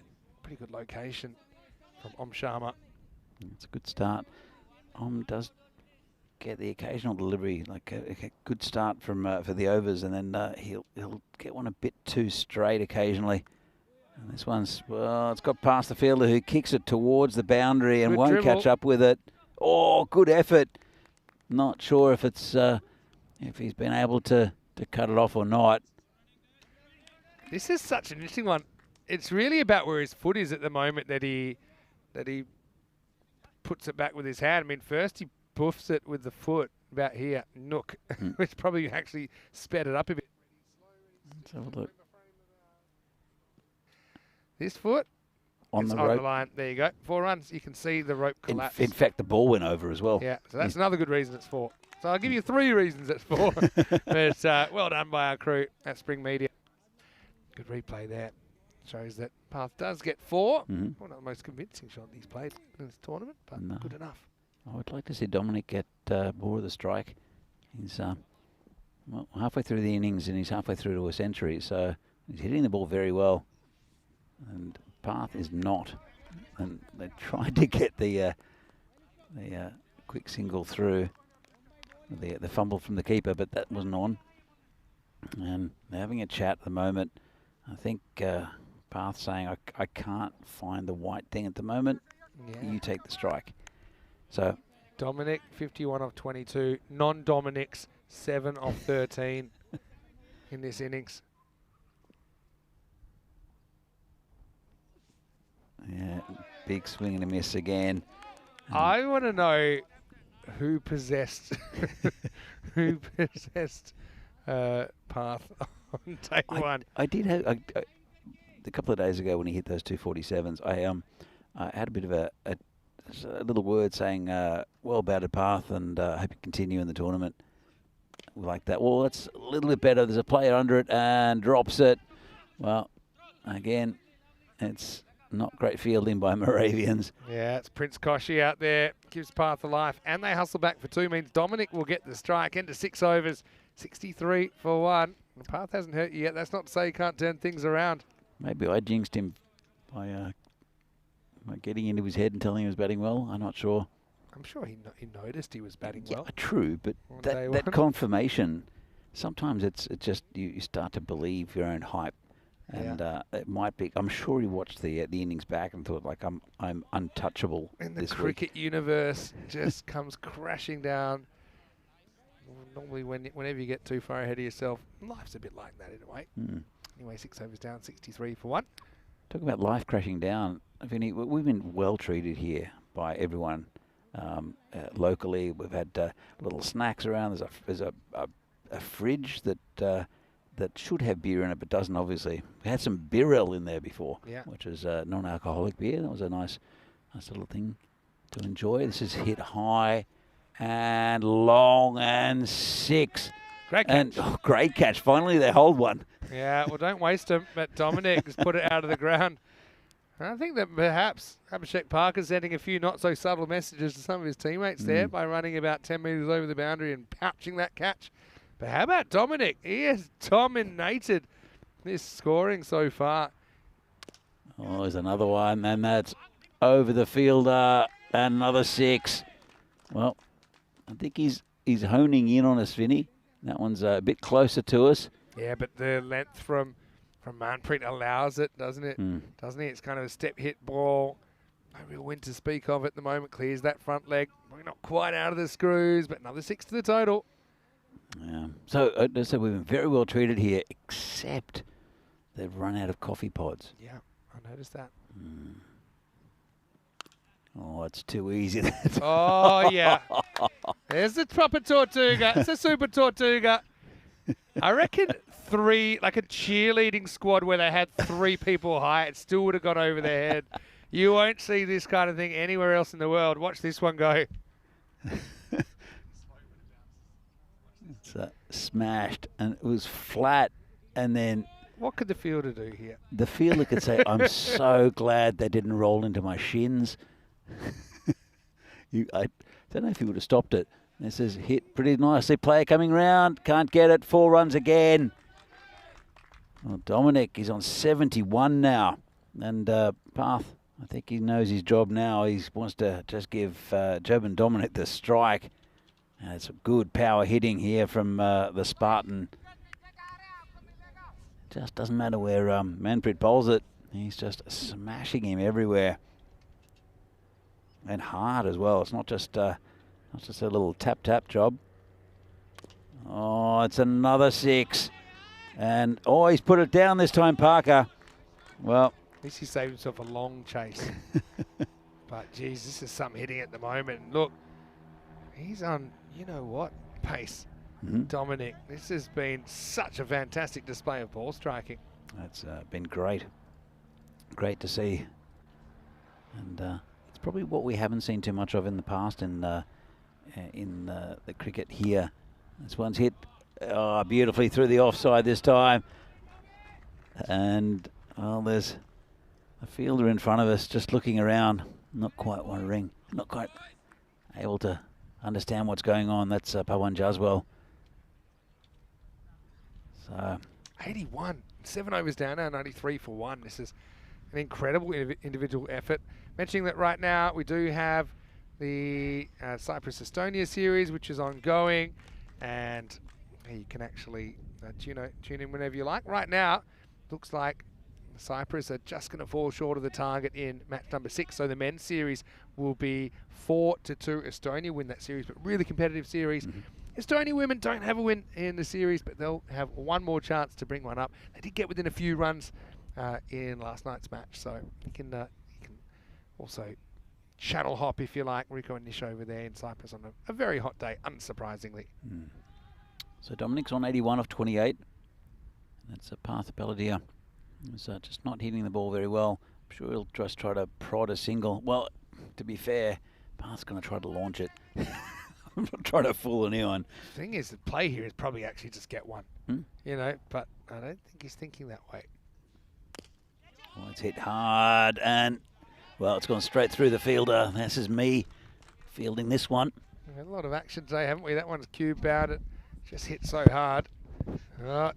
Classic schoolboy errors there, but you did well to field it in the first place. I did. You've done a bit of a Corey. Almost took my head off. Got done by the string of the cube. Well, as well. I couldn't get. I don't know if I could get past the string of the cube, but definitely my neck's a little bit sore now. It's been hit down the ground. They'll just get the one. Yeah, if you're smart here, Dominic, you're not even looking for 2. You might pretend to, but he should make camp at that end. He's just been hitting him so well. So Dominic, 81 of 28. And, well, it did go back straight to Om, who's holding his hands. Might need the magic spray. He's trying to breathe life into his hand. And they do smart. These Grizzlies are pretty hard balls, Vinny. Yeah, no, they're... Well, Corey says they're made... He says on the planet Mercury, you'll see the densest substance ever discovered. That's what goes into the Grizzly balls. They send miners every year. And it's Om Sharma right now. I think he wants to have a little bit of attention. Well, I'm not sure where the magic spray is. I'm sure it's around somewhere. Just going back to it, I think there's a lot more power hitting than we have seen in the past here in Prague. I think part of the reason is that the pitch is playing slightly higher than normal. It's lifting a bit more so players can get under it. But at the same time, the Grizzly balls help. And I think the whole attitude of what's happening in cricket in Europe, as far as just the type of hitting has changed in style, and players are more playing for it. Have a look at those names there, especially on that page. Sahil Chauhan, 109 off 33, and then 144 and out of 41. And that first, that last one actually is the fastest ever T20 men's century. But you can see it's been a huge year, and really could be on for one here. Manpreet Singh's last over ended up going supersonic. There were 30 that came off that, and then we had a boundary off the first ball of this over, and then just the one. But yeah, he's hit his last 7 balls to the boundary personally, Dominic. And if you want to go further than that, he's hit what would that be? He's hit 10 boundaries out of his last 12 balls faced. It's crazy. By the way, just a little bit of smell-o-vision. This one's hit hard and straight and done well there, Parker. They come back for 2. Good running. Very good running. Smart running. A bit of smell-o-vision for the viewers out there. We know which way where the wind is going, because I got a whiff of the agricultural. No, of the magic spray. Ah, okay. So it's coming directly towards us from so behind the batter. Good hitting breeze. Oh, it is. Could be a no ball, you know. Yeah, I think it's called a no ball. It's hit just off the playing surface, or it wasn't completely on. It's on the border. Probably fair enough. Even you can see the way it bounces back. So, well, what that means is he's got a free hit now, Dominic, on 83. Yeah, 100's up for Spartans as well. With overs left. Oh, this one's been absolutely hammered again. And he moves on to 89. Still 2 overs after this. There's a couple of balls left in this one, and Om Sharma, well, the skipper, he's got a lot to think about. Going at just about 14 and over. Dominic's been a great pickup. Spartans, and they have plenty of batting to come if needed. But at the moment, all you need is German Dominic, 89 of 31. Such a great pickup for Spartans. First time we've seen him on ECN, 89, and heaps of time left in this innings. Style ball slightly mishit, and they should just get the 1, which is a pretty good result, I think, for the Spartans with 1 ball left in this over. And Balladia, he'll try to launch it. I wouldn't take the single though. I would definitely see if Path can get a boundary. He's 13 off 14, which is unlike Path innings. This is kind of how he's batted over the years, but unlike that first day, it was incredible the way he was batting. Again, that one's got a wide. Just outside. Until you see the Path is disappointed. He's not getting the contact on the ball at all. Yeah, it was a long way from him, that one, so I don't think you can read too much into that. But yeah, maybe he just needs to sneak across a little bit in front of the stumps. I think it's more that he's missed a lot, and then he's just missed another one there. He put his head down, and well, he's hit that one pretty well. That's gone all the way for 6, and that's terrorising the photographer again. And finally, Balladia gets a big 6, and that's exactly what they needed from that ball. So 6, and then it'll bring Dominic on strike with 2 overs left. He deserves a century here, Vinny, and I'm not going to jinx him by suggesting that he will get one. Vaishak Jagannathan, the only other century maker here in Czechia. I think we'll see a few this week. You'd imagine so, the way that the cricket seems to be going. But yeah, that was a perfect result, because it also keeps Dominic on strike, as you said. 115 for 1 after 8. Path starting to clap back a little bit. Just seemed to not try and hit that so hard. I think that's the key. He seems to hit it hard when he just times the ball. They're still powerful, but yeah, just going back to that Cyprus series, Estonia do win that men's series 4-2. Just think about those teams though, and both the women's and the men's. They've played 11 internationals in 5 days. That's crazy. It is absolutely unbelievable, isn't it? So 5 T10s over the weekend, and then 6 T20s Monday to Wednesday. Big effort from those players, and how great for their experience, for their development, their experience to be able to play play that volume of matches. Well, Camblay's the new bowler sent into the fire, and this one is going to be caught. Well, Cambay picks up the wicket of Dominic, who falls for 90, and I did jinx him, didn't I? Sorry about that, Jobin. He goes for 90, and a little bit of pace off from Cambay. Let's have a look at this. Just gets a thick outside edge, and neat catch taken out there. Finally held on to one, and that was Vinny who took it. Vinny spoils the party, doesn't he? Vinny Charakato has pouched Dominic. He goes for 90, but what a great effort from him. So close yet so far, and I think he's really enjoying delivering for his new teammates. 90 off 34 balls, so close to 100. You're right, did deserve one, but he set up a pretty healthy total for Spartans. He leaves at the end of the 8th over, or start of the 9th in fact. It's 115 for 2. Yeah, it's a fantastic innings, and you'd think that the way they're going, expected score's 139. Depends if Path gets going. If he can hit a few off the screws, and they can get over that.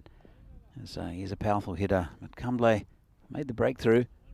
This one's tucked around the corner, going towards the boundary. I don't think the fielder will get there. That's 4. Well, so, as we always say, the fastest part of the ground, going towards that Scott Page bench. It's down there. Good timing for a guy that's just come in, Kasi Balakrishnan. He's actually a pretty decent bat as well, isn't he? It's a risky shot, I suppose, but you can come out and play risky shots when there's only 9 balls to go. Absolutely. Look, and yeah, right. We haven't seen Cassie so far in this tournament. A couple of names like Gina Panalet have come in, as well as Balakrishnan, and it's really nice to see that Spartans have kept all these players. I know that Kranti, who's a Spartan, is on loan to Bohemians, which is an interesting move, but obviously wanted to play for Bohemians in this tournament. Yeah, interesting. Maybe it's just a team balance thing when you look at Spartans with some of their batting. Maybe he feels he fits in a bit better in that lineup. Oh, it's that thick outside edge, and that'll be 4.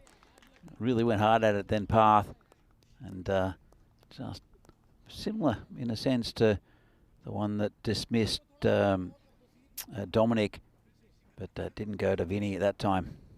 Yeah, ends up running away to the boundary. So yeah, Moravian showed yesterday, you know, they can hit scores in the 120s. That's where we are right now. Looks like they'll have to get a few more than that, the way things are going. But it's still a pretty interesting game. Yeah, it is. And this one's turned around the corner again by Path. Now he's starting to get going. What are the odds he ends up on 47 again, Vinny? Well, tell you what, 47 may be a frustrating score, but if you went out and got 47 every time you batted, I mean, you're doing a lot of things right. And so I think it's more about the team right now. Paladia is hitting better the longer he bats here in this innings, at least at the end of 9 overs. Spartans 128 for 2. Yeah, so it was, there was that wicket in the over, the one of Dominic, who missed out on his 100, but the bowling figures, Manpreet Singh going for 25s, that's huge. And then Abhishek Parker, of course, taking that wicket that caught and bowled, which was pretty spectacular. And again, the best of the bowlers, but he is the quality player within this lineup, both with the ball and the bat. And you can see he could catch as well when he took one over the boundary. So 128, that'll be, I think it's going to be the highest score of the tournament once we finish up this over. The new bowler will be Tilak Kumar. One reason we haven't had too many outrageously high scores, there's been so many wins on the chase. As that Tilak comes in to bowl the 10th. Oh, it's a lovely shot down the ground. That'll be, good foot fielding for once. It's Parker. He can do no wrong. Well, I mean, good foot fielding if you're a podiatrist, because you might have an appointment. This is a proper foot bone smasher, to be honest. You've got a key player like it's commitment, Vinny. That's what it is. It's commitment. Yeah, something. Should be committed for trying it. Anyway. It's going to be a no ball. And, they'll pinch another one as well. What I was trying to say. Oh, it's called a wide. That Yeah, let's have a look. I mean, where does it? Is it bouncing after the stumps? Maybe. Let's have a look on the replay. oh, It's a tough one. it's on the pitch. It did move Yeah. away. It's a bit of a grey area. Is it completely off the pitch? Mm. Probably not. It's probably on the surface. Just does something that kind of rolls down the slope, doesn't it? Anyway, I feel like wide's the right call morally. It's been slammed past the fielder who can't get there. Tries to jump into it, and it'll be fielded by Phil. This is just one of those balls. If it bounces, you pretty much got no hope. You just got to find a way maybe to intercept on the full. With your shins, Vinny. Well, I would have been trying to probably dive forward for it, but he just kind of goes only sideways and runs out of room. It'll be 4 to the score one. Come back to it again. There's Balladia. Watch this one go through for a wide. So, yeah, one of the reasons we haven't had a really big score in the series is because all the games but 3 now have been won by teams batting second, so they haven't had to bat their full complement. So that's why we haven't even seen a 140 score yet. And this is going close to the 138. It's still pretty good going, to be fair. It should be called a wide again. 138 was Prague CC when they defeated the Dominators in match 3, and now it's been equalled here in match 14. Well, I'll go over that. There's still 4 balls left. Balladia is the man on the facing Kumar. Balladia, no doubt he'll end up on 47, so it's turned around the corner past the field of 4 runs. Will it be foot fielding? Wow. And they'll come back for 2. I mean, if ever a team deserved a Nike sponsorship, it could be Moravians here. To be fair, I mean, like it's the 3rd game of the day. They've been here for 2 days as well. That's true. I mean, this one's less of a foot smasher because the ball's going at a reasonable speed to foot field. That one that we saw down the ground by Parker, that's just kind of asking for trouble. It would have hurt, I think. 140 up for the first time in the series. Oh, got him. Well, Balladia falls for 33, and Kumar gets his man. Done a bit of damage to him, but it is the high score of the series, as Vinny just mentioned. And just kept a little bit low, took the pace off a bit. And that was a bit of a sketchy innings there for Path. Ended up with a decent score for his team. Gassi's at the other end, and the new batsman come in is Riaz Ahmed. Bats himself out of a hole there, doesn't he, Balladia? Kind of lost his mojo for a while. Found it, so I think he walks off feeling pretty confident. 140's a very, very good score. Not insurmountable, but the best we've seen so far. Wasn't it Tilak Kumar as well for coming up with a wicket? Let's see if Riaz can put the finishing touches on here. Yeah, if you grab another, say 4-6, get 150, it looks even more imposing. So, who's in the chat at the moment, Vinny? I can't see my screen. Oh, okay, so I can tell you who's in. As you see, I think it's a change of pace. Early throw, thinks about it, holds on to it. Naeem Lala is in the chat at the moment. Watching from Poland, of course. Yeah, typically we see him for Prague CC. He's not in the squad this tournament. We saw him doing some pretty special things for PCC in the ECL earlier in the year, particularly with that win over Wimbledon. And he's just saying, hi, are we going to miss him? And I said, of course we will. But congratulations for being a part of that 21 match winning streak and running. Okay, last ball then, 141. Balakrishnan has one more chance to advance the score. Comes in and it's a full toss and put away over the boundary for 6. Well, not a great finish there from Kumar. And I'm not sure if it's going to be called a no ball. It was pretty high. We might have another look at it. The players are actually walking off the field, so the umpire's confident that was okay. Felt it was just okay. But, I mean, he's on the walk, which makes me think, okay, though he hits it high, maybe we can have one more look at it here. I think at the crease, it's probably going to be coming down. Yeah, I think that's... But, yeah, it does disappear for 6, and so it'll be the perfect break in snooker. It'll be 147. That's unless they're still having a look at this. Nah, I think when you look at that, based on the evidence we've got, he's actually so far out of his crease, okay. I think with the natural trajectory of the ball, it's not going to be a no ball. But yeah, the perfect break, 1-4-7 for 3. Prague Spartans flying through this first innings. Moravians, well, just couldn't really stop the runs of boundaries, could they? That was the issue. I think, okay, they lose Panelet to just a ridiculous bit of fielding by Parker off his own bowling. Maybe that's the reason he didn't want to offer the hand again later in the innings, but that was incredible stuff. But Dominic dominated, didn't he? His 90 off 34, setting up this very healthy total of 147, the highest of the series so far. Look, absolutely, Vinny. It was all about Job and Dominic, and didn't matter what the Moravians threw at him. He just hit it to the boundary. Whether it was subtleties like that or power. This was the, I think it was Path getting off the mark with that the boundary, or at least hitting the first boundary, and then he was peppering the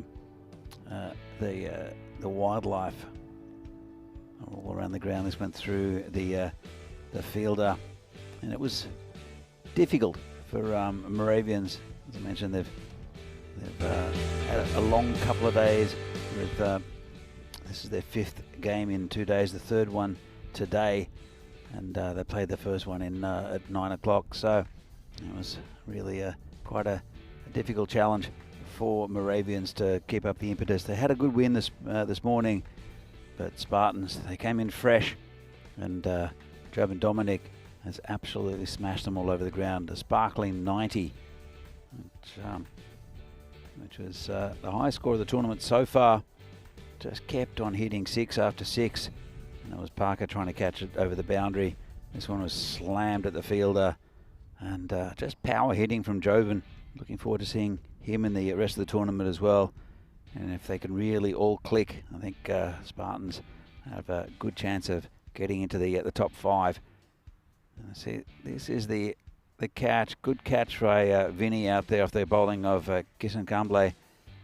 Then Path started to go a little bit, then bowled in the final over by Kumar. And, well, I think we'll see the final ball. It's Harry who bowls it, and this one's put towards the cars. Didn't get all of it, good enough to get it over the boundary, and a good finish for Spartans. Well, Moravians will have to bat very, very well to get to this total. The scoreboard pressure's on, and also it is in the 3rd game of the day.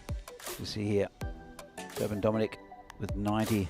Penelet fell for 1 with a free catch by Abhishek Parker. 33 for Baladia, and then contribution by Kasi Balakrishnan.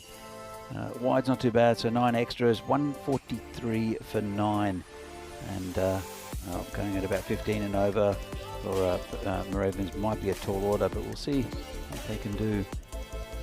It'll be Abhishek Parker and Bowen Jaswell, who batted well this morning.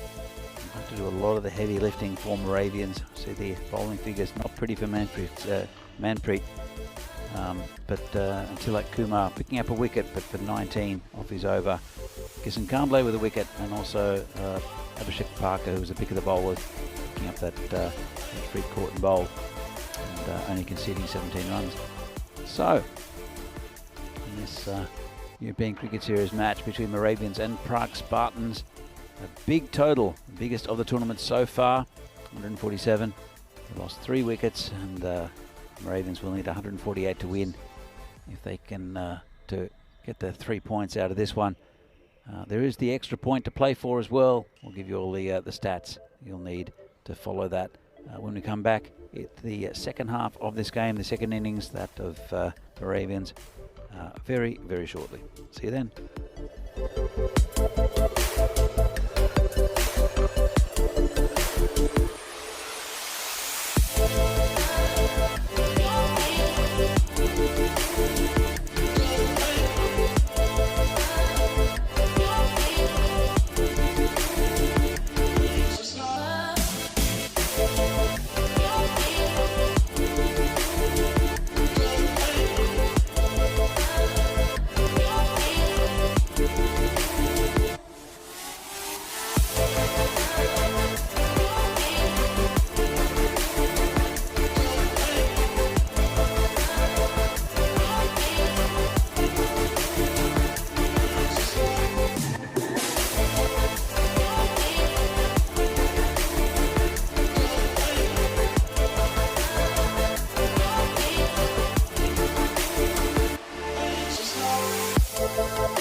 This European Cricket Network event is proudly brought to you by HCL Software and Paramatch.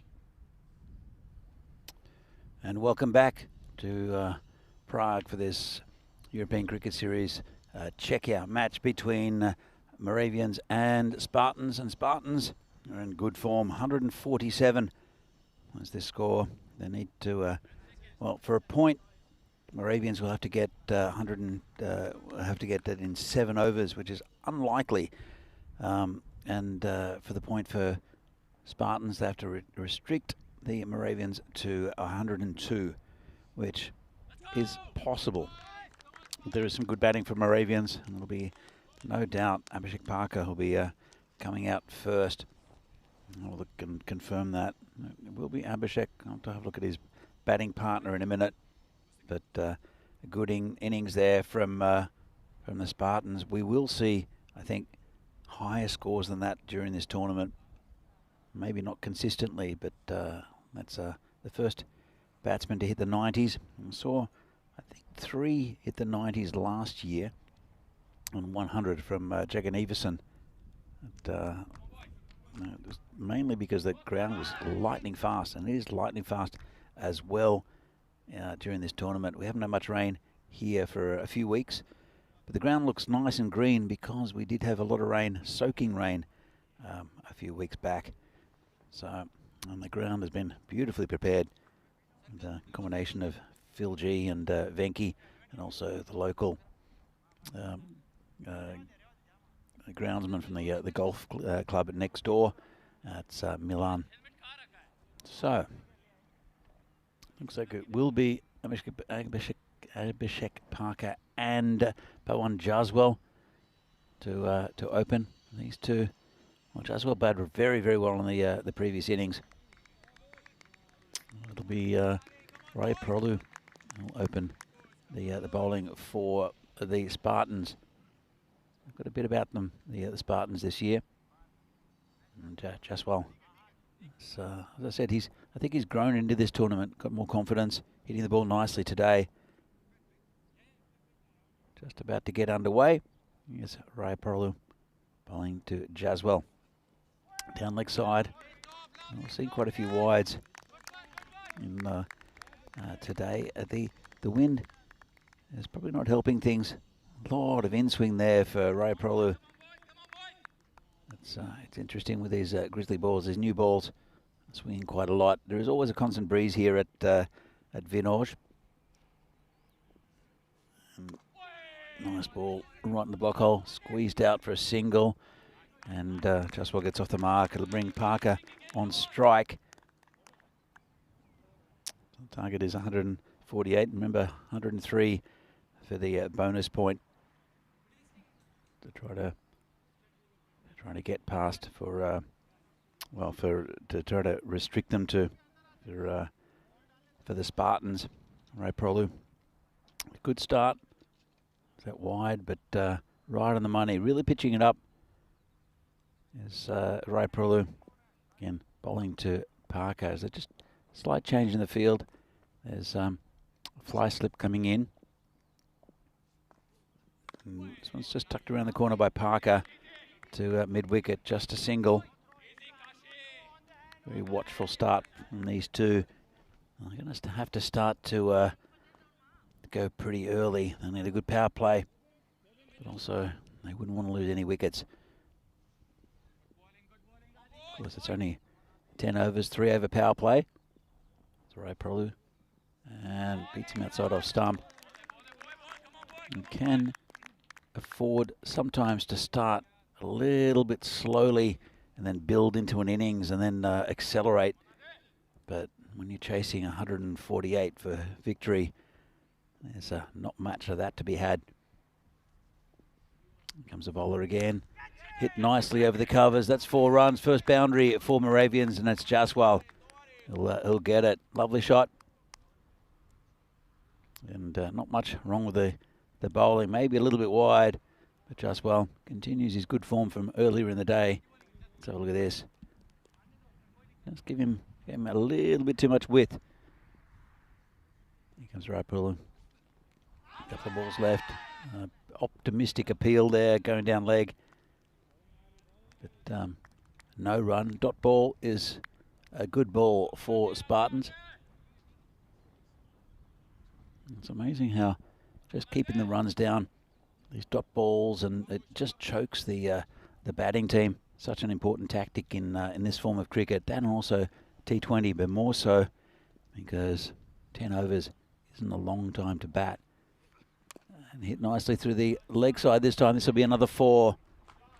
And after the end of the first over, Moravians are 11 for no loss. Pretty good start, but they still need over 15 and over. Jaswell moves on to 9. Parker has only faced 1 ball for his 1. So 42 matches since a golden ball. Don't know if we'll see one here.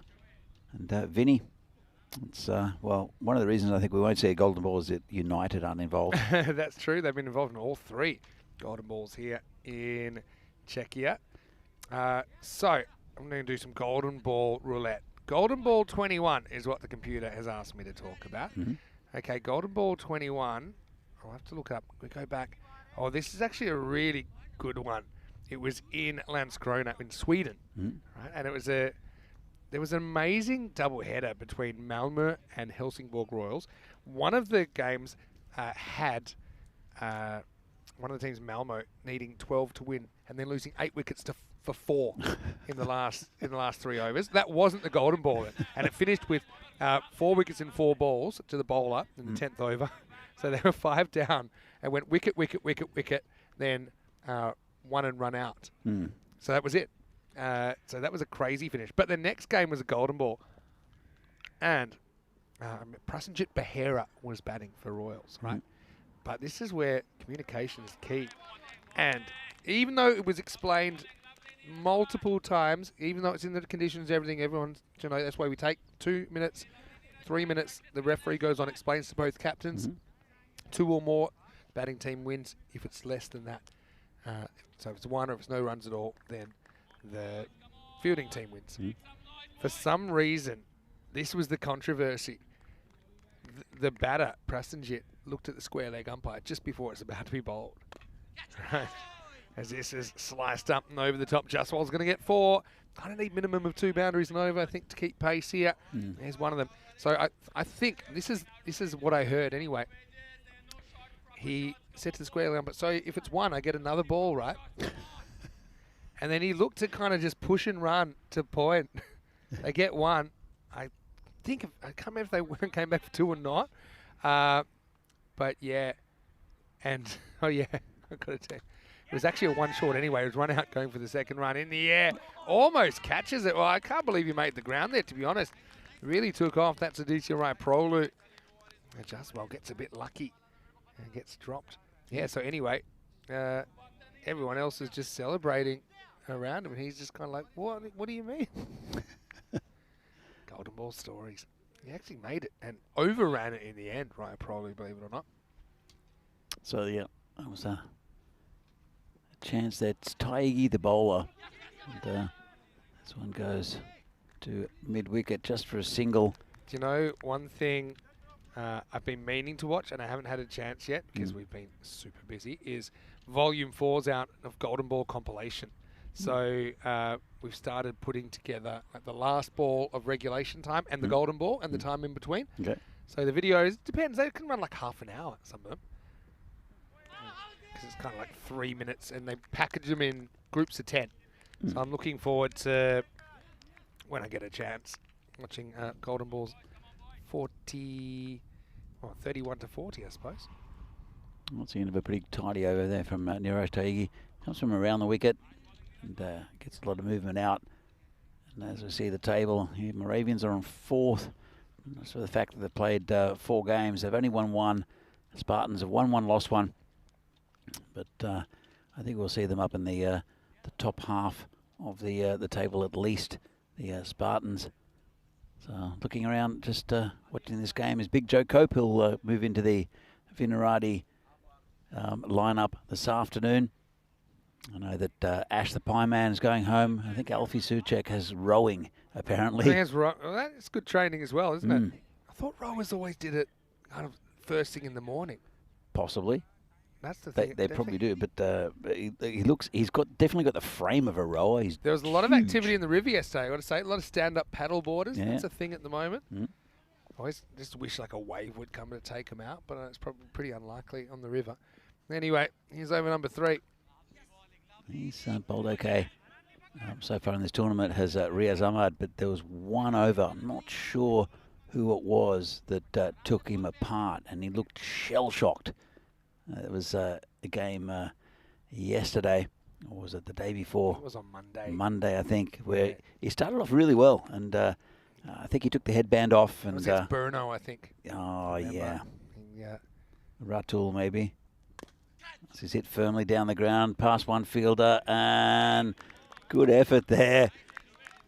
And relays it back to Taigi on the fall. Let's have a look at this.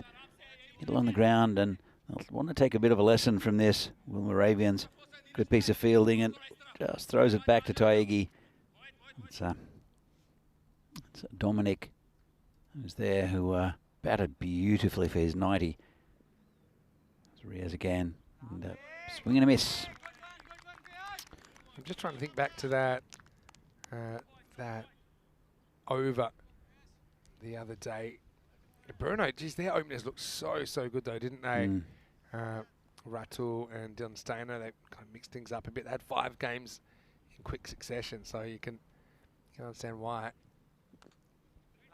It's been mishit slightly down the pitch. Just be a single. Been a good over so far from Riaz Ahmad.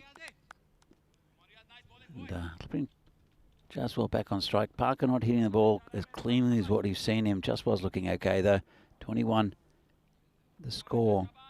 Got a couple of balls left in this power play. Look the over up. That over to Ratul went 2, 6, 6, 4 wide, 6 wide dot. 26 came off it. That's one we're talking about. Horse is in the air and going back. Takes a nice catch there, does Jobin Dominic. And that's the end of Jaswal.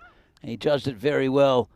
At one stage it looked like it might have been going over the boundary, but Dominic has judged it perfectly. And that's the first wicket down for Moravians. Let's have a look at this. Right at the end of the bat, reached for it, and he set himself very well, did Dominic. Good technique, right in front of the eyes. And, well, as I said, first wicket down. And you have to say that the Spartans are well on top at the moment, considering they're only going 7 and over, and they need over 15. Yeah, no doubt. And let's not forget Moravians in the first game of the day, they kind of struggled to 90, and a lot of the issue was that once their openers went, things went quickly underneath them. But yeah, Jobin's having some sort of a day, isn't he? Maybe the only positive for him not scoring the 100 is it keeps him hungry for one. Keeps him hungry for a run. Very, very good 90 though to set up this score. As it looks like we've got Vadi coming in at number 3. Well, he's in the air, put one in the air, and that's going to scoot away for 4 runs. So Minon was up in the circle, decides to take on the game straight away and starts with 4 runs. And that's the end of the over as well. Moravian 25 for 1 at the end of 3. I thought Vardy batted very well yesterday. There's a few at the top of this order, especially Parker and Jaswal and also Vardy, who are a very capable batsman.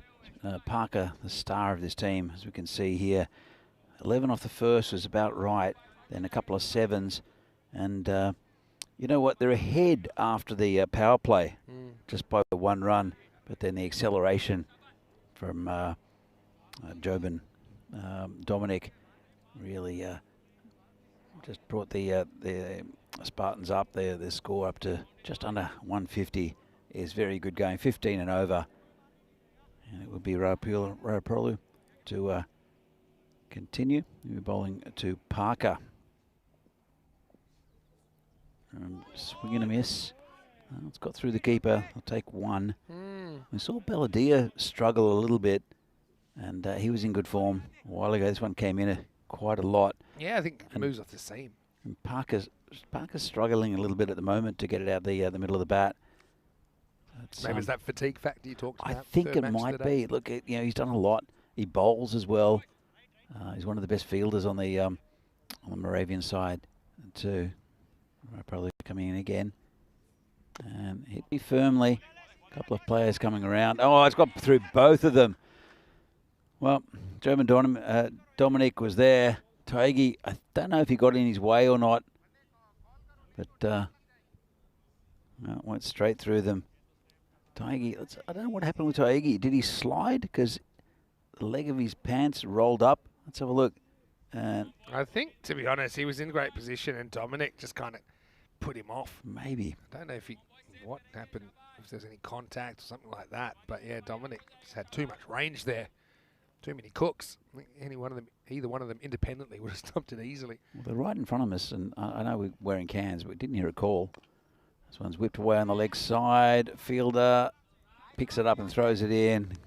It's a nice piece of fielding. Good throw back to the keeper. That's Riaz Ahmad out there. So, and bring Parker back on strike. Vardy at the other end. He's 9 of 3, going pretty well. Parker, though, just not hitting him out of the middle.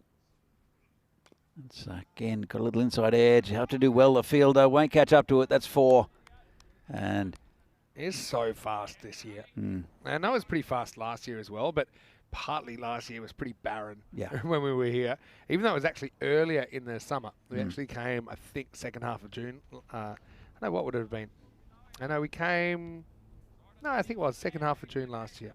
So it's roughly the same time. But yeah, this is beautifully played away by Parker. He's starting to find himself, isn't he? Works their way for 4. No, actually, come to think of it, I think it might have been the second half of May last year. I suppose I can always look it up. I tell you the difference, though, with the ground. Firstly, the CHAMKS has invested in a heavy roller. And so they've been around a few times with the roller just to flatten things out to stop those bobbles. Last year, this is in the air and 6 runs. Well, you can just tell. I lost sight of the ball slightly. You could tell with the fielder as soon as he turned around that he wasn't going to catch up to that. It's Jano Panelet there, and that's a nice shot by Parker. Now he's starting to find the middle. Let's have a look at this. Use his feet well. Great shot. Oh, he plays that shot so well. Just gives it the full face. Yeah, full face and the actual plane of the bat, the back lift. Comes straight back, goes straight through, and 6 to finish the over. So 45-1 after 4. They need plenty more of that to get back in this contest. I think I've lost my mind. I forgot what month it was because it was actually the second half of July last year, of course, where we saw the ground. I suppose understandably so at that point. It wasn't very green at all. It was, but I think I take your point. They have made a lot of these improvements with the assistance of some of the experts from the golf club. He's looking at as good a shape as I've ever seen it. Anyway, here's over number 5 with Dominic. It's kept a little bit low. And more fancy foot fielding. So I'll just get, I think, just the 1 by. Let's have a look. Just kept a bit low. Went past the Faiz Ahmed's got the gloves today for Prague Spartans. Saw Gupta with the gloves for them on Monday. It's Jovan Dominic who was bowling. This one's down leg side, called a wide. Look, yeah, this just every year this ground gets better, and it looks fantastic. Last year it was fast and it was good value for shots, and it is this year as well. 4 rate off the chart. The amount of 4s we're seeing in a typical innings. Yeah. That's I think 12 points. Something very, very high. I mean, there must be other grounds around Europe that are just as fast. This hit just over the top of the point area, and that's another boundary. 4 runs again to Parker. He's starting to get a bit of a move on. It's a nice shot. Just lifted it over the point fielder. But I mean, I know that there's a lot of big hitting around Europe and a lot of 6s. The obvious comparison is actually Cyprus, who they've just been, not the ground that is being played on at the moment, but the Ipsonis ground, which I think is actually not going to be around for much longer. There's no grass on that. No grass. And the rate there was 11.6 in this recent tournament. And yeah, some of those. Oh, it's gone. Really good return catch. Parker is going to have to go. And look, hey, what's good for the goose is good for the gander. He took a pretty good caught and bowled. This one maybe not quite as spectacular, but still pretty solid. Dominic with the wicket, and Moravian moves the key bat at 51 for 2. Yeah, it's a little half volley and neat catch. It was tricky when you're bowling, but very comfortably taken. Good cricketer is Joban Dominic, as is the man he dismissed in Abhishek Parker. Now it's going to be difficult. They're over the 50 mark now, Moravians, in the 5th over, but it's going to be tricky. Om Sham's a good batsman though. He's coming out, the captain, and he'll join another good batsman out there. And we still got a few big names. Manpreet Singh, he can hit the ball a long way, but it is Vadi, who's the non-strikers end. Sean Sharma is be facing Dominic, who's having a pretty good game, picking up a wicket and scoring 90. This one's been cut. There's a man out there, just very easy piece of fielding. Of course, the power play is finished now, so there's players out in the deep sweeping. So my question was going to be to you. You said that Czech Super Series was the first time that this field had been used. Yes. What was used before then? I know there was the Vinohrady field, Yep. which I think, is it back in action again now? No. Making a comeback? No. So that was, I remember there was a field with the double-decker bus. Was that Vinohrady? That was Vinohrady. Yeah. That double-decker bus has been here as well. Yeah. So where the Banks field is now has shifted slightly. Yeah. But where the other field was is to your right. So you can see where those flagpole type things were. Yeah. What there was netting there. And this is hit in the air, should be gone. And that's the end of Vardy. And Moravians now in a lot of trouble, losing their 3rd wicket and running out of batting slightly. So let's have a look at this. It's Dominic, who I think might have a shout for the Man of the Match award. I'd say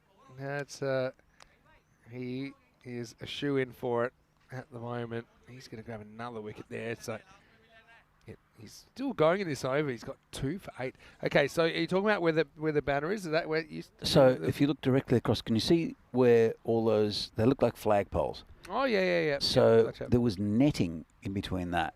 Of course, the netting would be cleared all the time and it would go into the golf course. And because they didn't like us, they kept on complaining because there was a construction yard there, all sorts of different things. Right. Anyway, so that's where the field was.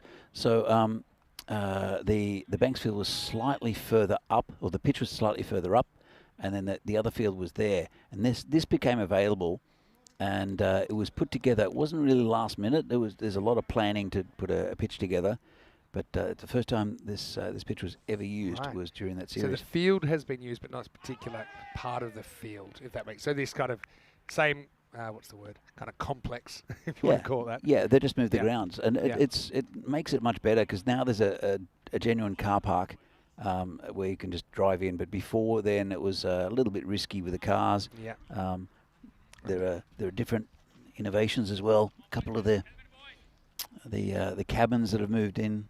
And it's growing. It's growing. Yeah, it's great. And obviously, that'll be one of the challenges as more and more clubs, and you'll probably have teams wanting to play more often as well. Mm-hmm. You know, sometimes people aren't playing every weekend here during the league to find more places to play cricket. And pretty lucky here because it's still reasonably close to the city. Sure. And I know that some of the grounds we've had, you have to go an hour outside the city. Whereas here, you can kind of get here maybe by car in 30 minutes or so. There's good public transport out here as well. True. There's direct bus to the metro.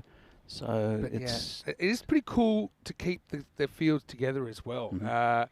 And it's good. There's a bit more of a partnership, I think, with the golf club Mm-hmm. now as well. But yeah, the challenge also to find fields. Obviously, Brno's got a good field. Ostrava, I imagine that they're playing their cricket out there somewhere. There's talk of I mean, of course, we're going to help Ostrava. I think that Chamkes is planning to help Ostrava with grants to get a field out there. Yeah. They're looking at it at the moment, and then And there's a lot of indoor stuff I've seen just on their social media over the last couple of years. Yeah. No, there's a good cricketing scene. It has been for a while out in Ostrava, but now finally getting that team together over the last couple of years has been really strong, and it just spreads the load from Prague. But they're only there are only 2 real fields with Vinohrady not being used. So there are 3 fields but two grounds. There's this one where there are 2 grounds, the Banks Field and the here the Scott Page Field, and then there's a ground in Brno. So that's the reason why there's only 20 over competitions now in the Czech Republic. Vinny, so you have a new bowler come in. It's been hit pretty well. It's going to get away from Taigi, and that's 4 runs. Yeah, it is Wani, the bowler. Suhaib Wani, and just hit wide of Taigi, who had no chance. As soon as it got over the cover fielder. I like what he brings to the attack here, even though this is a bit too short. Well, maybe not. He's on the way down. As Sharma can't believe he's missed out on that. But it just seemed like a well-balanced side, to be honest. They've got batting options beyond the top 3 Spartans. Obviously, you've got the spin of Wani, which I know sometimes can go a bit wrong. At the moment, he's got 6 fielders out of the 9 on the offside, so not bowl short again. Well, that's not hit on the offside. It's not going to be fielded by a fielder on the onside, because it's gone a long way back. Irony being that this was actually a way harder ball to hit than one he missed out on, because I actually think that Wani bowls this outside the off stump pretty well. But I don't mind this on the bowler. You're forcing him to play a difficult shot. This is basically hitting across the line slightly. He's got every chance of slicing one into that cover region, which is possibly what Wani's looking for as well. The only thing is he's a little bit slow through the air still, Wani. Well, sliced it like that and gone. Well, that's I think what he was playing for. Picked it. Danny Hudacek, you are a time traveller. You picked that one straight away. You said that they're all there waiting for the slice up. So similar to the last shot which he got, this time he doesn't get it. Maybe it was a fraction wider, but yeah, well bowled by Suhaib Wani, and he's going to get the Moravian skipper for 11. The score now 63 for 4. So now I think you refocus on that, the target for the point. So 147 in the first innings means they need to get to at least 103 to get to the point. It's still 40 away, just over 4 overs to go. It's doable, but they lost a lot of batting. Still got Manpreet to come, and well, Vinny's out there. So let's see how we go. Oh, dropped. That would have been an amazing catch. Just have a look at this. It's a huge edge. It goes away from the gloves, but this is drilled down. Should be one. But yeah, it's a huge edge. It basically bounces off the keeper and up, and then he has it basically a stab at it. Look at that. Goes off the top of the gloves, hits a bit of the helmet, and then he knocks it up again. Would have been a sensational catch. In the end, no harm, no foul. As Wani will take a wicket in the over. The score is 64 for 4 after 6. Yeah, so 103, as Vinny said, is the target for Moravians to get over, so they can we're going to take a point out of this game. So it will be Riaz Ahmad to continue. As I said, I thought the first over was pretty good. We did get hammered on for one against Brno, but I can't see these batsmen doing it against Riaz, who I thought bowled very, very well in the first game. I think the difference is that he's got the headband back on. The headscarf comes into bowl, and it's going to be fine. It's well bowled, actually. Just kind of went out late.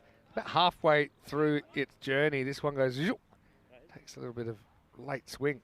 Excellent bowling, actually. Hello to Dr. De Soto, who's watching from Adelaide in Australia, saying the infield looks pretty good. Yeah, it is at the moment. Come back to that in a second.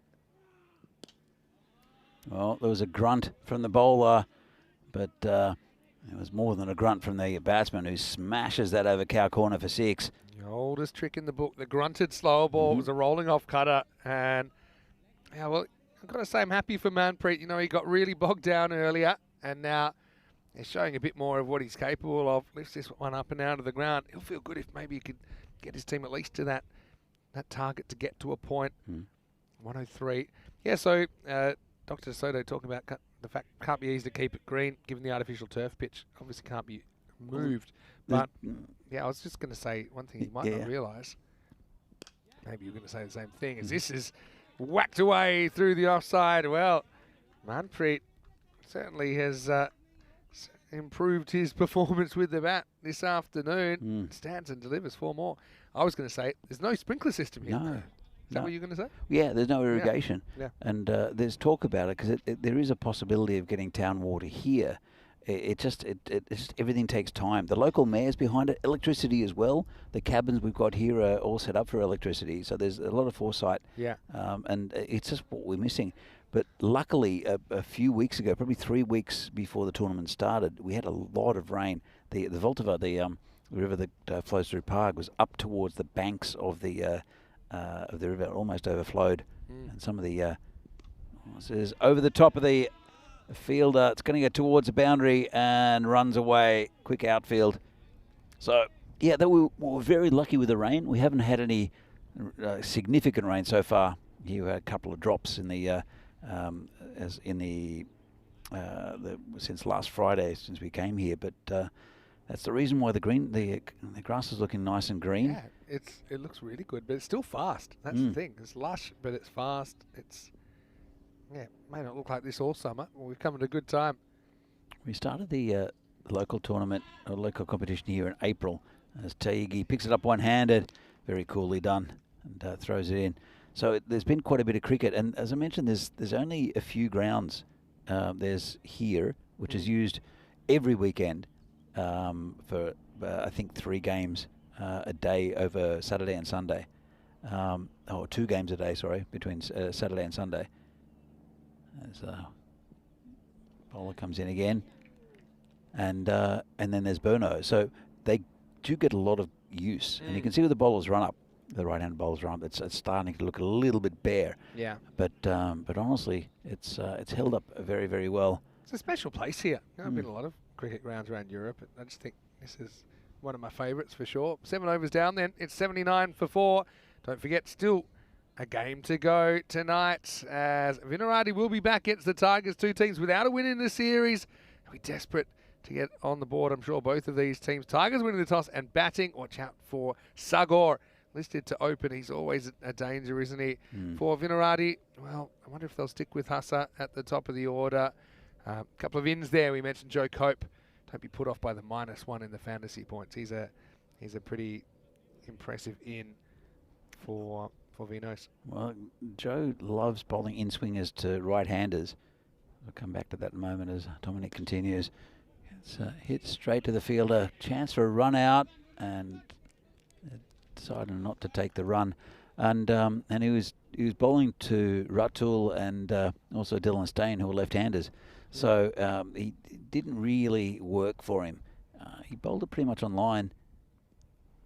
Joe Cope, as this is hit straight and hard again. That's another 6, and nice shot there by Manpreet, who's pumping that total up.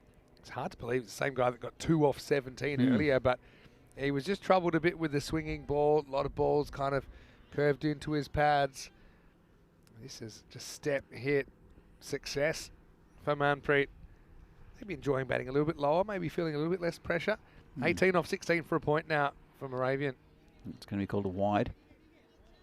So yeah, I think we'll see a better effort from Joe. I know he's disappointed with the fact that he couldn't get a wicket in that last game, and took a little bit of stick, but it was a good team they were playing in Brno. First up, they got just turned around the corner, I was going to say just over the fielder, but not. Taken overhead, nice catch, and that's the end of Manpreet. Tried to get it over that fielder, just couldn't, but neat take, and that's, I think you can see the difference between Moravians and Spartans in the fielding. Nice catch overhead, and well, I think they're looking fresh. That's their only game of the day, the Spartans. Manpreet saying they hit me pretty high on the bat, but you take it anyway. That was an excellent catch. Had to kind of go around. I actually think he goes with 2 hands, but it basically lodges in 1 hand, in the left hand, and that's Aditya Rai Prolu that takes the catch. But Manpreet, at least he can walk off, you know, with a bit more confidence. 22 off 10. Yeah, showing a lot more, I think, of what he's about. But Sandaruan, the keeper, comes out at number 7 now. You've got 2 new batters at the crease. 17 off 15 for a point. That has to be Moravian's goal now. And Spartans, their goal has to be to keep Moravians below that 103, in which case they would take all the points. Well, they're 5 wickets down. That's something to consider as well. As Dominic comes in, he's taken 3. And there's a shout. The umpire is not convinced. And I just saw body language. I felt this was a pretty good shout because he's kind of pushing. It's very close to the edge if it doesn't take the edge. Let's have a look at it on the replay.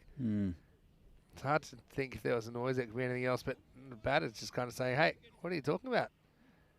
His body language actually just said it wasn't an edge, so probably the right decision all up as next ball floats wide of that tram line for an extra. Sometimes as an umpire, if the wind's going in the wrong direction, you can't hear the edge because it doesn't carry to you if it's a really fine edge. And, well, we can't have that because we know which way the wind's blowing due to the smell of the spray that came into us, the magic spray. So it is coming pretty much directly into our face. Do you know how many times I see keepers missing the stumps from behind? And then you see something like this. Have a look at this. The release in one motion. I don't know if you actually got him throwing back onto the stumps. He actually flicks it with the ball in the left glove and hits the stumps. Luckily for Moravians, they didn't run. That's Fayez Ahmed behind the stumps for Spartans today. This one's going to be called good. Yeah, I think it was. Let's just check it out in the replay. Remember, if it hits that blue line, it's fine. And it's pretty much straight over the blue line. Umpire slowly getting with that new playing condition, which I think's been a good one. It's brought a little bit of balance back. I think you're right. It's hit pretty hard, but just be a single. I've got a question for Dr. De Soto. What's the weather like in Adelaide today?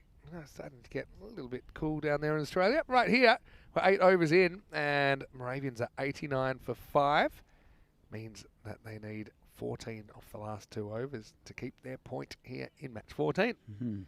Yeah, I really enjoyed the bonus point being added, I suppose it seems now permanently, because this is the kind of game that normally would just kind of eke out, and yes, there's net run rate, but now there's a real tangible target to take something away from the game for Moravians, even though they'll be disappointed they don't get the win here, but yeah, they just need to refocus on getting the 14 to keep the point. And, you know, who knows, they might be around the same place as the Spartans at the end of the tournament, and you keep them from getting a point as well. There are so many other little innovations that have come in with this 10-over game. I think I really like the 50-metre boundaries that are consistent throughout Europe.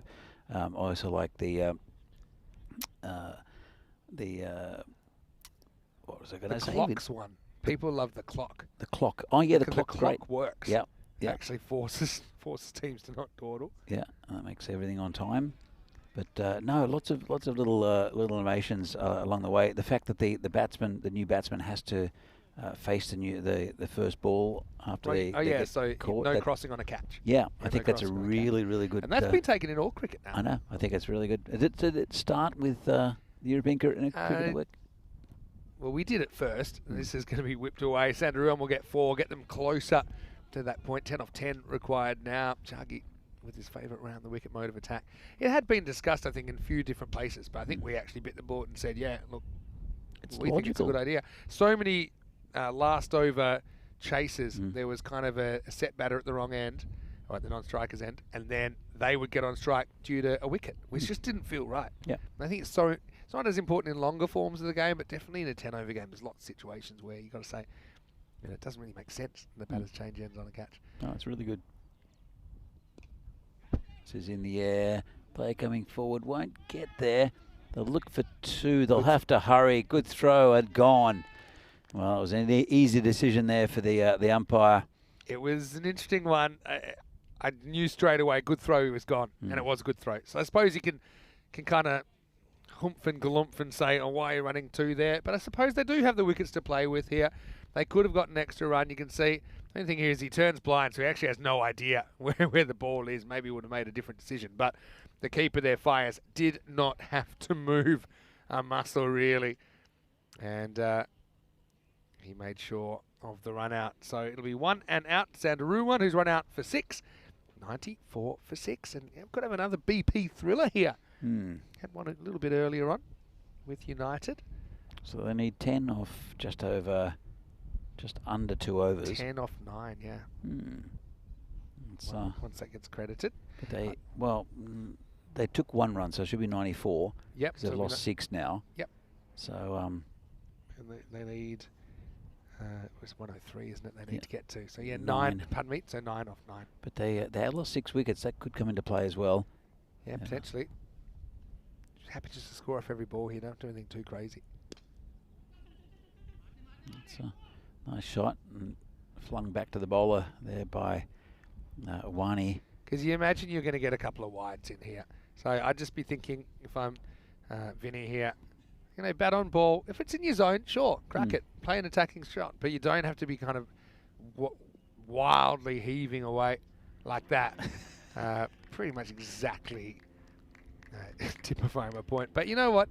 If I had $1 for every time someone had told me when I was batting nothing stupid and I'd done something stupid, I'd be a millionaire. Are they mauve pads, Vinny?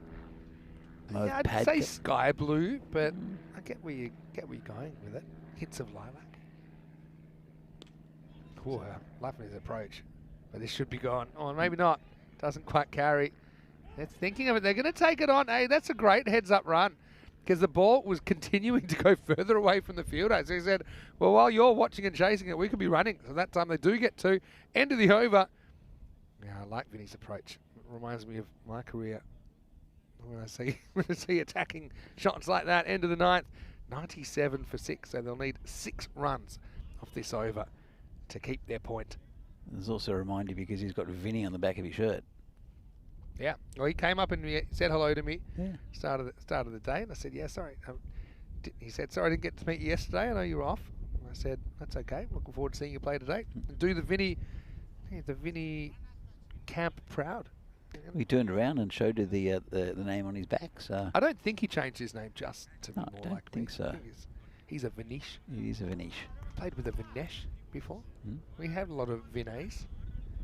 You're not a Vinish though. I'm not a Vinish.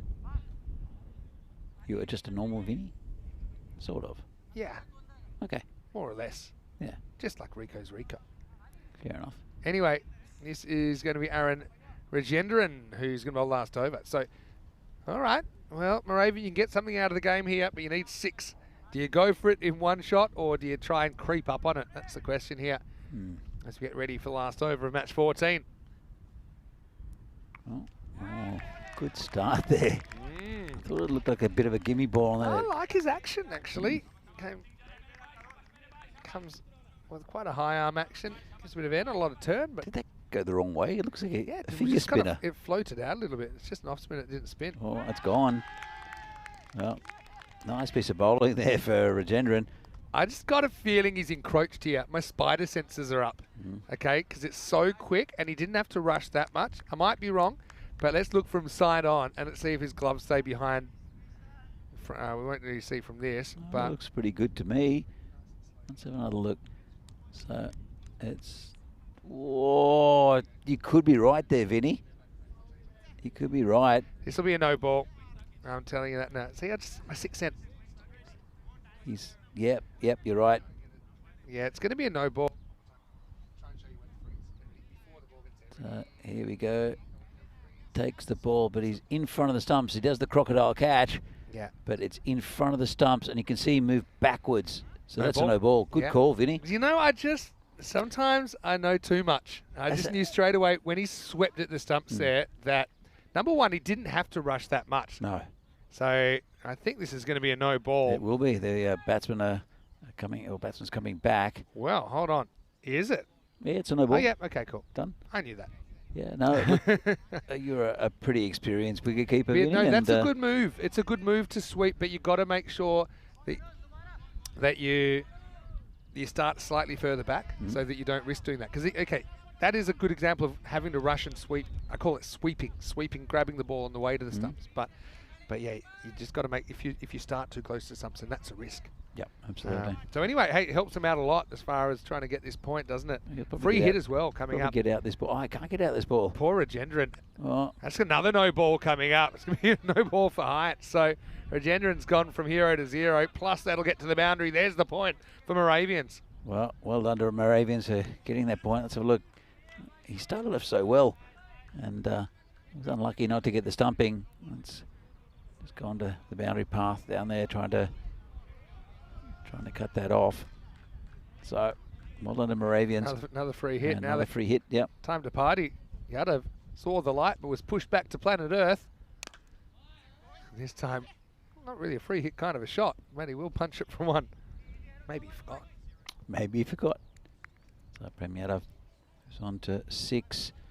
And it's Vinny, who's, he's built as Vinny. He can hit the ball. I know he's going to swing so hard. I hope he doesn't put his shoulder out. He's hit that one-handed, and that think it's going over. Great shot there. I think he lost the grip on the bat. I think he lost his bottom hand. It was all top hand. I mean, he's fuerte. He's strong. He just basically heaves this one away. Look at this. Don't often use this, but he dry reaches it away over long. One-handed. It was a backhand. Yeah. Left-handed backhand, and 6 runs. Wow, he's going to swing even harder on this. He will. He's doing the Vinny Club proud right now. But I hate to say it, I can't see him surviving the 10 overs if he's going this aggressive. But let's see. 3 balls left. I know. He's Regendran. Oh, he's moving all around and gets stumped this time, I think. Oh. Well, maybe.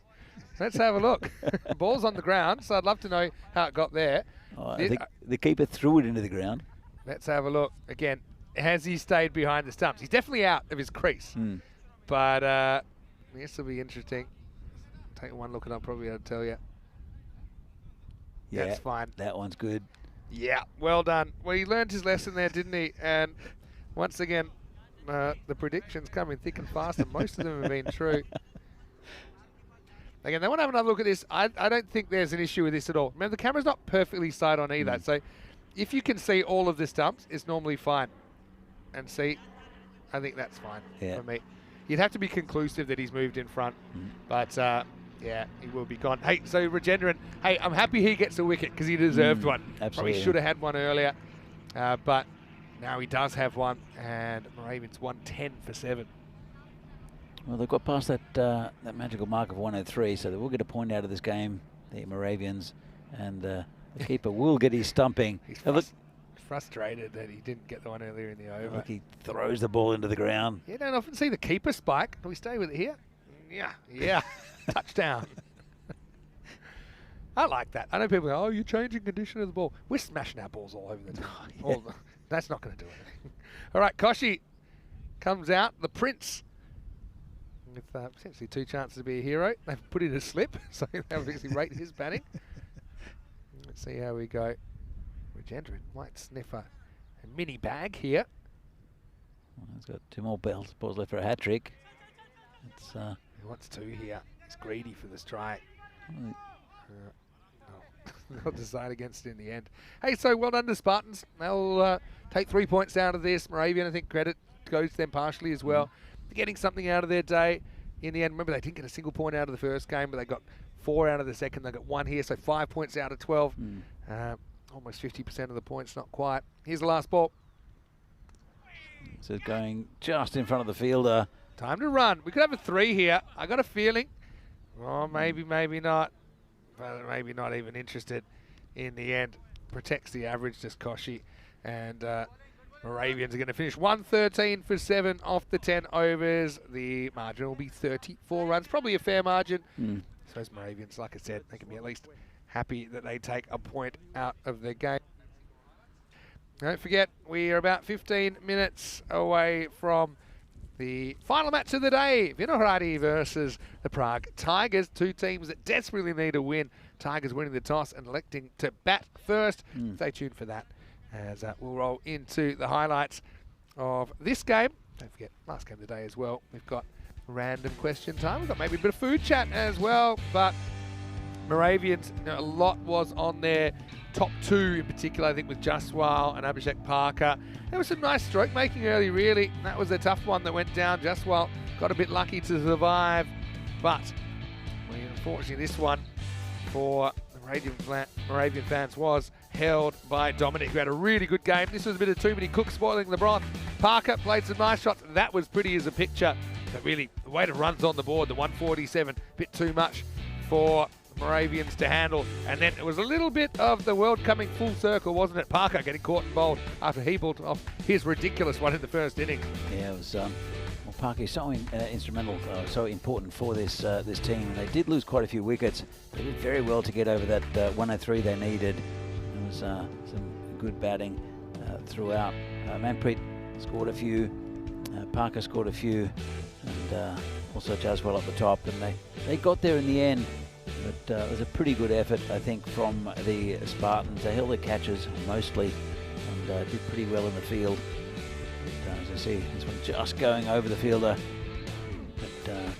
But Moravians, I think, will be happy with their journey up to Prague. Picked up a win this morning, picked up a point in this game. And the Spartans, they move on. And they're looking pretty good for those that top half finish that they want. They've got to get into the top 5 to get into the semi-finals. This is the run out. It was a really good throw, slightly high, but very easy for the keeper. This was the no ball where he took the ball in front of the stumps. Prem Yadav could come back.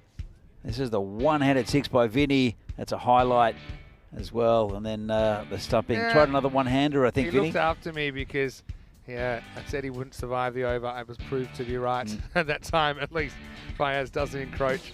And, yeah, spikes it NFL style in, I suppose, celebration. Anyway, the Spartans ended up fairly healthy winners in this one, 147 to 113. 3 points to the Spartans, 1 point to Moravian Cricket Club. As far as the scorecard went, the Moravians, again, we knew they'd rely a lot on their openers. 23 for Parker, top scores. Jaswal had 15. Fighting 22 from Manpreet Singh. That's a positive, I think, out of that innings as well. They weren't given a lot of extras. I think the fielding was a lot better from the Spartans compared to what Moravians offered up in the first half of this game. I think for that reason, the result kind of reflects all of those things. Having said that, we really got to give some credit to the Prague Spartans bowlers as well. I think Dominic, well, he capped it off after scoring 90 in the first innings. He actually takes 3 for 17 with the ball in the second innings, so that's an incredibly good effort. Apart from that, Riaz Ahmed with a wicket, also Wani with a wicket, Rajendran with a wicket as well. Shaggy, shout out to him as well. Didn't go for too many. Went for 15 off his 2 overs without picking up a wicket. We'll take a break then, back in 10 minutes with the last game of the day. And Vinohrady and the Tigers, they'll be tussling. Only one of them can emerge victorious. The other one will still be on the big fat 0 in the wins column. That's a place nobody wants to be. But where we want you is right back here. Maybe random question time, maybe food chat, but definitely plenty of action still to come here on day 3. Vinny Sandy, Mr. Maximo with Danny Hudacek. Back soon with more European Cricket Series.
This European Cricket Network event is proudly brought to you by HCL Software and Paramatch. Hello and welcome back. Time for the last game of day number 3. Welcome to all of our viewers that might be joining us from the Cyprus, Estonia matches and last day over there as well. Sun's out at the moment. Hopefully it stays that way. I'm here in the fields. So this is kind of right behind where the keeper is. And again, I'm no agriculturalist, but if someone can tell us exactly what they're growing here, that would be useful. Right now, let's get ready for match number 15, and it is going to be Vinohrady back on the park. They're taking on Prague Tigers, making their only appearance of the day. A little bit of time ago, we had Charles Crouch, the sheriff, with the 2 captains. Let's see what happens at the coin toss. Welcome to the toss for match 15 between Vinohrady and the Tigers. Tigers to call. Head. Heads is the call. And it's a head. I'd like to bet first. Tigers have won the toss and will bat first. So the toss has been won by the Tigers and they've elected to have a hit. We did see them only once in the series so far. We saw them yesterday in match 7. They did make a decent score, made 130 or so, and Barbarians were able to chase it down. So that's why they don't have a win in the series. Vinohrady, same thing, haven't got a win in the series so far. They did battle against PCC, their old rivals, earlier on today to secure a point. But really, both teams really need a win at this stage of the competition. I can actually hear some bees in the distance, so I'm just going to go before I upset the delicate balance of nature. Let's go over to Danny Hudacek for the start of match 15. I can tell you, Tigers on the prowl. They've won the toss, batting first. Well, thanks, Vinny, and welcome back to everyone for the final game of the day here at the European Cricket Series in Prague. And it's the Vinohrady boys out there who'll try to put a dent in the Tigers' batting. Some handy additions for Vinohrady. Abdul Muiz has come in. Also, there is Faizan Imtiaz, who's the captain of the Vinohrady Rosso's team, which is their top team. And also Big Joe Cope is coming in as well. And well, VCC, they're not favourites to win. I think it's going to be a pretty close game. The Tigers, they've got a couple of big guns up top in Sago Hussain, and also saw Numan Tariq hit quite a few runs the other day, looking very good. But it's going to be a pretty close game. As I said, Vinohrady strengthening with the big hitting Abdul Muiz coming in. Faizan also be good with the batter ball, but to open the bowling is the left armer Joe Cope. He'll no doubt get a bit of in-swing to the right-handers. He does love bowling to right-handers, trying to find the gap between bat and pad. The only game Vinohrady have played so far, he had 2 very good left-handed batsmen that he was bowling to. So Vinohrady, they got a point out of the game against PCC earlier on in the day. As I said, they've strengthened with 3 really good players coming in. And breeze has picked up a little bit. It's pretty much coming directly into the marshmallow, so it'll be a bit of swing for Joe Cope because he's bowling into the wind. And sometimes struggles with his direction, does Cope, but when he gets it right, he's a difficult bowler to face. Well, just like that, exactly what I predicted. And good work down there. I think it's Faizan who picks it up and throws it in. It'll be wides to start with, so it will have a lot of swing. Have a look at this. He started it just too straight, got past the keeper, and that's Praveen Sharma, Nitin Meal, being relieved of his duties. Here comes Joe Cope again, and oh, good ball, little inside edge. That'll be 4. Almost got through the defences. Exactly where he wanted to put it, Joe. Have a look at this. And that's that area he likes to target. Bowls big in-swingers to the right-handers. And it's Hussain. There's 2 out there. That is Amin Hussain. Sagor at the other end. Hasn't faced a ball yet. Here comes Cope again. And this one, well, he's hit the batsman. Won't be a run. There's Nitin Meal there in the slips, as well as the keeper who picked that up. Again, big swing for Cope. Of course, with the wind blowing as it is, well, should be quite a bit of swing throughout this innings for bowlers. Sometimes it'll be difficult to direct like that one, but he's hit the batsman again. Again, no run. Don't think he really wants to put it there necessarily, but it's tucking up the bowler and it's just through that in swing, natural in swing from the big fast bowler. So Joe Cope, 7 off the over so far. Vinohrady in the game before let through 28 wides in 10 overs. So I'm sure they've had a bit of a chat about keeping those extras down. I'm just going to change the field a little bit. Bring a man across on the leg side. So interesting. I guess he's moving the ball in as Cope comes in again and got through the batsman again. And it's the end of, well, it's not the end of a pretty good over. There are still a few balls left. Seems like it's gone for a while. A couple of balls left. And it's Amin Hussain who's got the boundary. I mean, 3 wides in the over. Comes Cope. And, oh, good effort by the keeper. That'll be 4. Well, he's troubling Amin. Let's have another look at this. It's really coming into him. Just clamp down on it. And the keeper, not much of a chance. Let's have a look. And again, just clamp down on it. Got a bit of bat, maybe glove. That's another 4 runs, but I'm going to say it's a little bit lucky. Cope now is on 11. 1 ball left in this over. Amin's on 8. Sagor hasn't faced one yet. And this one's a pretty good ball outside off stump to end up the over. And at the end of 1, Prague Tigers are 11 for no loss. That one just went away a little bit, probably held it across the seam. But big swing there for Joe Cope.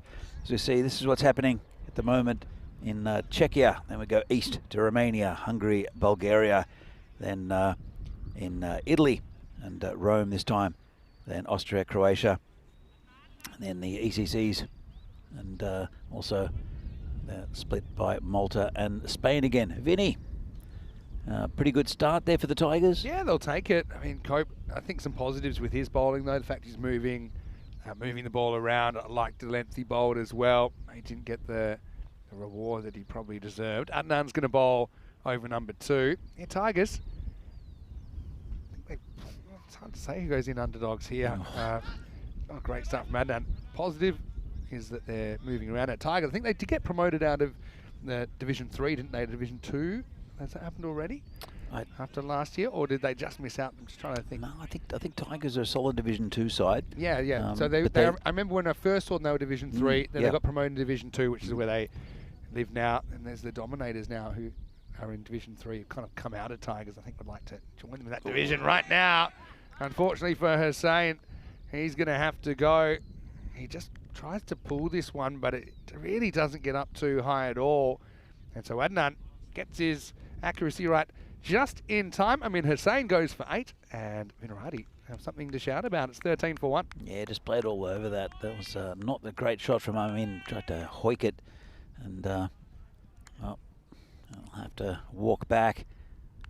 Let's have another look at this, and again, just ducked in. We've seen quite a bit of that actually. Very repeatable ball today. That just wickets that have had just swung in late. Of course, bowling into the wind will do that.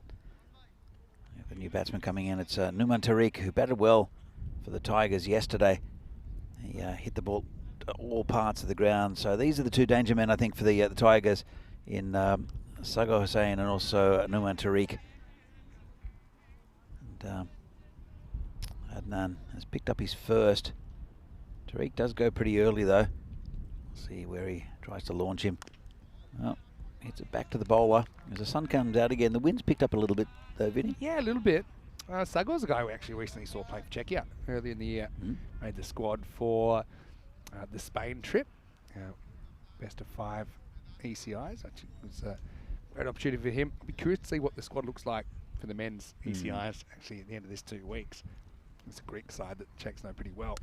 Oh. Fraction short and absolutely hammered out of the ground. That's gone miles over by Tariq. What a shot. Yeah, who do you have as favourite? I didn't see the who will win at the start. Oh, no, it was very much in favour of Prague Tiger, 71%. But I've got to say that they're strengthened with some very good players. For me, I think Abdul Muiz coming in, also Faizan, Joe Cope as well. Who, open the bowling. I'm sure we'll get another one. Don't know if it'll be soon. They might hold him back for one, I think. But no, for me, it's pretty even. I think depends if they can get these two, because I think the Tigers, they've got decent batting. These are the two that can do a lot of damage, though, and especially Sago, as you mentioned, he did make the national side.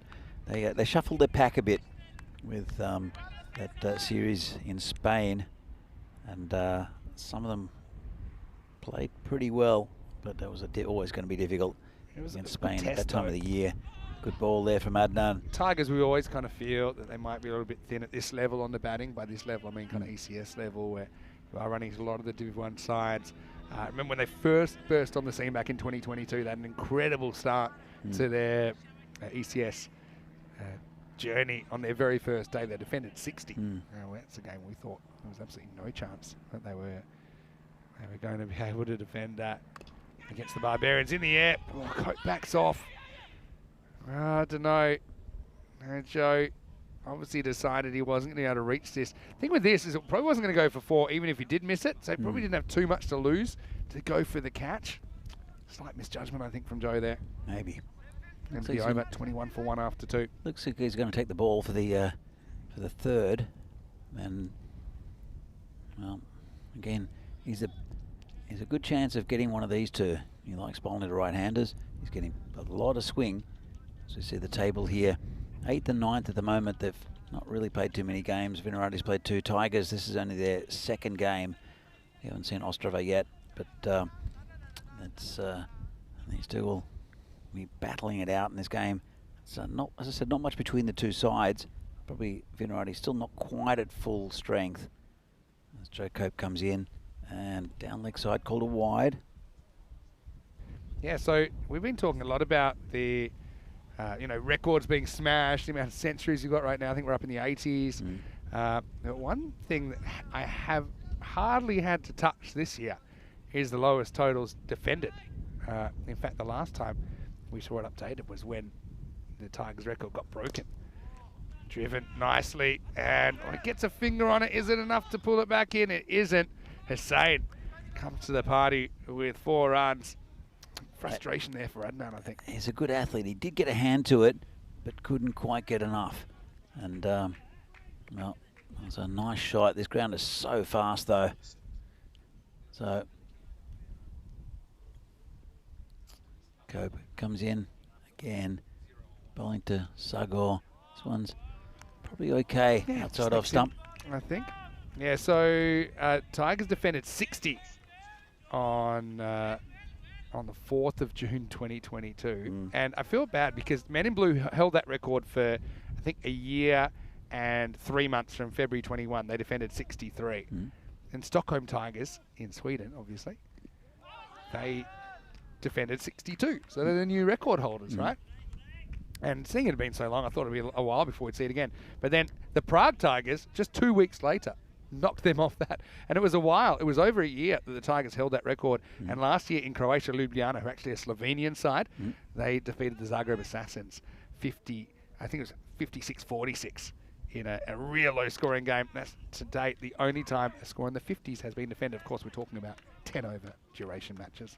I think that what's happening is because now that the scores are so much bigger than what they were, it'd be interesting to see, actually, Vinny, if you could dial it up eventually, the scores in the Super Series here the first time, compared to what they have been in this tournament, and also last year, which we had a very fast ground. I'm so glad that you asked, because I have that information at my fingertips, as you would expect.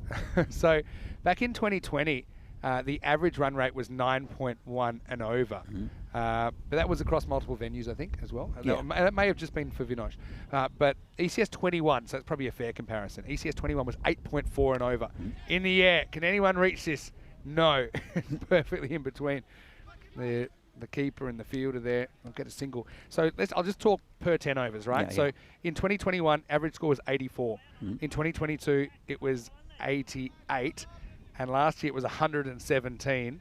And so far, before today, I think it was 121. Yep. So it's just, it kind of goes with what's happening across the whole of Europe. I think a lot of it is just batting depth. The batting skills are improving a lot. The bowlers, it's very hard for them to improve as quickly as the batters, I think, because they're already pretty much trying everything they can. I suppose the one thing that we haven't really seen coming down a lot that you'd hope is probably the extras. You're still seeing a lot of extras being bowled. Yeah. So yeah, the batters, I think, just batting with more freedom, more confidence. And then the better the batters are around you, the more confidence you have to attack. And I think we're seeing batters attacking more and earlier in the innings as well. Sure. So, Yep. and I think Czechia is a really good example of that. Meal out from behind the stumps. Now we'll see him with the ball, and he's going to get pulled away for 4 first ball. Really nice shot by Hussain. He's had a couple of flashes of brilliance so far, hasn't he, Sagor? That wasn't that short, and he swivels and pulls it through the leg side for 4. Yeah, nice shot that. And, well, Nitin, we saw him with the gloves on earlier, and he tried to kill one of our cameramen by smashing it towards the end of the tower. That's about as close as one's come to him in a long time. Oh, well, pulls on again. Can anyone reach this? No. Another one falls just perilously close to the fielder. Oh, well, it's really more luck than anything Well, for they're taking risks. Hussain there. The Tigers are taking risks, and eventually these catches are going to have to come, because I mean, Tariq's likely to launch one into Poland in just a moment, though, because he is a big hitter of the ball. But at the same time, Hussain's not looking very fluid. He's 11 off 8. It says in the air. Well, who wants this? Bowler's going to take it, and he will. Make no mistake, Tariq goes for 8. Vinohrady, yet another dangerous hitter. Meal, this time as a bowler, steps up, and that's a second wicket down. Tigers 34 for 2. You could see it coming. They were just hitting. They're mistiming it slightly. This one, again, out wide, slices it up, and Nitin called it early and took a nice catch. And big pat in the head there for the big man. He's a good guy, Nitin. He also works at the Down Under, so you might see him on Thursday night. Maybe he's. Good, we've got the Voiter shuttle bus taking us We there. do have the Voiter shuttle How bus. about indeed. you give us some, maybe. It's hard because for the viewers, they can probably look stuff up. Yeah. We don't know. But maybe tell us some of your favourite quiz questions lately. I know you got lots. But, All right, I've got a good one for you. Okay. I won't So- spoil it. You probably won't know it anyway. Go on. So it's a true or false question. All right, first Come on. let's just wait for Sajid Mia, who's coming in at number 4.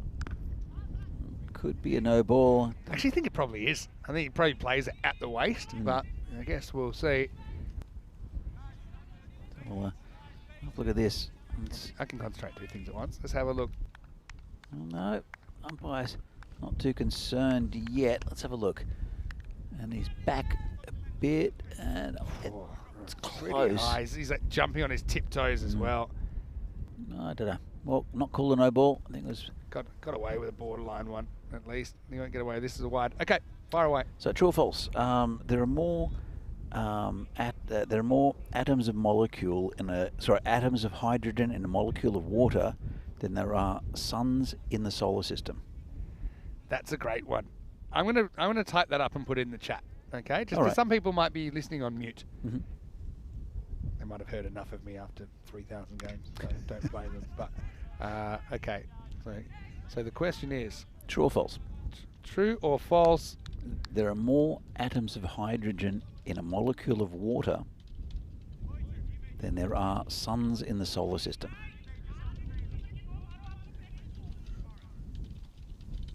Okay, so I put there are more atoms of hydrogen in a molecule of water than there are suns in the solar system. Yes. Cool. It's good bowling there from Nitin. He's forced the batsman back, and pretty good over there. Takes a big wicket, and just for 9 runs and 38 for 2 after 4 the Prague Tigers. See if we get any bites here. When the winds come in, and when it comes in big here. We know that. It can come in quickly in just a burst, and then it can be gone. But we never got really any rain. That was a question. We might get a bit of a storm today, but it's actually been pretty pleasant conditions. I think there's a bit of the cloud cover here. You don't have that glariness, I might call it. I know it's a summer sport, but talking about rain, so in the distance it looks pretty all right, but remember the Jeep Mountain we could normally see? This is where is it? Here. It's It's David gone. Copperfield. It's gone. So that might be an indication there could be rain on the way, because the wind is coming from that direction. Hopefully it won't come to us in the next hour and a bit. Yeah, that's a very good observation. That the clouds are kind of rolled in, so we don't get the visibility of the mountain that we normally do. And down leg side, that's what they've done too much of today. Vinohrady is bowl wides. By the way, just as a thing, Yep. is this what you saw when you were in the field? Yes. So it's barley. Okay, well, Dennis assured me it was wheat. So, well, hold on, was it that? I mean, Okay, maybe we'll have a look at they look very similar. Straight down the ground, nailed. This is going to be 4. There's been some good straight hitting today. And that's a nice put away. Sago Hussain.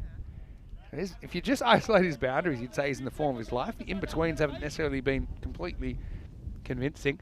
Well, Sudipta Holder has answered the quiz question. Mm-hmm. We'll wait for a couple more, but given more of an opportunity for them to ask and to answer. See, that's wheat, Penny. I mean, I'm sure I could find other pictures of wheat. Well, that's going to take some stopping as well. Oh, yeah. Deals the Tortuga well. Does Adnan. Keeps it to 1. So, yeah. there's that one. But I was wondering, is this like kind of wheat that's still growing? Yeah, I think it's. I don't think it's its full height yet. We can have a look. We can do a comparison. There is an app you can get.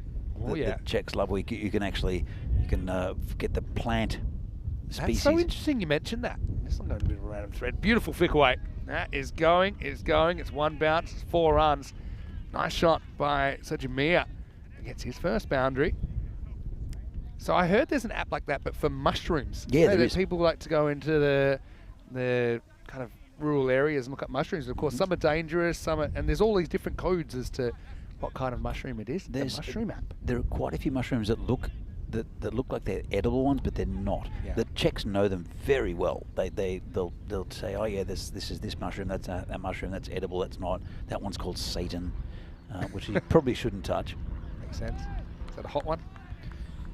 It's But yeah, they're really knowledgeable about the mushrooms, and it's a real hobby here, I should say, in the Czech Republic, because mushroom picking, and the wind has come up a lot. It feels like it's going to rain, just doesn't quite look it yet. When it comes in here, it's often pretty violent. I feel like where the weather's coming from, it's pretty bright. Am I right to say it's kind of bottom left to top right?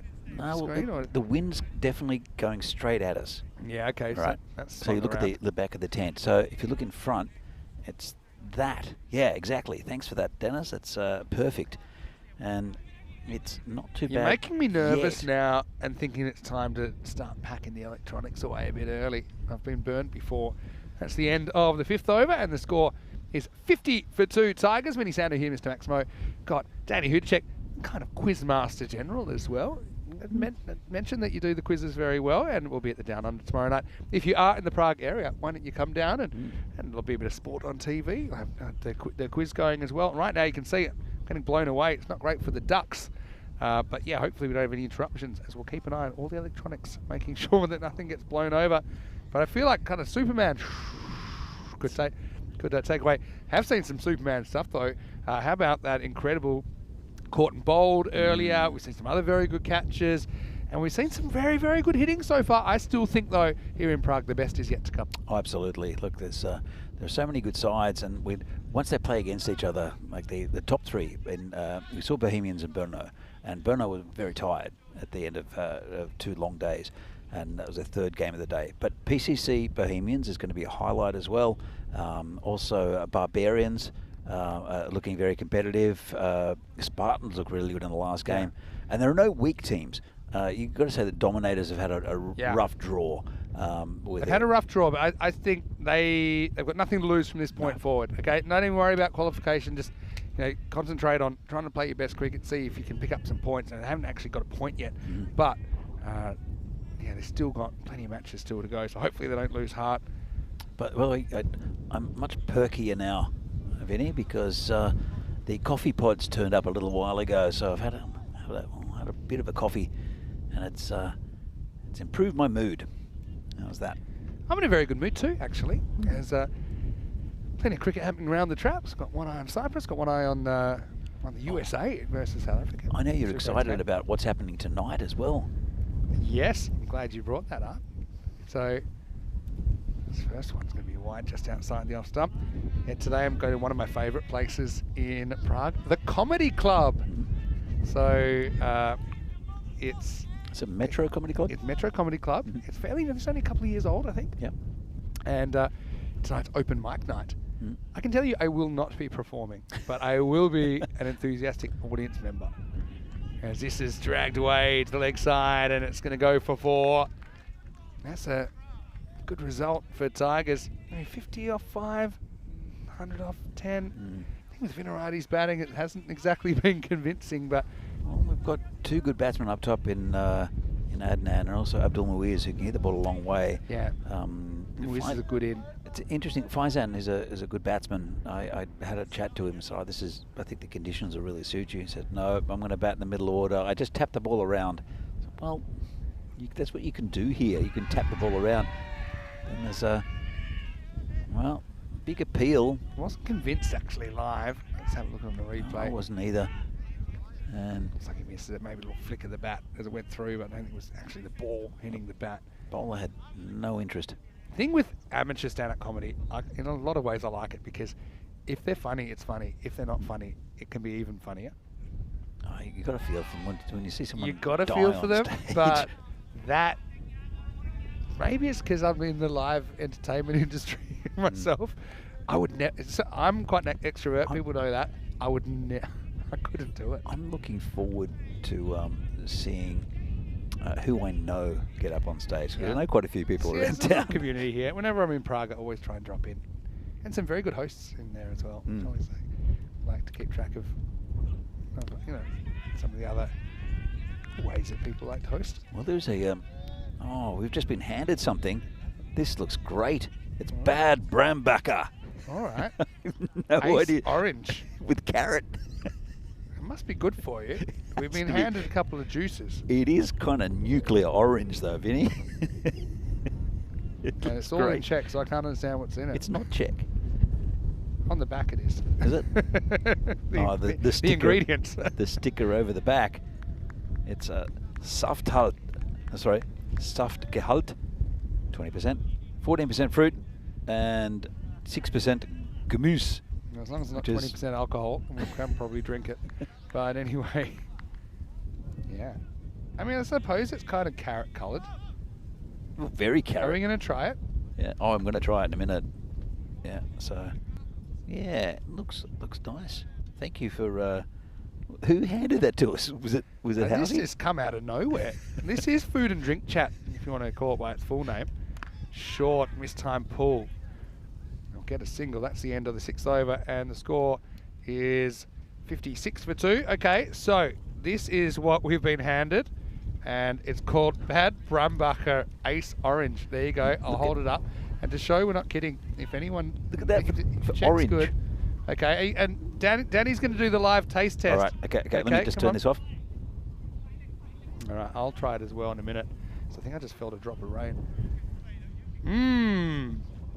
Okay, is it more juicy or fizzy? What are we dealing with here? No, it's not. It's kind of not very fruity either. Is it vegetable-y? It's not vegetable either. You know, it's nice. It says it's Ace Orange. I mean, it is orange in colour. And it's kind of, how would you put it? Gross? No, it's not gross. if you freshly pressed orange juice and carrots, it would taste nothing like that. It tastes a little bit. It's pleasant, but it's, you know, when you sometimes when you pick up the wrong orange juice, and you have the ones that are kind of a little bit more sugary and synthetic-y. Okay, It's a little bit like that. Try my it. turn. I'm drinking out of the bottle right now. This is Genie out of the bottle from Sajib, who lifts it up and out of the ground. Maximo! Oh, welcome to the crease. Faizan Imtiaz comes in and he disappears just as quickly. Faizan, he said, as a bit of a chat to him, and he said that he wasn't going to bat very high up in the order. Even though he's a very good bat, he said, but he's going to bowl some little tweakers. And that little tweaker just got more than tweaked by the batsman.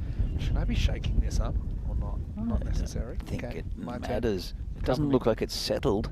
It looks. It's pleasant. I quite like it. Hmm. It is juicy. Yeah. Oh, is it? Yeah. Can I say what it reminds me of? What? It reminds me of a slightly healthier Fanta. It's got a little bit of a zing in it. It doesn't have a zing. It's flat. Nah, but I mean, like it tingles the tongue. Oh, maybe. I think the flavours of it. Maybe. Getting a fruity What nose. about a Capri Sun?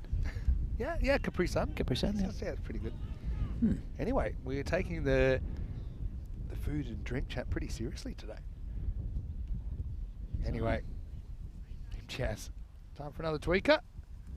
Oh, gets a dodgy edge and it's got past the fielders. Wait Chase for is it. on. Oh, don't give up on it. He Oh. gave up on it. That's He that's didn't. four. He didn't give up on it.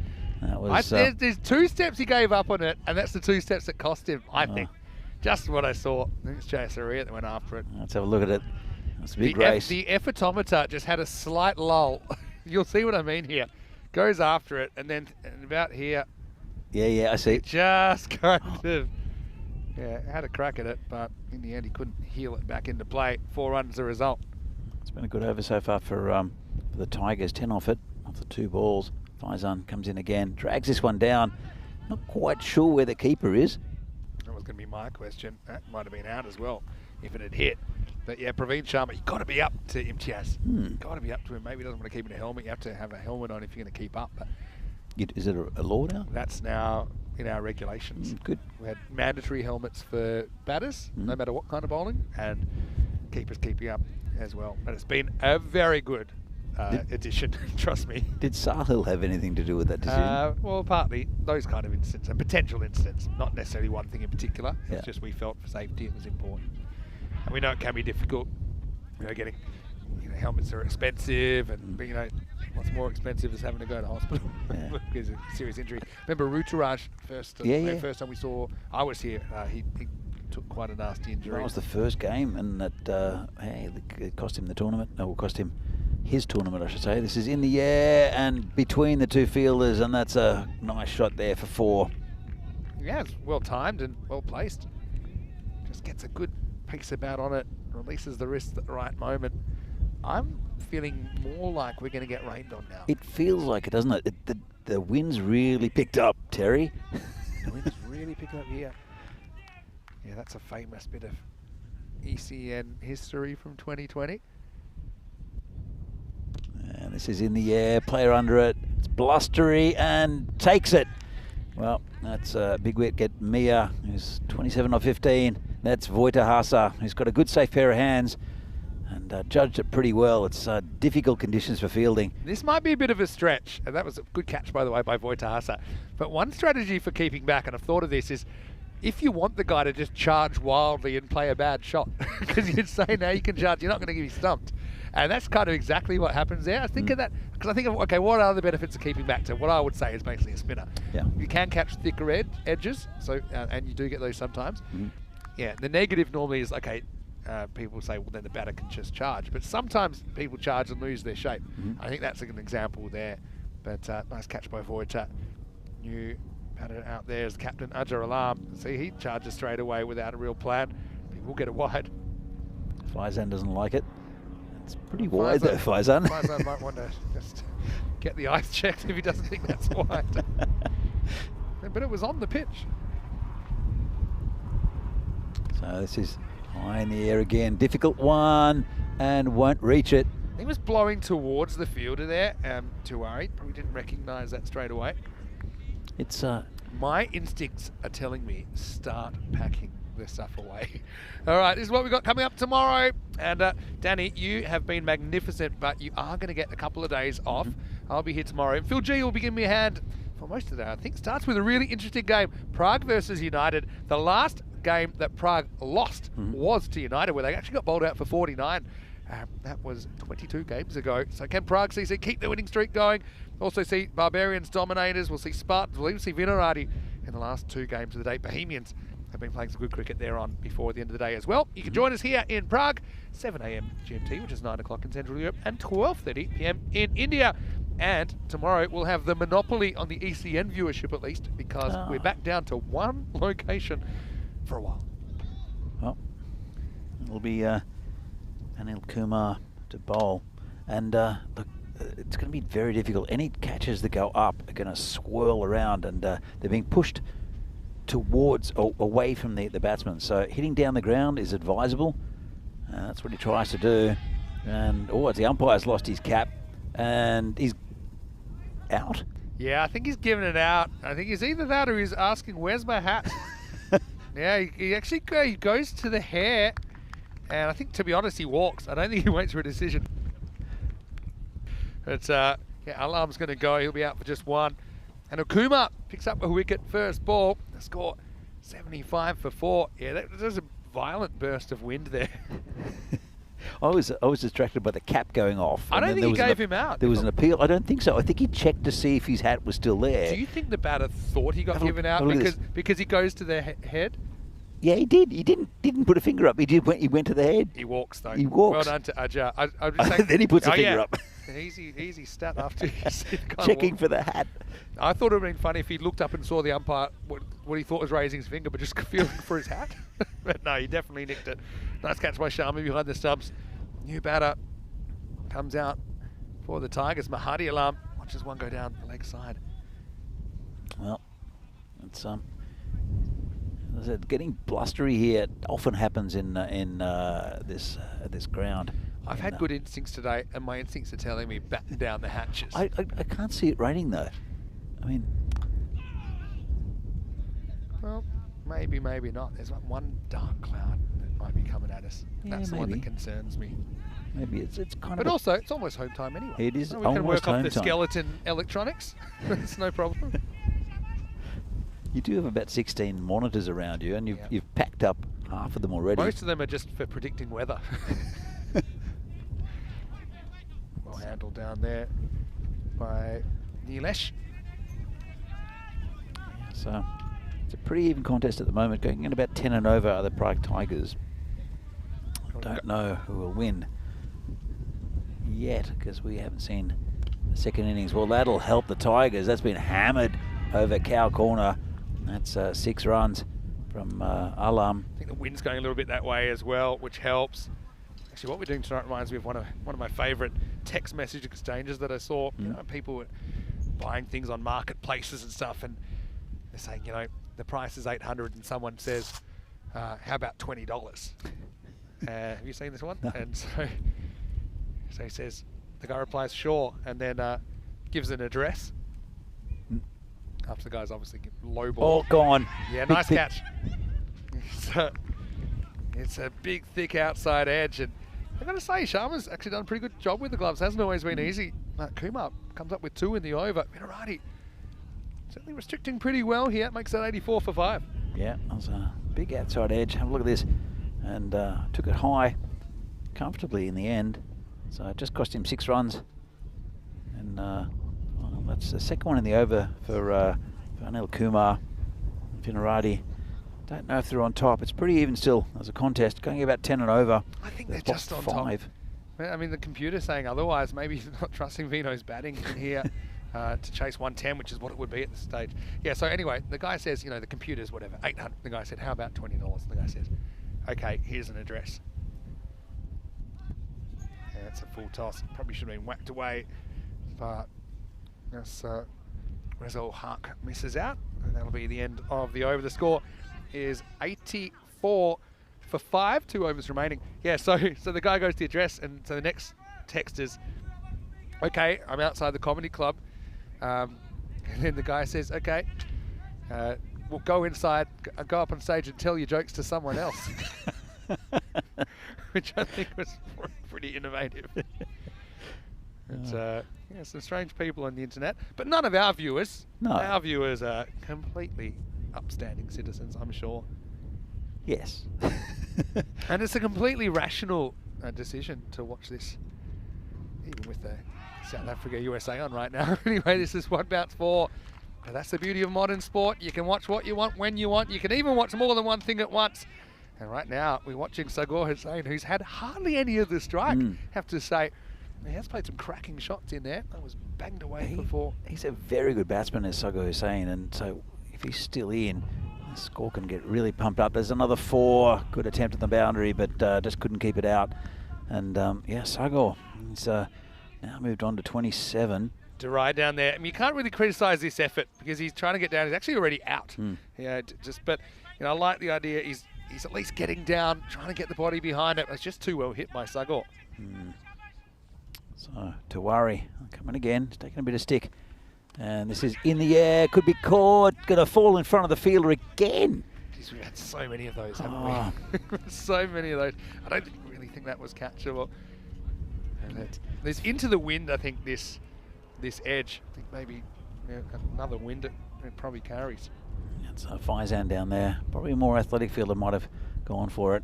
And, well, that one bounced in front of the keeper. They'll sneak another one. It's good awareness there from Hark and also Sagor. So 94 for 5. One big hit away from getting their 100, the Tigers. But, with Sagor there, this could get up to 120 if he gets much of the strike. Yes, well, that'll help. That's going to go towards Dennis again.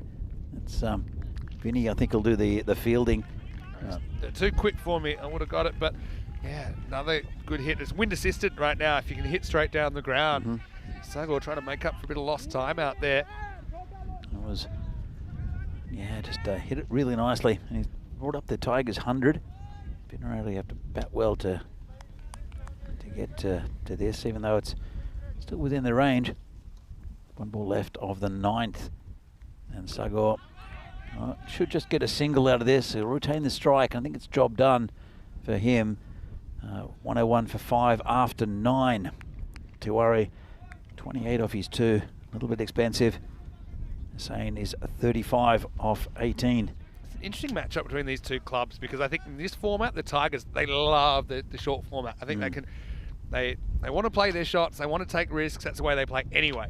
So it suits them. Whereas, if you made it like a 40 over game or something, I think that Vinohrady feel that they've got some of the players that over a longer period of time will be able to, just have a bit more success. But yeah, it's a challenge for Vinos, no doubt. But yeah, Tigers, computer liking their chances, saying 2 out of 3 times from here. Interesting move here. Anil Kumar took 2 for 9 off his over. Adnan is probably the logical bowler, and he's coming on. The skipper has been hammered for 6. But well, you look at the figures and you think that probably Kumar deserves another over. But here's the final over. Adnan, the skipper, is a good bowler, and he's taken responsibility. I think it's a good move, but but I mean, sometimes you go with a hot hand, as they say. So I think they're still chasing the ball. In fact, it was thrown back by that man, the slender man on the chair who's been doing the fielding out there for today. No umbrellas needed for most part of today. So I'm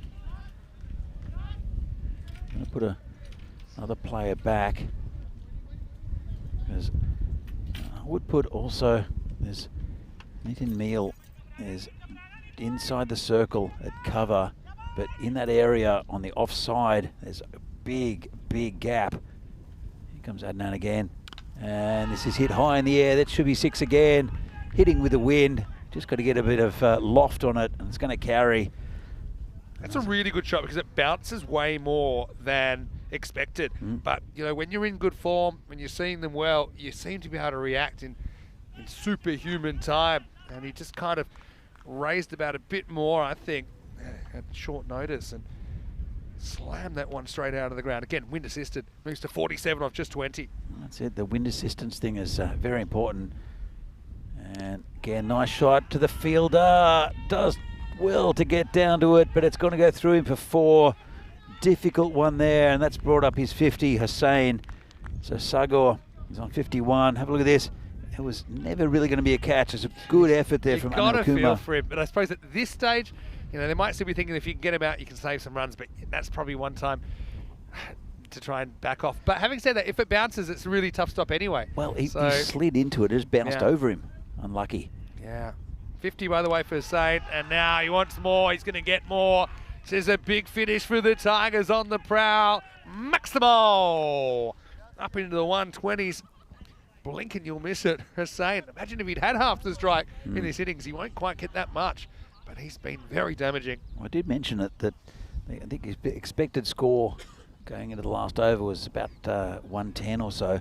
But with Sagor there and hitting with the wind, it's really pumping up the score. 123 for 5 now for the Tigers. So Tigers fans will be very happy about this. But it's Vinohrady. I know that Adnan is going to be probably opening the batting. He'll want to get the majority of the runs. Someone's got to step up. I mean, yeah, maybe should have gone back to Kumar. Hindsight's 20/20. 2 to come here. This isn't a good ball. Look, to be fair, Adnan, he'll be the first to put his hand up, so he hasn't quite got it right in this last over. This one angles in. It's an easy put away off the hip. Didn't spend too long in the 50s. It's Sagor who finds his way to 61. Last ball to come. Yeah, been a really good over here for the Tigers, and Sagor Hussein, not so good for Adnan. 36 off his spell. He took 1 wicket early. Need to find the Yorker. Yeah, that hasn't really. There haven't been enough Yorkers bowled, I don't think, in this series. This pitch does offer you something, a bit of variable bounce sometimes, but I still think, you know, come the end of the innings, you don't really want to give the batter the ability to get under the deliveries, especially with such a strong wind down the ground. Last ball coming up. Yeah, straight up in the air, or is it? Well, straight up in the air and out of the ground, maybe. Maximo! Oh, Hussein is powerful there, and he will finish on 67 off 24, and the Tigers, they finish with a bang. It's a frenzy here at Vinohrady. They're going to finish 133 off the 10. Yeah, look, great finish here for the Tigers of the last couple of overs. And Sagor, we know why. I know he's the best performing batsman, the Tigers, and he's just shown everybody why. Really good effort from the Tigers in the end, and mainly from Sagor. Unlucky Joe Cope getting a huge movement early, and then he get that wicket. It was a pretty big one actually in Hussein. So it was just the one that got through the in-swinger. But we saw some pretty big hitting early on. And then Vinohrady brought it back, hit in with the caught and bowled. And you thought that they've restricted the Tigers to a fairly modest total at around about 100. But then they just kept on getting just those odd boundaries throughout. They attacked the Vinohrady bowling, and with the wind picking up, what it's done is it's given a target to it's just hitting the air straight, and that's where a lot of the runs have come from late. That was a bit of a wild swing there. Voita Hasso with a good catch at backward point. But yeah, I mean, despite obviously a few interesting moments, there's the hat flying off.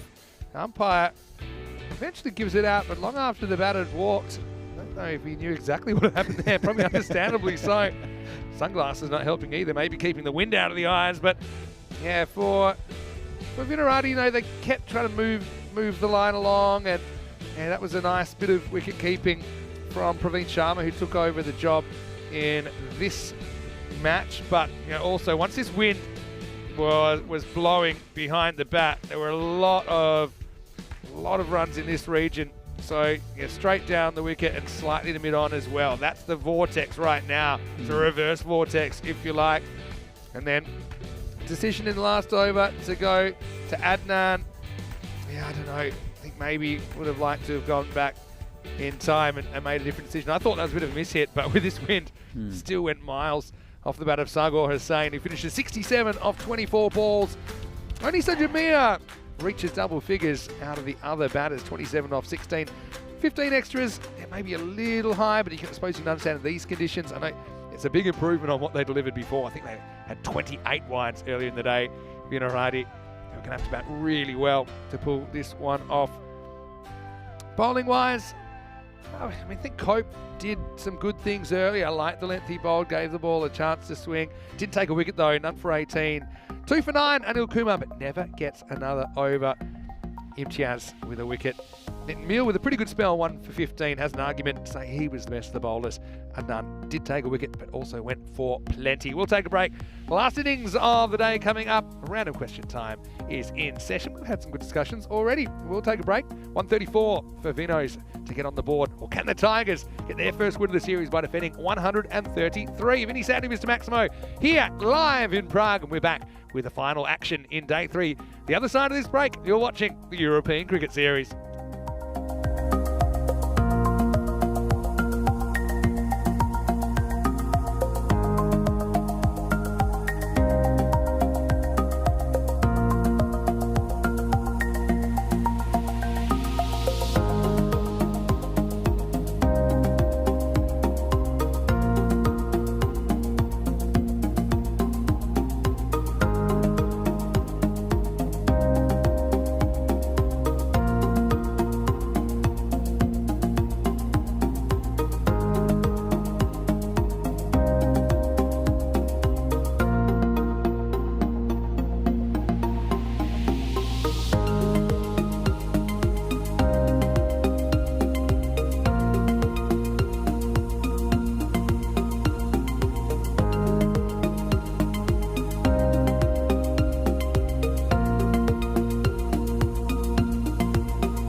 This European Cricket Network event is proudly brought to you by HCL Software and Paramatch.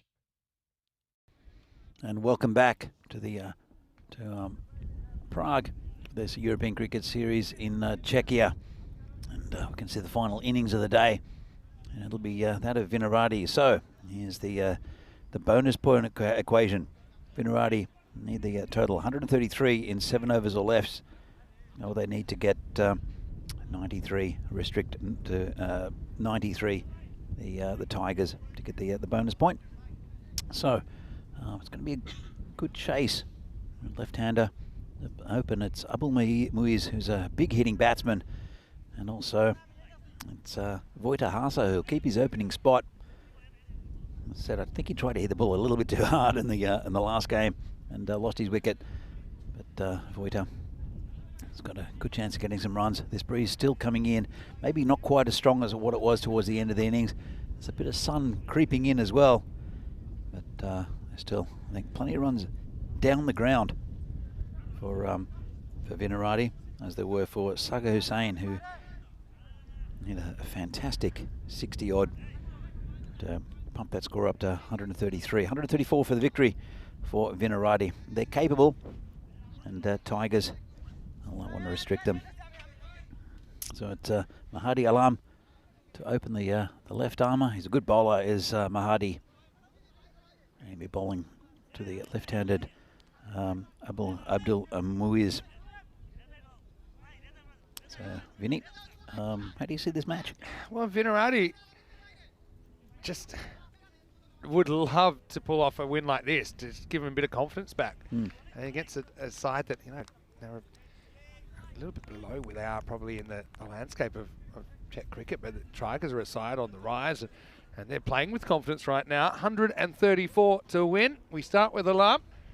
Muiz pulls away confidently first up. It's going to be 1 bounce 4. I have to have a check of this, but I'm pretty sure it bounces just inside the rope. Have a look at it on the replay, thanks to Spring Media, but a little short arm jab. Muiz gets Vinohrady off the mark.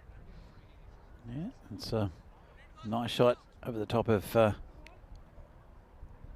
legs on. Oh, it's gone for 6. Oh, well, got time to get my eyes checked. That was, I was sure that mount's just inside, but that was pretty clear. Muiz goes maximal first ball.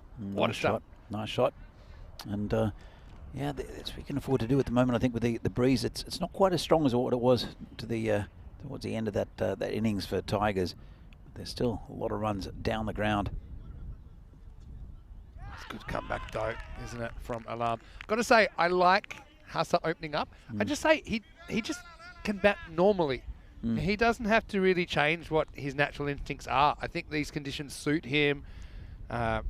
We saw it's a hitting breeze, but I think earlier he's maybe trying to kind of second guess or predict what the bowler was going to bowl before he bowled it. I think he was kind of set up for a short ball, ended up getting his stumps rattled. But just be a bit more reactive. Let's just say, see the ball, play the right shot. You know, I like that he has that intent, which is something you're going to have to need. It's something you're going to need if you're chasing 134. That's a cracking shot, top of the bounce, as Muiz helps himself to 4 more. 4 carreras más. Lovely shot there, just stood up. Let's have a look at this, and hit it down through that gap. Really nice shot there from Muiz. He's a good technical batsman. There's a bit of a brute as well. Especially after getting beaten outside the off stump the ball before by a bit of a peach. It's a good left armers breeze though as well, with a slight bit of left to right. I know he's pushing up into it more than anything at the moment. He's got to slip in, and there's a gully as well and a point, so there's a lot of traps there for the edge for Alam. Oh, he's edged and he's dropped in. Called it. It's actually a really good slow ball. I think it might have been a back of the hand slow ball from Alam, and he gets it spot on. Watch it. It is. It's kind of like a fast leg spinner, if anything. Plays across it, and really don't come too much easier than that. Down it goes. Yeah. Well, the trap was set exactly what he wanted to do. It wasn't for the stock ball. Interestingly, it was another kind of a way mover. It was more of a, I suppose you call it like a leg cutter. Really back of the hand slow ball. It had a bit of leg spin on it. Muiz gets super lucky on 10. Tries the same ball again this time. He gets hurt. through the leg side. That's going to be 4. So, Muiz looks a gift horse in the mouth. Let's see if he can go on with it. Vinohrady needs someone to step up. He's made some very positive start to his innings. Yeah, he's a good batsman, is Abdul Muiz, and he does hit the ball very hard. And probably the biggest hitter of all the Vinohrady batsmen. Got Hasa at the other end, who also hits the ball very hard. He's always attacking. So 14. It's a good start here for Vinohrady. Alam a little bit unlucky though. I think he's the best of the bowlers for the Tigers, Mahadi Alam. You'll be wondering where it's all gone wrong here. He's still got a ball to go. One more crack at Muiz. Goes stop delivery. Fine leg's probably a good field position. As long as he stops it, he doesn't stop it. That'll be 4. That's such a mere down there. So, a few angry Tigers out there, I think, at the moment with good cause. That's the end of the first. Vinos, 18 without loss. Yeah, good start for the Vinos. A bit of luck. And what happened with that one? It looked like he was just all over it. I thought there was no chance he wasn't going to stop it. But yeah, long barrier, but it came off the fingers. And that went away as we check out the golden ball count at 43 matches now since our last golden ball. And that was in Cyprus. I was actually there myself to do it. And yeah, it was a pretty entertaining one. It's my turn to pack up the equipment because we're getting a little bit of a couple of little spots of rain. Something was up. And It's the not worst much, thing though. is it's the breeze coming in our face, which always basically puts more electronics at risk.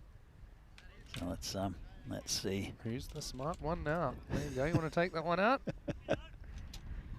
Good news You're is packed to go, aren't you? Everything's there. hey, comedy club tonight. Don't want to be late. Hasa. Oh. He gets castled first ball. And so that's Ajar Alam coming on. Yeah, once again, you see he just tries to play a horizontal bat shot here. And Vojta, well, one thing about him at the top of the order, he's not going to die wondering. So I guess they use a ball on him. We're disappointed again. That's one that he doesn't really have to go after that just yet. Well, there are plenty of runs down the ground, and he can hit straight, but he's just gone across the line again. But he'll know that after he has a look at his dismissals, if he does tonight. And, yeah, well, we don't really know how well that bat works yet. But Adnan may or may not use it. That'll be the end of Vojta. There's Golden Derek shining in all his glory. That's for Vinos. They'll be disappointed to lose Vojta without scoring 18 for 1. But, hey, only uses one ball. Let's see who can step up. Can it be Adnan, who's captaining the side here? I think these are the two best batsmen in the Vinohrady lineup today. Without Sid Gowd, who's probably watching, I'd say. Hi, Sid. How you doing? That's a guess, he's watching. but I'm Hello, pretty sure, Sid. I'm pretty sure he's watching. I think quite a few of the Vinos will be watching this game. This one's just been played onto the leg side for a single. I hope we see Sid during the series at some point. No, it's not easy with work commitments and all these other things. Weekends are going to be easier for a lot of these teams. I think we'll see the full strength of these sides during this weekend, mainly because of work commitments, unless well, any of the Czech players will be going to their cottage, no doubt. But that's quite the popular thing here, isn't it? When the weather's good, everyone disappears out of the city. It's amazing if the weather's good on a weekend, how little traffic there is in Prague. The bowler comes on, he's hit down the ground pretty hard. Chance for a run out. It's gone through the fielders. It's going to go towards the boundary, and that might go all the way, and that'll be a 5. Well, a bit of a let off there for Vinohrady, and Muiz picks up a 5. Yeah, snakes alive do the 5. What a bit of luck that is. Oh, I tell you what, there are a few words there from one of the Tigers.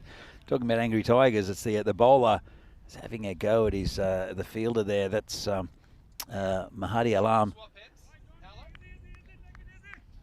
Yeah, so Muiz, he actually gets 5 there, which means that he won't be facing. Oh, so they're he is facing.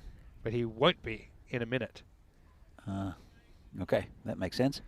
Because Muiz hit that ball, right? Yeah. And because it's 5, it's an odd number.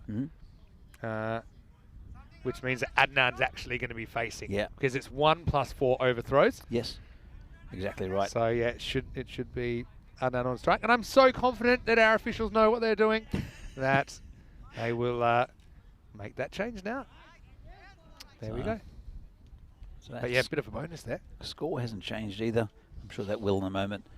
Just think everything going a bit weird. So overthrows, they confuse people all the time, but basically you get credited with any runs you'd crossed for at the moment of the throw, Yep. +4, and then it's pretty simple. If it's an odd number, then you swap ends. If it's an even number, you don't. So that's a 5. So it's there now. Muiz is on 23. VCC are on 24. So he's getting pretty much all the runs. And I think we're ready to go again. Anyway, tell you who's not impressed with that is Alarm, because all 5 of the runs he's conceded came off that ball. But he does get a crack at Adnan. He intelligently just knocks it away for a single. So Muiz does get the strike back. But, you know, by pushing for singles, you can get overthrows and obviously create a 5 there out of nothing. So, yeah, Vinohrady, they're going to have to be brave. I still think, you know, top order, someone has to play a big innings here. At least a 50. Ideally, even a few more than that. Muiz has had a couple of strokes of luck so far, but he's making the most of it. Off the pad, I think, but won't be a run, won't be a wide either, obviously. I'll tell you, Alam, after the just clipped the legs of Muiz. After the overthrows, he turned around and it was Vinohrady Alam who threw that ball. I tell you what, I don't know what he said, but it looked violent. Oh, just another slice of luck for Muiz, to be honest. He's beaten all ends up. I think the next noise he was expecting to hear was the sound of ball on stump, but it just cuts past that off stump. It's that extra sticker thing again, isn't it, Vinny? Well, it's been a good over from Alam. It was change of pace. It was actually the off cutter. It actually spun past the stump. So that's the end of the over. Yeah, that will be the end of the over now. A bit of everything that over, but Vinohrady are 25 for 1 after 2. I think Vinohrady are quite happy that over's finished because it's very dangerous there. Alam. We'll see who's going to take the next one. It might be Vinohrady again, but they could hold him back. As you see the table here, it's still very early in the tournament. There's only Brno and Moravians have played 5 of their games, so they played half each. But otherwise, it's still very early for the rest of these sides. In fact, we haven't seen Ostrava yet at all. Both these teams only with a single point so far. I know it's very early in the piece, but when you consider 5 out of 11 going through, you really need to be looking at taking more than 50% of the points out of the game. So if you extrapolate that, you've got 10 matches you're going to play. There's 40 available points. Feel like you'll need minimum 20, probably more like 22, 23. It really depends. But yeah, these teams are quite closely matched. I think a lot of them in this competition are closely matched. Here's Sojib Mia, who is going to bowl the 3rd over, last over of the power play. Just put a bit more of that orange drink into my glass, and it is a fascinating orange. It's a lovely colour. It's like, you know, the highlighter orange. Yes. You know, that's the kind of... Oh, it's too easy. Turned around in the corner, 4 runs. Well, if Rico was here, he would say, this is a Gundy ball, really. It's short, and okay, it's a bit of pace on it, but easily helped away to the boundary. Nice shot by Adnan. So Rico will be here. Couple of days. He'll be here for the first time tomorrow. He's having a chat, looking deep into his eyes as the captain. Yeah, the double shoulder. Yeah, the double shoulder. Well, yeah, I mean, is that a little bit of tough love, but there was enough love in it, in that little speech. Good captaincy, I think. Let's see what the bowler does. Well, he gets hit towards the boundary, and it'll get there, 4 runs. So... Well, I mean, it might have been don't bowl short, and this wasn't as short. It was still probably too short. That's, yeah, maybe another chat's warranted. Maybe just got to leave him to it this stage. But Sojib has offered up a couple of boundaries. I don't know.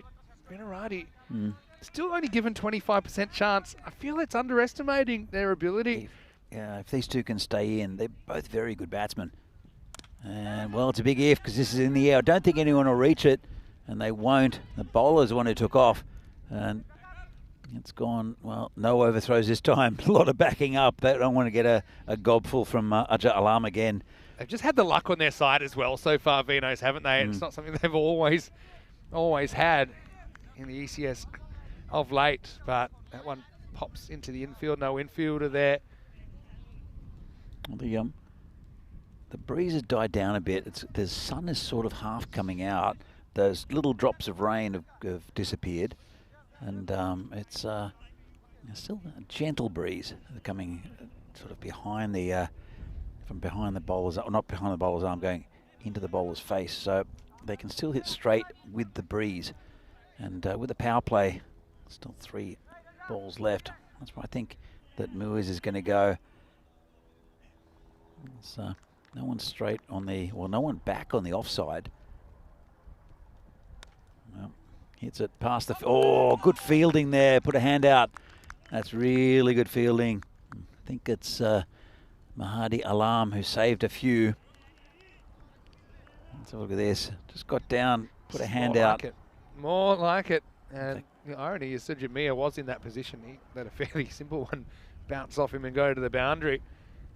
It's a Kapakuma actually there. But yeah, look, fantastic piece of fielding. Pretty much right on the rate at the moment. Vinohrady. Short again. Gets away with this. They might be looking for 2. They won't get it. Clean pickup out there. There's still a few little drops of rain coming through. It's quite pleasing actually. Yeah. It's the mixture of sun and rain. Yeah, a little sun shower. For some reason, someone once told me that when the sun's out but it's raining, it's called a monkey's wedding. That's what we've got. That's what we've got right now. We've got a monkey's wedding. I've heard sun shower, but yeah, that's a bit too literal. It's yeah, got a little bit of a rainbow there on the right of screen as well. Looking at the bowled him, really good bowling, and finally he's gotten the message and he runs over, and now it's time for the bit of the love. He finally pitches it up. I don't know how many times it was spelled out during the over, but it feels like a big moment, doesn't it? As Vinohrady loses second wicket, end of the power play as well, 36 for 2.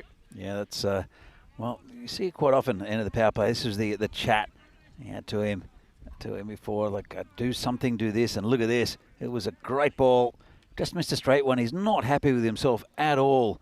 Is the batsman Abdul Muiz, and it was the last ball of the power play as well. Just got beaten by a good one. I think it does leave him a bit, and it moves because he did pitch it up. This is quite a strong monkey's wedding at the moment as well. Already invited a few guests. So yeah, we have a nice little rainbow. It's I think it's some of the women doing a bit of practice on the other field. I think I can see from a distance a few of them there. It's good to see them out. So of course the women's tournament, the Continental Cup, over the weekend, which is very nice to see. Some very competitive sides in the Czech Republic and Gibraltar, the winners, and also Croatia. As you can see there on the lens, just a few drops of rain. I'm feeling pretty smart now that I packed my stuff away in advance. Even though I think it will pass. Hopefully not getting too wet. I think I might bring my computer closer. You can go as far back as you like. It's still, because it's pushing it in. It doesn't matter where I go, this computer's getting wet. This reminds me at Kartama when the rain comes in, there's nowhere to hide. Anyway, here we go with Akhtaruzaman, who's going to bowl the next one. First one that he bowls is cut away nicely. That's going to be 4. So Adnan's still there to fight on. Kumar Tiwari has joined him at the crease. Vinohrady, it's a key kind of phase for them to try and build another partnership and stay in the game. Exactly right, and the partnership's exactly what they need. And Muiz, maybe he'll be, as we'd say in Australia, spewing, getting out on the final ball of the power play. You do see a disproportionate amount of wickets in the third over because batters think, okay, there's this kind of, it's about to get a lot more difficult to hit boundaries, 4s in particular, because the amount of outfielders. So they might go just get over aggressive. I don't think that was the case there, though. I just think he got done by a good ball. And such he finally got the length right. To be honest, on this ground, I don't think so. Because if you hit the ball into a gap, it's going to be 4 because the ball runs so quickly. And then with the breeze, if you hit it straight, it should carry. It's more of a perception thing, I think, from the batter. It's not necessarily going to be a lot harder. Obviously, we see a lot of boundaries still hit after the end of the third over. But it's like a perception thing. They think, okay, now I might go for a shot I wouldn't otherwise. And it does create more opportunities, I suppose, for fielding side to cash in and take wickets. Hector Zaman just misses the mark. Bit of movement to the left, maybe the seam movement there. Yeah, it's well, this little, there's probably a bit of dampness on the field now. I don't know if this ball's going to swing too much longer, but it Still seems to be going though, doesn't it? It does, doesn't it? Swings the dark arts. No one really understands it. Sometimes you see it, sometimes you don't. Let's check this one out in the replay. Again, you see he's getting that natural away movement. He can't really stop himself. He needs to get it a little bit straighter, but then he'd love to retain that movement. Slightly better, but great pickup. It's almost too clean because they were able to turn around straight away. There's no thought of taking a run. Vinohrady now just watching that required rate creep up. That's up to 14 and over required. Just a good little phase here for the Tigers, even though there have been a couple of extras. This one doesn't really swing at all, so it's kind of that natural variation. They'll just get a single pop to mid-wicket. Yeah, that was a big wicket of Muiz, who was the one most likely to score for Vinohrady and score quickly. Adnan's still there though. He's a class act, is Adnan. He'll need to go on with a big one. 44 for 2. It's still a reasonable run rate, Vinny, but you're right, it is creeping up over that 14 mark. Need another rebuild job. Beautiful shot this one, but should only be a single. Oh. Another one gets through. Oh, we saw it happen earlier. Now we've seen it happen again. Tigers kind of shooting themselves in the foot. Catch a Tiger by the toe. If you fumble, let him go. And 4 runs to Vinos. And there's a bit of the, trying to get the focus right. We've got the beautiful rainbow over there. Lovely. Lovely work from our crew. Might search for the pot of gold on the way home tonight.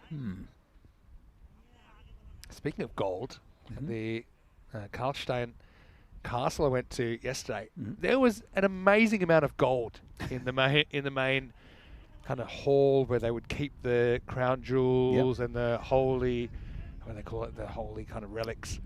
And there was a question. Our tour guide said, everyone have a guess how much gold's here, and they basically said, everyone had guesses, and they said, well, the answer is none. We don't know. Because you can't actually have a look at it. Looks like we might have it. We have it. An injury here with you hate to see it, but that looks like Hussain is coming off. Maybe copped it on the fingers. I think he might have. Doesn't look too serious, but he's a little uncomfortable with it. If you've got substitutes, then it's worthwhile bringing someone on who's fit. And looks like it might be. I'm not sure who that is actually. I think it's Hussain who's going off. Yeah. It could be Noman that's coming on. Noman, yeah. Yeah. Anyway, push and run job here. This will be the end of the over. And the score is 49 for 2. Still a very even contest. They only lost those 2 wickets. One of them was Voitahasa. And but there was the big one, I think, was Abdul Muiz. But they do have a lot of batting still to come to Vinohrady. I'm a big fan of Faizan's batting, but I think he's talked himself out of being a limited over batsman. Yeah, sometimes it's just a mental block more than anything. I think we've seen that and it's a mindset thing. So to not be afraid to risk your wicket, but still, play cricket shots. ECCW, super excited about that as Czechia are part of the Challenger division. So one of 10 countries that will be represented in the second ever Euros of women's cricket. Really excited for that. Last tournament of the year, in the calendar at least. Starting on the 9th of December. Another one gets away, kind of diddles his fielding mate here. But luckily, they're able to keep it inside the field of play. 2 runs brings up the 50 for Vinohrady. Yeah, it's 50 up, as I said. And it's Adnan who's got almost half those runs. Kamatawari hasn't had much of the strike. He's scoring pretty quickly as Adnan. It's down the leg side. That'll be 4. And he's just turned around. Well, Alam's having a chat to his bowler again. Well, lectures have worked so far eventually, but it just strays onto the bats. I mean, kind of has the right idea, trying to draw the batter forward, so I agree with that, but obviously the line wasn't right from Kumar. It was a textbook leg glance away, wasn't it? Yeah, it was. Nice shot.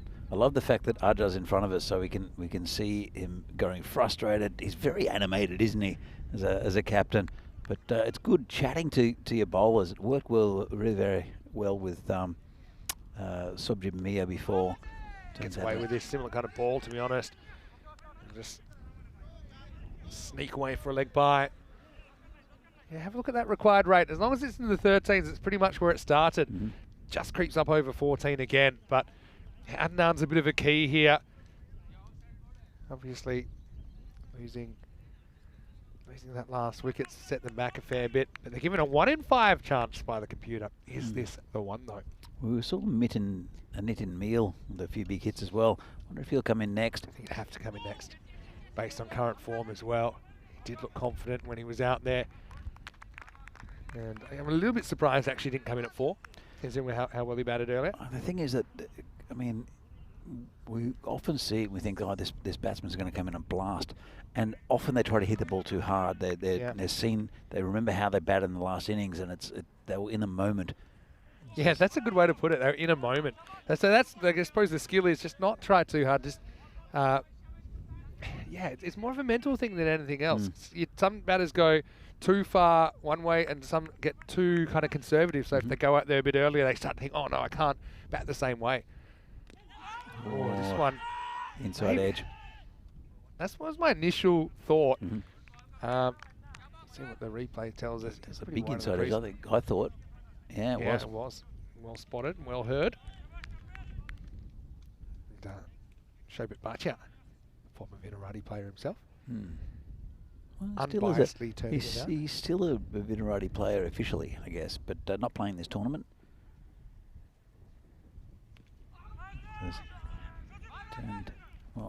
Well, that would have been out. Man, we almost have more overthrows. It would have been because the batsman took a left turn at Albuquerque. I don't know what he was He doing. might be trying to avoid the ball, but you're actually better off just to hold your line here. He ends up going way, basically almost into the line of the throw, but he would have been out by 2 steps. That'll be the end of the over. And Vinohrady now 59 for 2 after 5. Could see the sun's out. We only had a little bit of rain. But looks pretty bright now for the rest of the day. Still plenty of sunshine left. And this is a list of upcoming events. And you can see down the bottom, we put the Valletta Cup in there, which is a T20 Women's International Series now coming from Malta between the 21st and 25th of August.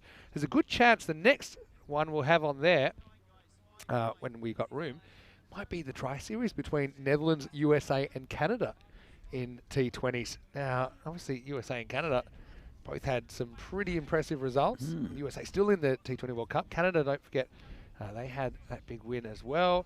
And Will that be in the Netherlands? That will be in the Netherlands, yeah. And Canada beat Pakistan, don't forget. Yep. Don't forget before so that weekend potentially it's Meltle Shield, which is Team Europe Women against British and Irish Roses. We might also have the finals of the Valletta Cup. We might also have the Tri-Series, Netherlands, USA, Canada. It's given me the kind of heebie-jeebies I had when we had 4 series at once. That was when you were in Romania. You were in Romania for the Continental Cup. But yeah, next stop after this is Romania, where there's ECS and ECI cricket to come. Am I going to be sent away somewhere foreign? It's quite possible. Keep your schedule open. Luckily, I haven't had to worry about the scheduling of that just yet. I could put my hand up for Malta. That sounds pretty cool. Malta It might be pretty hot though. Yeah, it probably would be, but it's not a bad one. Lots of nice places to relax after a long day in the sun there. Very true. But I mean, I did the Valletta Cup last year. As this is Sajid Mia coming back on for his second over. Starts with a wide. I did the Valletta Cup last year. Did it solo, and that was pretty intense. That was 19 T20s in 7 days. First 2 days were 2 matches. Then after that was always 3. Goodbye ball. That's a full toss, and Adnan hammers it out of the ground, baseball style. Maximal trying to round the bases. Vinohrady just not going away in this chase. Every time that rate creeps out, they seem to be able to get that big shot away. 6 runs. Time for another talk. It is. I don't know what he's saying. It looks like he's like, get down to pick up the ball, but I don't know exactly what he's saying, the skipper. Well, I think his biggest thing, he was telling him to get full, but he's overdone at that time. But I mean, I still think you're better overdoing it than underdoing it. You see the comeback ball from Sojib. Kind of in the middle. Played away nicely by Adnan, who moves to 34. Yeah, nice shot. In Valletta Cup last year, we had both Medina Cup and Valletta Cup men's. Really good tournament, actually. Switzerland ended up winning it in a pretty entertaining week of cricket. That's the Valletta Cup. This year, a bit like the CE Cup, it's become women's. So another chance to see the Maltese women's side. This is into the gap. This is going to be 4. So good shot by Nilesh, who needs to be more than just a support here. I think he also needs to be able to score at a good rate. That was only a little bit short, but turns away on it nicely and gets 4. Yeah, nice shot. Nice placement. And whilst I said they talk about the wind, it's died down a lot. Yeah. So I guess right at the end of the innings from Sagor. Oh, this is in the air. Should be gone. Keeper takes an easy catch. That's the end of Kumar Tiwari. Yeah, well, he gets something for his trouble, does Tiwari. Nice catch behind the stumps by Tanzir Hassan. But yeah, I don't know. We talked about Neil, Nitin Meal, and what he might be able to do. We're about to find out because he's going to come to the crease. So we might look back at that wicket and say, hey, Nitin just continued on doing what he was doing in the earlier game. But time will tell. Vino's for an out here in the 6th over. So Nitin Mill, he hit the ball very hard. He hit one into the tower earlier, but had actually batted very well against the was it Moravians they played? I keep every game starting to blur now. I need that day off. Yeah, it's that's natural. It was that PCC. PCC, of course it was PCC. Yeah. So Moravians we saw 3 times. That's the only game we didn't see them in the first 4. And pretty well played there. Had a bit of an, what's the word, nervy first few balls. You know, where he looks a bit jumpy at the crease. That's an example. He's almost like kind of too fired up, too kind of twitchy. But you know, if he gets through his first few balls, you know, he certainly has that ability to score at the rate required. Full toss and knocked away to deep cover. Not sure what he was indicating there.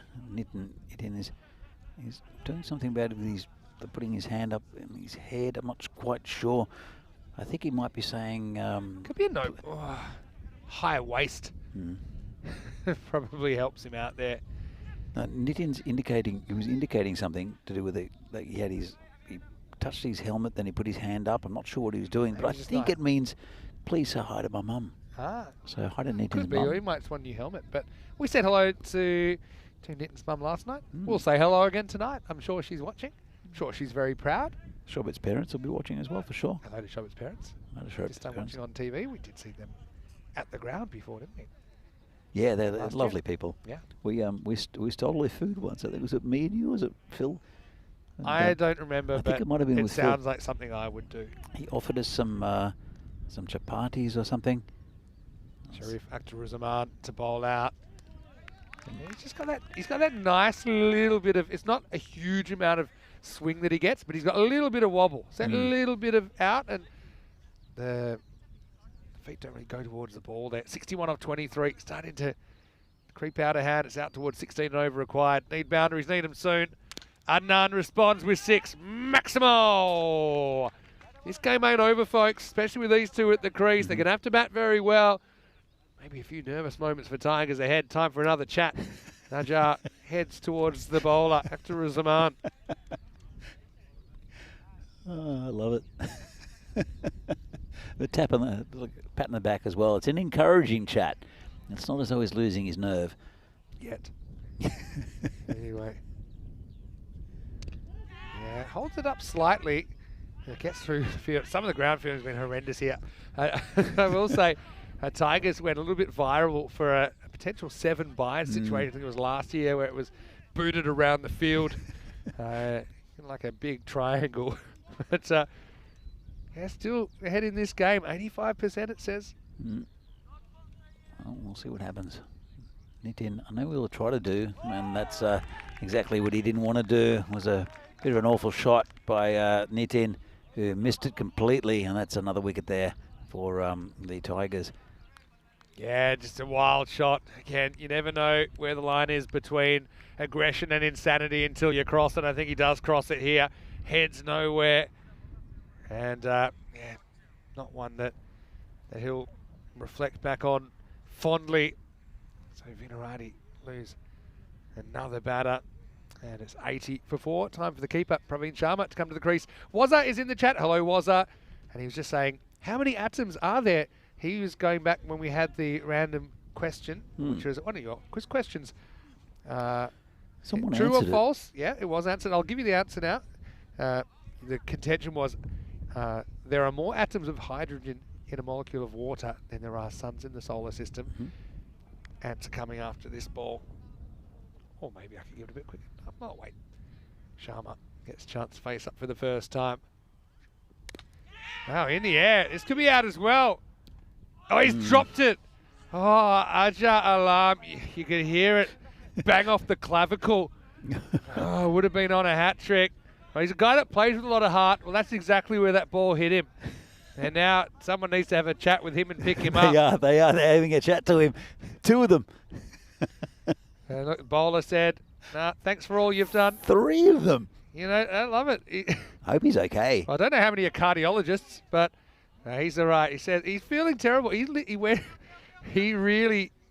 cares a lot, Ajat, doesn't he? And you can see he's devastated to put that down. Time will tell if that's a costly miss. But Sharma gets dropped first ball. Probably more important at this stage, it brings Adnan back on strike. He's 42 off 21. Last ball for Akhtar Zaman. Clipped away. Long chase for Sojib, but you probably just settle for the one at this stage. Keep Adnan in control of the strike. End of the 7th over, and it is 82 for 4. I'll give you the quiz question answer in a minute because I've got more housekeeping and telling you that tomorrow we have day 4 of this 12-day ECS, and we're starting with a banger between Prague CC and United. United were the last team to actually beat Prague CC over 2 years ago in the European Cricket Series when they bowled them out for 49. Barbarians Dominators second, and then Dominators back-to-back taking on the Spartans, who've been playing some good cricket. Vinohrady play in the last 2 games of the day, including a cracker between them and Bohemians in match 20. You can join me, Vinny Sandhu, Mr. Maximo, and Phil G to take through day 4, starting tomorrow morning, 7 a.m. GMT, 9 o'clock in Central Europe, 12:30 p.m. in India. I like this quiz question because I actually got it right. So you're meant to think it's going to be like a huge number, but in one molecule of water, there's just 2 hydrogen atoms and 1 oxygen. H2O. 2 hydrogen atoms, 1 oxygen. So there's 2 hydrogen atoms in a molecule of water. And how many suns in the solar system? Well, there's only one. Just the sun. The sun. The sun, the one we can see over there. Sounds astronomical, but I suppose it is. But it's not big. Well, Aja, well, it does well. He was rubbing his chest. Now, going to create an overthrow. Probably not the smartest throw at this stage because what it does is it brings Adnan back on strike. Yeah, that was, just didn't need it. And we do see that happen quite often. I don't think it was a bad throw in. It's just not very well backed up. It was just didn't need to be done, really. We've got Jay Bradshaw in the chat saying, watching his old team Vinos. Oh, Jeremy. Jeremy Bradshaw. I'm not sure if any of his old teammates are still playing, but yeah, he spotted Voiter in there. So yeah, see that Voiter's come and gone in this innings. Now you might, oh no, won't take an overthrow this time, just a single. Hello Jeremy, hopefully you're well. And maybe let us know where you're watching from at the moment. Hello to Chris Smith as well. I don't know if there are any lurkers. I know there's plenty of lurkers. It's hard to chat when there's so much going on. I know we've got 2 broadcasts. A lot of people watching the World Cup as well. But hello, if you are listening to us. There's definitely going to be some Vinos watching. Whether you give us a little hello in the chat, I'm not sure. Let's get some Vino lurkers then. As things are just creeping out of control. Yeah, they look like they'll get a point out of this, but this is a game they would want to somehow pull off the win. But that rate required starting to creep out towards 20. Sharma was dropped first ball. Misses the second ball. Misses the third ball. That's only really a little dab. You know what, Vinny? I think that probably at the same time the same period, I think Spartans were about the same score, but it was just those final couple of overs that really took them over, because they were wondering what they'd end up with, 110, 115 or so. Yeah. And then it was those last couple of overs from Sagor. This is hit nicely and well done out of the boundary. And they'll look for 2. Well, good throw, might have him in trouble. He's He's going to be gone. And it was an early throw, and it just bounced a couple of times on the way through. But Sharma, to be honest, maybe it's worth trying for it at this stage. There's 1 ball left in this over. Whoever comes out can have a free swing at it. But you just feel things have crept out of control now for Vinos. That'll be 1 and run out, 86 for 5. Took his time to decide he was going to go. Decided to go on the arm. Good throw was always going to cook him up. And you can see here that keeper had to go and get it. This is one example where I think the keeper's right to go out in front of the stumps and get the throw, because the throw's not coming particularly fast. But, if he kept on running through and slid his bat, he might have been in, Maybe. I just think I think he thought, at least, that if the throw was straight enough, he was going to be out. I suppose in a way he was right. 86 for 5, ball to come. Might as well swing for the fences here. Now, they're going to turn down the 1 here. A bit surprised it doesn't go through for 4. But anyway, it's the end of the 8th over, and it's 86 for 5. One guy we haven't seen so far, Joe Cope. I know that he's sometimes reluctant to kind of be pushed up, but I mean, we've seen 7 batters so far. He's a pretty clean hitter of the ball, Joe Cope, and he can score very quickly as well, as we can see here. I knew we'd get a lurker, and we had Jeremy watching from Scotland, he says. And you were spot on with what you said. The worms are pretty much spot on. Identical after 8 overs. Also, Sid Gowd is watching, saying, sending my love from Munich. Hey, Sid. Hey, Sid.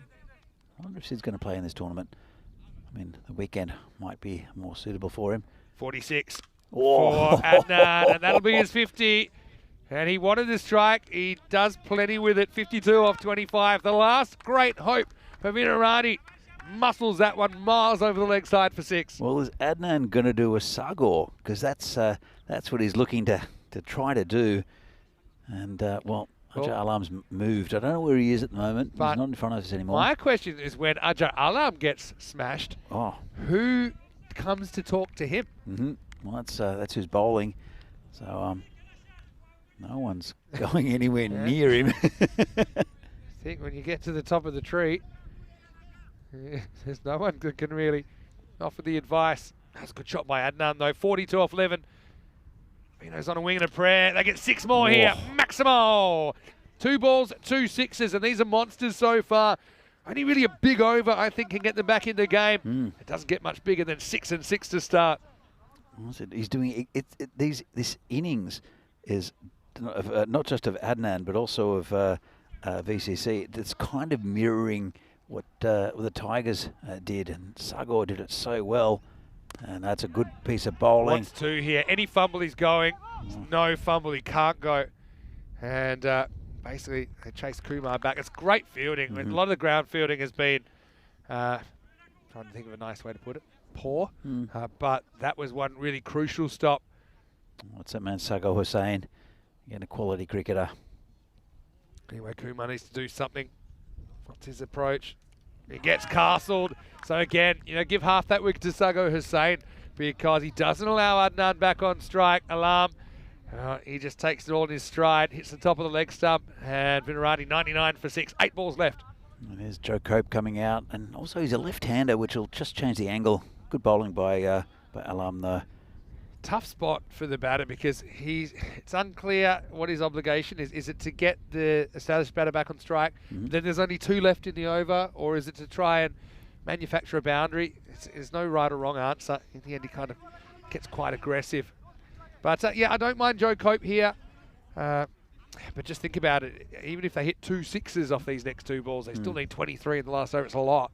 I've seen it, but... We've seen 32 to tie a game recently. I think you did that game. In Brescia, but we also had 32 to win a game. That was Calpe Giants in the ECL. Also in Romania. With Gibraltar. 16 off the last 3 on a monster field. That's Fitzgerald, wasn't it? James Fitzgerald. Pretty good bowling, but 4. So it's actually pretty well located. I'm a bit surprised they don't have a fielder down here. They've gone for the genuine backstop instead of the deep third. But still, I mean, even 4s at this stage don't actually bring the rate down. They need more than 4 a ball. And Cope, that'd be good for his confidence. He gets 4. You can hit a long ball, Joe Cope, but only need 31. That's possible. Last ball, the over might as well swing at it. Does. Edged 4. So for 4 and 4, it's something. It brings it down below 30, but it will have to be a real crazy over if Vinos are going to get up in this. 26 to tie, 27 to win in this last over. The score 107 for 6. I was going to say, who is Ajay Alam going to speak to? Because that's the person who's going to bowl it, and he's just done it. It looks like it's going to be... Someone needs to whisper to him, hey, maybe put the deep third in. I don't know why there's a guy like right behind the keeper, which is what there was there. Ajay Alam 2 for 27, 2 wickets for Sajid Mia as well. Hector Zaman 1 for 22. It's been a bit of a mixed bag. I imagine you go back to Kapil Kumar. No, he's going to Amin Hussain, I think. Okay, so they're going for a 6 bowler. Amin can do a good job, but yeah, 27 to win. You heard it there. So Cope's also a boundary hitter, so trying to work out, you don't really want to run him out, especially on a suicidal second. But what do you need? You basically need 5 boundaries in the over, minimum. Yeah. So... Adnan's, he's capable. He's 59 off 27. So... He's hadn't had too much support in this second half of the innings. So they decide to go for a new bowler to close the day. Tigers, their game to lose really. Defending 27 in this last over. Amin Hussain, get ready, get set. Adnan will get going. 6 balls to go in day 3. Gets a fair piece of this, running away. 4 runs to start. Okay, well that's something. Again, you kind of need to grab 2 or 3 sixes in here, but that'll make it 23 off 5, and it keeps the game alive. Well, if they get only 1 6 and the rest are 4s, it's a golden ball, Vinny. If my maths is correct. Oh, let me just check the time. Maybe not tonight. Well, that helps. But they don't want to run here. I think they want Adnan controlling this. So 22 off 4 now. 22 off 5, I should say. Really didn't bounce too much at all. It's pretty close to the edge of the pitch. Adnan, he shouldn't be premeditating here. There's also cover open if it is outside the off stump, which is where Hussein's going to be aiming. This is straight though, and he wants 2 here. Sagor hasn't fumbled much. He doesn't fumble this. Goes a long way, and very good running by Adnan. Had to go. Sagor Hussain, good pick up, but that throw just pulled the keeper away from the stumps a little bit. Risky too, but they get away with it. Yeah, he's very quick, Adnan. He's a good athlete. And, well, let's dropped it back again to that equation of the 6s and 4s. I need at least 1 6. He's staying a little tired though, Adnan. Yeah, no doubt. He's just sprinted 44 yards with a 180-degree turn. 20 off 4. Needs to score something to keep the game alive. And it goes up in the air. Sagor for the match. He takes it. And I think from here, you're going to need help from extras. It's a fighting knock from Adnan of 65. But he is going to have to go late in the piece. You can't really put any of the blame on him. It's been a decent response from Vinos, but again, frustratingly for them. I think they're going to come up just short. Nice catch there by Sagor Hussain, 114 for 7. Yeah, it's a good final over, really, from Amin Hussain, and the new batsman coming in is Jai Surya. 3 balls left. It's going to be a good win for the Tigers, and it was really that big hitting towards the end from Sagor. This is a dot ball. Again, really good bowling from Alamin. Yeah, big swing there from Jai Surya. I think it's getting a little bit of line, but mostly inside. Their credit to the Tigers. They get their first win of the series here. Vinos, obviously, they've hit that 94, so they will get a point. So, again, their losses have been I suppose, constructive losses, if you want to call them that today, if there is such a thing, but they will be frustrated that haven't been able to get a win in the wins column. Last ball of the day coming up. Jay Saria, we're hoping to do a bit like his left-handed namesake here. Last ball of the day. And he'll get a fair bit of it. So, yeah, so close yet so far for Vinos. They'll finish with a maximal. But the final score, Prague Tigers 133. Vinohrady Cricket Club 120. 13 runs between these two teams. Well, it was a good game. A really good game to finish up day 3 between two good sides. And Tigers, it's a good victory. I'll see some of the highlights here. But it was lusty hitting first up. It was the the final shot of the day with that 6. And congratulations to the Tigers, and very good victory. And it was that man Sagar Hussain, the quality batsman within their lineup to get them there. It was a good start from Adnan, but also Abdul Muiz. He hit the ball nicely and cleanly. But he saw it was Hassa just lasting one ball. Yeah, I mean, they weren't perfect by any means. There were a lot of long talks here, but I like the way that Alam tries to communicate. And you see Mia then gets it right and gets that key wicket of Muiz, and then he went straight for his captain saying, you know what, you're right, I didn't need to pitch it up, go straight to him. Yeah, so they weren't perfect by any means. Tigers here, I think there's some of their ground fielding let them down. There were some bad balls. I just think they got it right often enough. And I think that they seemed to get some of the key wickets when it mattered and put a lot of pressure on that Vino's batting lineup. Some good striking though. I think that Muiz was pretty good. I mean, Meal didn't come off, unfortunately, in this game. Just probably went a bit over-aggressive there and lost his form. Akhtar Zaman, he had some good moments. I like the way he kind of moves the ball around. That wasn't a great moment for Alam, though. Really should have caught that. But then, yeah, kind of trying to steal an extra run. This was run out. Frustration there for Sharma. He was probably lucky to be there after being dropped first ball. Anyway, late hitting here from Adnan, trying to keep the dream alive for Vinohrady. And in the end, it was just a little bit too much to bear. Lost another partner there. And yeah, that was Anil Kumar who went. And then Joe Cope came out. He was able to squeeze a couple of boundaries away. 27 required in that last over. But yeah, ultimately, it was a very, very strong win for the Tigers, who get their first of the season. For the Tigers, again, they'll get 3 points out of that. Vinohrady, they will get the 1 point. And so, yeah, 133 to 120 in the end. There we go with the scorecard. Mohammed Adnan with 65 off 30, and then Abdul Muiz with 24 off 11. And just 8 extras in there. I know it's something that Vinohrady struggled themselves with earlier in the day. I think they gave up 28 wides or something like that. Yeah, 120, I think it's about an average score. I just think they, particularly that ending we talked about, that ending from Tigers dragged them up to into the 130s in the end. 2 foos for Ajar Alam and Sajid Mia. A wicket apiece for Akhtar Zaman and Amin Hussain there. A bit of a team effort. Kapil Kumar bowled a tight over just for 8. Once again, I want to thank everyone out there for joining us for another great day of ECS action. Tomorrow we'll be back, of course, with an interesting game to start the day. Prague CC versus United.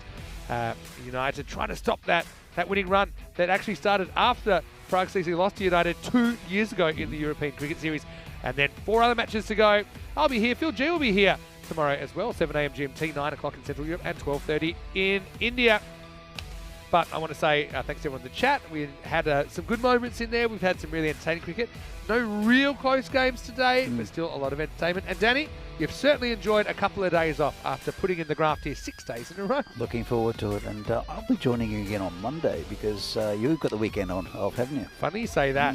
Monday, I'm actually away now. You'll be covering me. So it'll be, I actually won't be together a few days, but I'll be looking forward to it. Have fun with Rico when you come back, and I'll certainly be watching. If you are watching on YouTube, don't forget you can like this video, subscribe to the channel. Don't forget our social media at European Cricket, and finally our website, europeancricket.com.